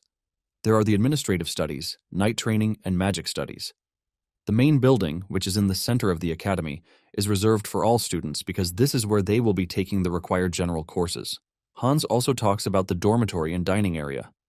Lakia then cuts in, asking Hans if he thinks many would accept the idea of the dormitory. Hans understands that it is hard for someone like Lakia to understand the fact that both nobles and commoners would share the same dormitories. In fact, there is already great resistance among the nobles, as most have decided that they can't send their kids to the school. However, Hans has a solution in his mind already. Apparently, there are 2 criteria to be admitted into the academy. The first is the enormous tuition fee and the noble status. Hans then reveals that the academy will be tempting to those who can't meet one of these criteria. Hans then plans to select the students based on merit, because even Lakia has seen that commoners can sometimes be superior to nobles. Hans then points to the magic department, revealing that there are 4 academies in the Empire, but only 2 teach magic. Even these said academies just have the faculty of magic for show because they can't offer proper education. This is not the case for Hans's academy because their professors will be imperial mages, and they are Ivan's disciples. Regardless of status or wealth, once one is interested in becoming a mage, they have no choice but to come to the academy. Meanwhile, Ivan's students are on their way to the academy, but they are confused about why Ivan suddenly sent them to an unknown academy. One of them believes that Ivan had no choice because House Callista is now the emperor's in-laws, but another disagrees, reminding her colleagues that Ivan would never mix public and private matters together. When Townsend heard about Hans's academy, he started coming up with several assumptions. He believes that Hans had Regina seduce the emperor so he could get to him. In addition, he believes that Ivan is the one making the Seabreeze restaurant run with his magic, which points to the fact that Callista owns the restaurant. Townsend then concludes that the same thing must have happened in the banking sector. Townsend assumes that Hans employed Ivan's help to make the counterfeit checker, but his attendant tries to call his attention to the fact that the timelines don't match. Annoyed, Townsend reveals that what he is worried about is the way Hans does his thing. It has come to his knowledge that Hans is always trying to mix commoners and nobles together in the same place. Townsend wonders if Hans is trying to lower the noble's status or if he has other political intentions. Since he doesn't know what Hans is thinking, Townsend comes to the conclusion that they need to eliminate Hans. His attendant is shocked to hear this, telling Townsend that the situation has gotten more difficult than before. He mentions that Hans has carried out a relief project, not to mention that he is also the emperor's brother-in-law. With all of these, the attendant believes that it is hard to ruin Hans's reputation. However, Townsend gets really serious, telling his attendant that the elimination he is talking about is far more extreme than what he is thinking. He then tells his attendant to prepare something, which is still unknown because it is time to finally send Hans on his way. Not long after this, news of the new academy shook the capital, ultimately generating rumors everywhere. Nonetheless, the morning of the entrance ceremony finally arrived. Two students, Jane and Anthony of the Magic Studies Department, are seen in the dining area. Apparently, all meals are provided free at the main building cafeteria, but students are allowed to separately use the campus dining district. The dining district sells snacks, desserts, and other special foods. In fact, all the foods have been subsidized to reduce students' burden. Hans named the academy Seyfried Academy just as promised. Anthony expresses his joy that a commoner like himself could become a student at the academy. Jane then tells Anthony that the dormitories are single rooms, which means they are allowed to have private rooms. Just then, a noble walks by, and he trash talks the two, saying that they are noisemakers because they are commoners. Surprisingly, there are lots of nobles present at the academy because they are all interested in taking lessons from Ivan's students. In fact, there are some who withdrew from their academies just to attend the new academy. Jane and Anthony are excited when they realize that they actually got admitted on merit. Suddenly, Rebecca walks up to the two, asking them how they have seen the academy so far. Anthony is shocked to see a noble speaking to them. And not just any noble, but a beautiful one at that. Totally carried away, Jane assures Rebecca that she's going to tell her whatever it is that she wants to know. However, she lets Rebecca know that they are just freshmen, so they really don't know much. Rebecca then tells them that she would like to know what the name Seyfried means. This is because Hans has always used the Callista name in whatever he has done in the past, which makes this an exception. Jane then replies that she has never thought about the Academy's name's origin. Anthony adds that there is nothing about the origin in the entrance guidebook either. It then dawns on Rebecca that even the students have no idea. Nonetheless, she thanks the two for answering her questions. As she is about to leave, Anthony asks about her department, but she reveals that she is only there to tour the academy. Anthony is not entirely surprised because the academy is open to everyone that day, since it is the first day. In fact, there is a reporter on the academy grounds. The moment the reporter catches a glimpse of Rebecca, the Wanderer, he raises his camera to take pictures of her. He already suspected that she would not miss such an important event thanks to her wanderlust. Basically, Rebecca is addicted to exploring and visiting new places that she knows nothing about. Rebecca figures out that most of the nobles still can't believe that they have to share a place with commoners, while the commoners, on the other hand, are exhilarated. With this, Rebecca confirms her hypothesis that Hans is a very interesting person. Suddenly, Rebecca spots a man in the distance, and she realizes that there is something off about him. Just then, she locks eyes with the man, and his different eyeball colors immediately give away the fact that he is Marquis Krauser. However, Krauser turns around and starts to leave. Apparently, Krauser was able to figure out who Rebecca is, and since she is Townsend's granddaughter, he assumes that he has to be careful. Krauser soon walks past another seemingly interesting individual, leaving him to wonder exactly what Hans has brought to the academy. Moments later, the students are required to report to the main hall. Some of the nobles can't believe that they have to share the same hall as commoners. Not long after this, the chairman of the academy, Hans, steps out to address everyone. He thanks everyone for coming far and wide, and he declares the ceremony open. In his speech, Hans tells the students and their parents that the core principle of the academy is equality. He talks about how he wants to give everyone the chance to study and to create a positive cycle where the knowledge is given back to society. The parents are blown away when they see just how young Hans is. This leaves them wondering just how he is able to know so much about education. Some even believe that Hans was able to build the academy through the money he got from the bank. Meanwhile, Ivan's students can hear the parents talking, and they easily figure out that the parents don't trust Hans. The lady among them, Tara, mentions that she doesn't really care about anything else because she is only following Ivan's orders. Tara believes that Hans is treating the academy as a money-making scheme, but her colleague, Byron, disagrees, saying he already inspected the main building, and everything was built with the best materials. Byron believes that there is no way Hans would have spent so much money on everything if he didn't genuinely love magic.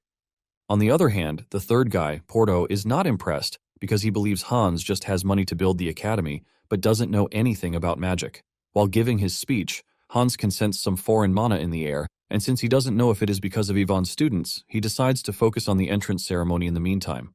On the other hand, Lakia and Asa are standing in the distance, watching Hans deliver his speech. Asa talks about how smooth Hans is with the speech, as if he has lived twice. Lakia then tells him that Hans is able to do this because he took his time to prepare the speech. Lakia then teases Asa, talking about the fact that he has not wandered off, which is so unusual for him. Asa replies that the day is different from every other, and in addition to this, he believes that something is off. Suddenly, Asa's senses react to something sinister, causing him to leap off from where he is. Lakia grabs him to calm him down, but before they know it, the roof starts coming down. Panic immediately erupts in the hall, as one of the nobles blames the collapse on the inferior material that was used. However, his wife screams at him, telling him to get their daughters to safety first. Everything continues getting worse, and Lakia urges Hans to get out of the building while they help evacuate the building. Hans tells everyone to calm down, and just as he is about to cast his magic, he realizes that he is being held back by something unusual. He immediately realizes that he is being restricted by the same energy that is shaking the building. Without a doubt, he realizes that he is under a hold spell, which means a mage is behind the whole thing. As the chaos unfolds, Porto wants to try and do something with his magic, but Tara grabs him, suggesting that they get out of the building first. Hans almost loses his mind when it dawns on him that there is a mage in the building who is trying to kill everyone. Just as expected, the suspicious dude from earlier is behind the whole thing, and just as he is about to start celebrating, Hans shatters the hold spell restraining him. The bad mage sees this, and fear grips him, but it is already too late because Hans is now pissed and his eyes have turned yellow. The evil mage is so scared that he loses his footing and crashes to the ground. Just then, those who are still in the hall see Hans floating in the air. Even Asa is surprised that Hans is exposing himself as a mage. However, Hans knows that he is in a delicate situation, which is much different from the flood. He knows he has to protect everyone from the debris because if the building collapses, it is going to be a much greater disaster. He figures out that he needs a spell that is overwhelmingly strong and delicate at the same time. Hans then casts an 8-circle wide area spell, Sanctuary, to unleash support circles to keep the building from falling apart. This is when it finally dawns on Ivan's students and those in the hall that what they are witnessing is magic. Porto cannot believe his eyes when he realizes that Hans is actually a mage. Seeing that people are distracted, Lakia screams at the top of his voice, urging the mages to evacuate the people first. Just as the people are exiting the building, Hans moves over to the scared, evil mage to confront him. Once they are outside, the exceptionally rude noble starts talking about how he is leaving for his territory immediately. But his daughter Ayla refuses, telling her father that she wants to remain at the academy so she can study there. The noble argues with his daughter, telling him that the buildings were poorly constructed and the same thing might happen to the other buildings later. However, Ayla disagrees, reminding her father that he just saw the magic that he used. She lets her father know that the other academies are useless when it comes to teaching magic, and her father knows it. Ayla talks about how Hans appears to be an incredible mage. In addition, she believes that the incident might have been caused by an attack. Her father asks her what she means by this, and she reminds her parents that Hans was moving close to a strange man as they exit the building. She believes that the man was guilty about something, which was why he couldn't move from where he was. Since everything doesn't appear to be an accident, the noble decides that he's going to wait around to hear the outcome of the investigation. Just then, one of the nobles rushes over to grab Porto, demanding to know why he is not attending to her wounded son. Porto calms the woman down, telling her that her son's injuries are minor, and it is common sense to attend to those who have critical injuries first. Her son agrees with Porto, telling his mother that he is not badly hurt, so others should be attended to first. Because healing magic is extremely difficult to wield, Porto believes that it is right that they attend to those who really need the care. Just then, Tara shows up to tell Porto that she and Byron have attended to all those who have minor injuries, but they have used up their mana in the process. Porto then replies that he is going to finish up the rest. However, one of the mothers hears the trio talk about their mana exhaustion, leaving them questioning what can be done, since some of the kids are dying. Porto then apologizes to the woman, telling her that mages are not all powerful beings who can just heal critical wounds. However, Hans steps out at the right, and he demands that they show him the kids who need attention. While Hans is being led to where the kids are, Tara is shocked to see that Hans's eyes are back to normal, because she clearly saw that they were yellow before. The butler then shows Hans the two critical patients who have severe conditions, which have stopped them from attempting healing magic. Apparently, they have already requested emergency carriages from the nearest clinic. Hans ignores what the dude is saying, and he kneels close to the two to place his hands on them. When Porto sees this, he believes that Hans is fooling around because magic is not some omnipotent power that can just heal injuries like that. Basically, third-level basic healing spells are even dangerous enough, not to mention attempting to heal critical injuries. Surprisingly, Hans pours an extremely large amount of mana into the two to instantly heal them. This leaves the witnesses in total disbelief because Hans healed the two completely, leaving no scar on their bodies. This is when it dawns on some that Hans might actually be on the same level as Ivan. However, Porto is not a fool, and he can clearly see that Hans is way above a fifth circle mage. Hans manages to walk a few steps before losing his footing, thanks to exhausting himself. Fortunately, Lakia is able to catch him. He asks him if he is hurt, but Hans lets him know that he is fine, but only ran out of mana. Hans then asks Lakia if he was able to catch the evil mage, and Lakia says no. He reveals that Asa is currently watching over him, and it is important to note that the evil mage didn't resist. Lakia then urges Hans to leave the rest to them, since all the injured have been taken care of. Just then, Lakia felt the overwhelming presence from before again. He can see Krauser standing in front of him, but he has no idea that he is the one. Even though there is no killing intent from Krauser, Lakia could clearly see that he is dangerous. Krauser stares at Hans and Lakia for a few seconds before suddenly walking away, leaving Lakia totally confused. Hans notices that Lakia is worried, but Lakia urges him not to worry because it is nothing serious. He then suggests that they head back to the castle as quickly as possible. Shortly afterward, Regina and her husband arrive at the Callista castle. Hans steps out to welcome, and Regina rushes over to check on him. The Emperor reveals his surprise at the incident because he was initially worried about coming late for the ceremony, not knowing that something even more anguished was going to happen. He asks Hans if he is hurt, but Hans assures them that he is going to be fine because he only lost some strength thanks to his man depletion, but he will surely be fine after some rest. The Emperor then asks if it was an accident, but Hans lets them know that it is more serious than they think. He suggests that they discuss the details in his reception room. As they leave, the Emperor tells the knights to make sure the castle is properly protected. Just as Ivan is about to follow them, his students grab him and drag him back. They look absolutely pissed as they drag him away to where they can talk. They scream at him for not telling them that Hans is an archmage. Ivan then reveals that the only people who know are him and the Emperor. Even lets them know that Hans was very particular about keeping his identity a secret, and the Emperor was also ready to help him do this. However, things are different now because everyone knows, and Ivan knows that the two dukes are going to go crazy about it. The trio starts freaking out because they have been rude to Hans from the very beginning. Tara starts thinking about how she can recover her favorability rating. She even thinks of getting on her knees to beg Hans, but Porto tells her that she is already taking it too far. Ivan then tells the trio that Hans has promised to give them personal lessons later in exchange for becoming professors in the academy. This is when the trio finally loses it, and they start saying crazy things like offering their bodies to Hans as test subjects. Ivan worsens the situation when he reveals that he would have loved to take teachings from Hans, since he is a Sixth Circle Archmage after all. Porto doesn't totally believe that Hans is a Sixth Circle Mage, and Ivan urges them to recount the situation, since they were present on the scene. Porto then replies that the type of magic that Hans used is strange to them, because they didn't even hear him chant. Tara then reveals that she was more impressed by the healing magic that Hans used. Ivan is left in total disbelief when he hears that Hans actually used healing magic. Tara explains that she is completely lost at how Hans structured his mana to have been able to heal two critically injured people. Just then, Byron mentions something peculiar, which is the Academy's name. He mentions that Seyfried is the name of a legendary gold dragon, and he suddenly brings up the theory that Hans might be a dragon. However, Ivan throws this assumption into the water, telling Byron to stop reading fantasy novels. Porto agrees with Ivan, reminding Byron that dragons already went extinct 100 years ago, so there is no way Hans is a dragon. Ivan then mentions that Hans might have named the academy after the dragon as a sign of respect, since all magic originated from dragons. Ivan then urges his disciple to stop trying to investigate Hans because mages don't like it when others pry into their business.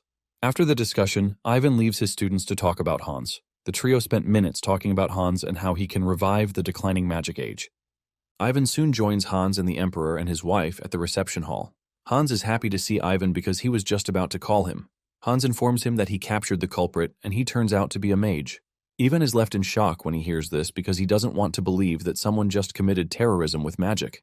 Ivan is worried that the Imperial mages were involved, but Hans refutes this, saying he can actually see others' magical wavelengths in mana circles. He then reveals that the man he caught was a fourth circle mage, and in addition to this, he is a dark mage. Since there are no fourth circle mages among the Imperial mages, Ivan doubts their involvement. The Emperor is surprised to hear this, and he is forced to ask Hans if he is actually sure that the culprit is a dark mage. Hans confirms this, and while they are still bickering among each other, Ivan speaks out, revealing that the culprit is Keenan. This name sounds totally strange to the others, and the way Ivan is shaking also adds to their concern. Meanwhile, outside the castle, the first knight commander, Petros, and the Imperial Knights Royal Guard captain, Crispin, are both mobilizing the knights in the proper order to make sure they maintain the best defensive position.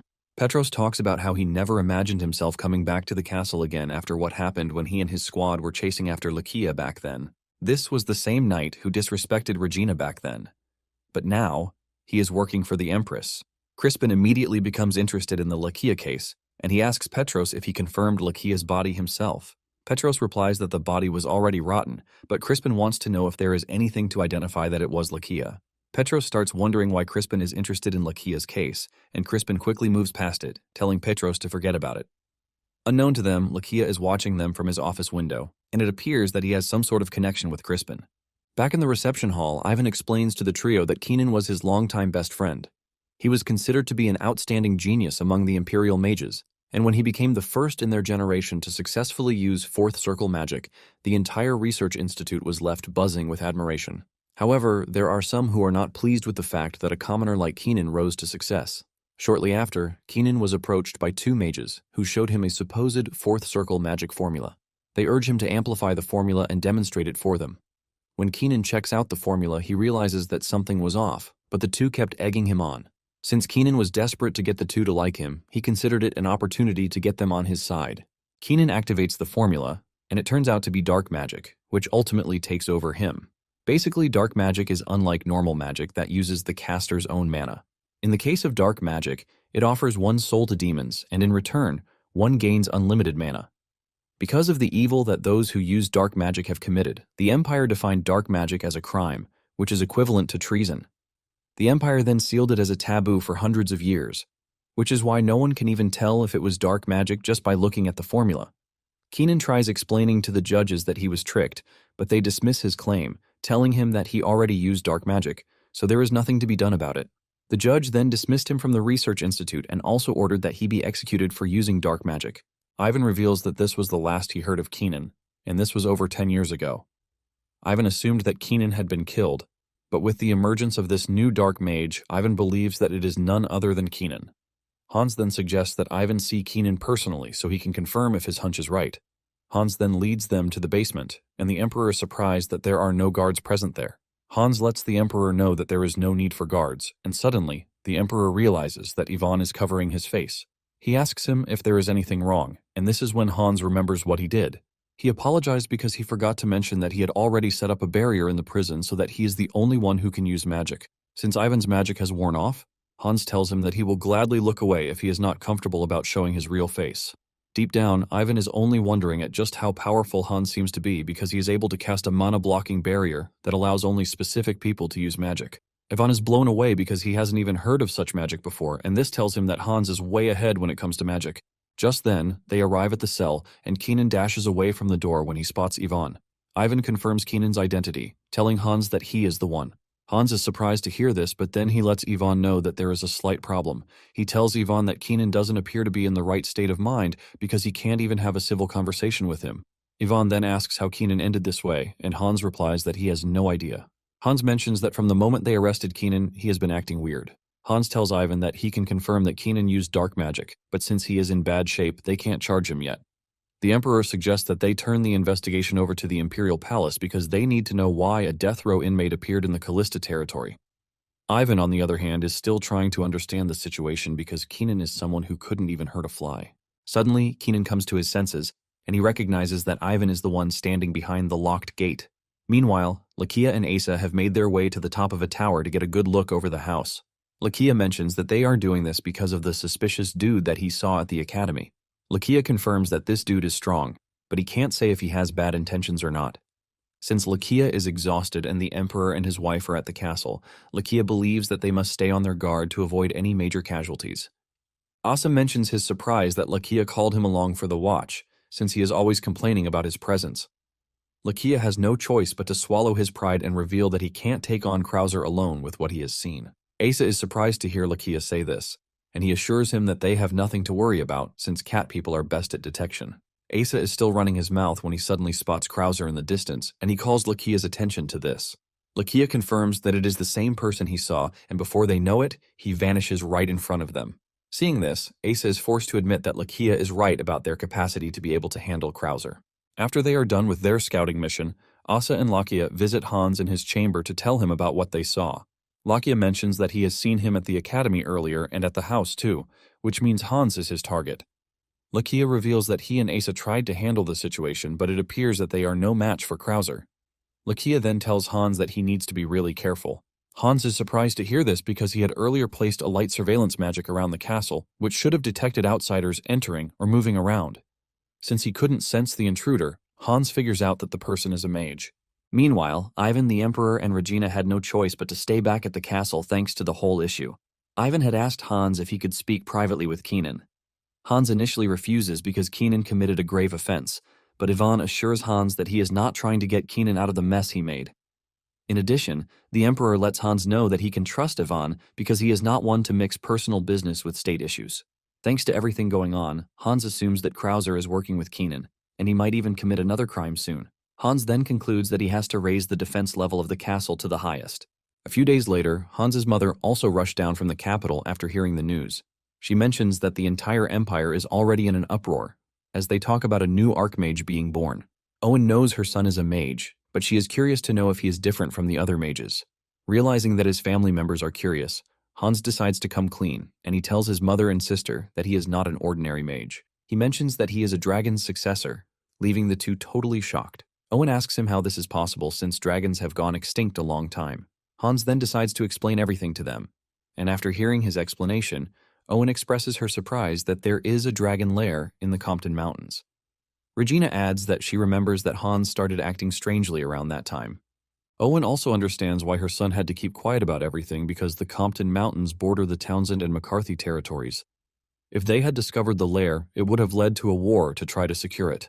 However, Hans's wisdom is able to prevent them from falling into war. Owen then asks Hans if the recent incident is related to the dragon lair.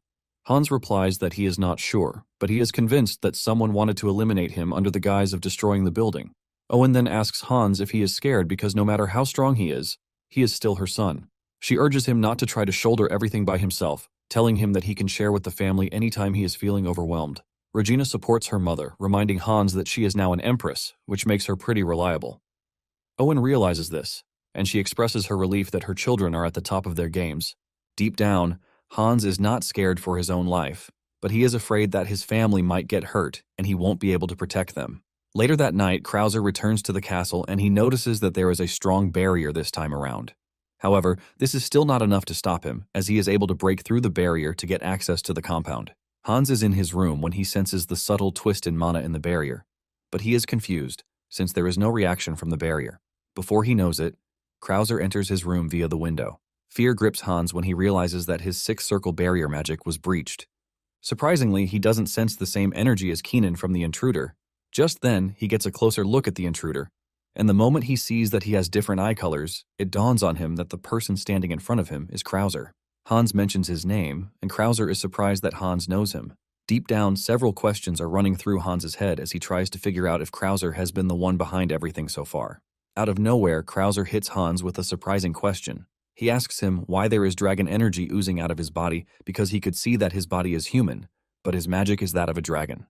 With a stern and dangerous voice, Krauser asks Hans what he is, and this question leaves Hans peeing his pants. Hans remembers what Lakia and Asa told him about Krauser, and putting all of these together, Hans concludes that Krauser is extremely dangerous. With fear in his voice, Hans tells Krauser not to come any closer to him. Just then, it dawns on Hans that everyone in his family is currently in the castle, and if he goes down, his family is in danger. Desperate to protect his family, he fires an airburst spell, but to his surprise, Krauser remains still with no attempt to dodge the attack. Shockingly, the attack hits, but it gets annihilated, ultimately posing zero danger to Krauser. Sweat ran down Hans's face because he had thought he had reached the peak of magic, where there is no one who can beat him. However, what just happened is telling him that he is wrong. Just then, Krauser expresses his shock about what just happened. He talks about how Hans was able to cast his magic without chanting. Curious about this, he urges Hans to tell him what he is.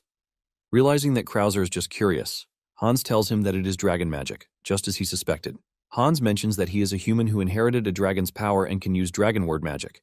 Krauser is curious about this, but Hans replies that he doesn't really need to tell Krauser anything. Krauser then asks Hans if the person who passed down the power to him was the gold dragon, Seyfried.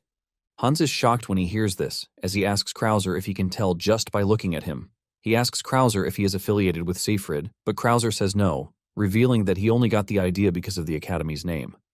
Krauser then reveals that he was also born after the dragons had gone extinct. In a surprising turn of events, Krauser reveals that he is a guardian. Apparently, he is the guardian of the black dragon, Lycanthos. Hans is stunned when he hears this because he wasn't expecting a human to be a guardian. Krauser then formally introduces himself, saying his name is Chai von Krauser.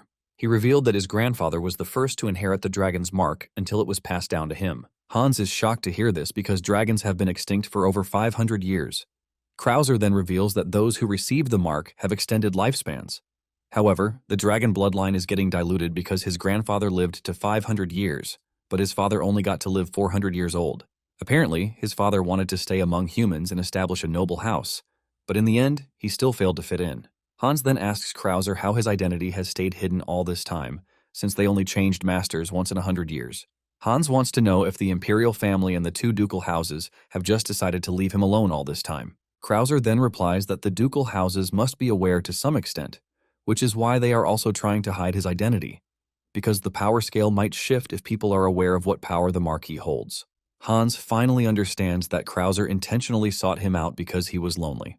They are still in the middle of the conversation when Asa and Lakia barge into the room. They immediately jump between Hans and Krauser, believing that he is there to hurt him. However, Hans urges them to calm down because he doesn't think Krauser came to harm him. Lakia argues, talking about how he has been tracking Krauser for a while. Suddenly, Krauser calls Lakia by his real name, shocking everyone in the room. They start asking him how he is able to figure out Lakia's real identity. Krauser then reveals that the eye bestowed upon him by the dragon is the eye of truth. This basically means he can discern all falsehoods, no matter how carefully they are placed. Hans then finally explains to Asa and Lakia who Krauser is, and it dawns on Lakia that Krauser is the one Hans has been searching for. Hans suggests that they address Krauser formally, but Krauser rejects this, telling them to call him by his name. Hans is shocked to hear this, and Krauser tells them that it makes him more comfortable if they address him plainly. Hans tries to remind Krauser that there is a hierarchy, but Krauser refuses. He tells Hans that titles are just a rule humans made. Since guardians are made to serve dragons, Krauser makes the shocking declaration that he is going to serve Hans too. This leaves the entire room in shock, but without thinking twice, Hans rejects the request. Hans believes that he's had enough family members to be responsible for already, and he is not prepared to add another. Well guys, that's the end of the video. If you like this video, comment next part in the comment section. Also subscribe to the channel, hit the bell, and like the video. Thank you for watching, and see you next time again.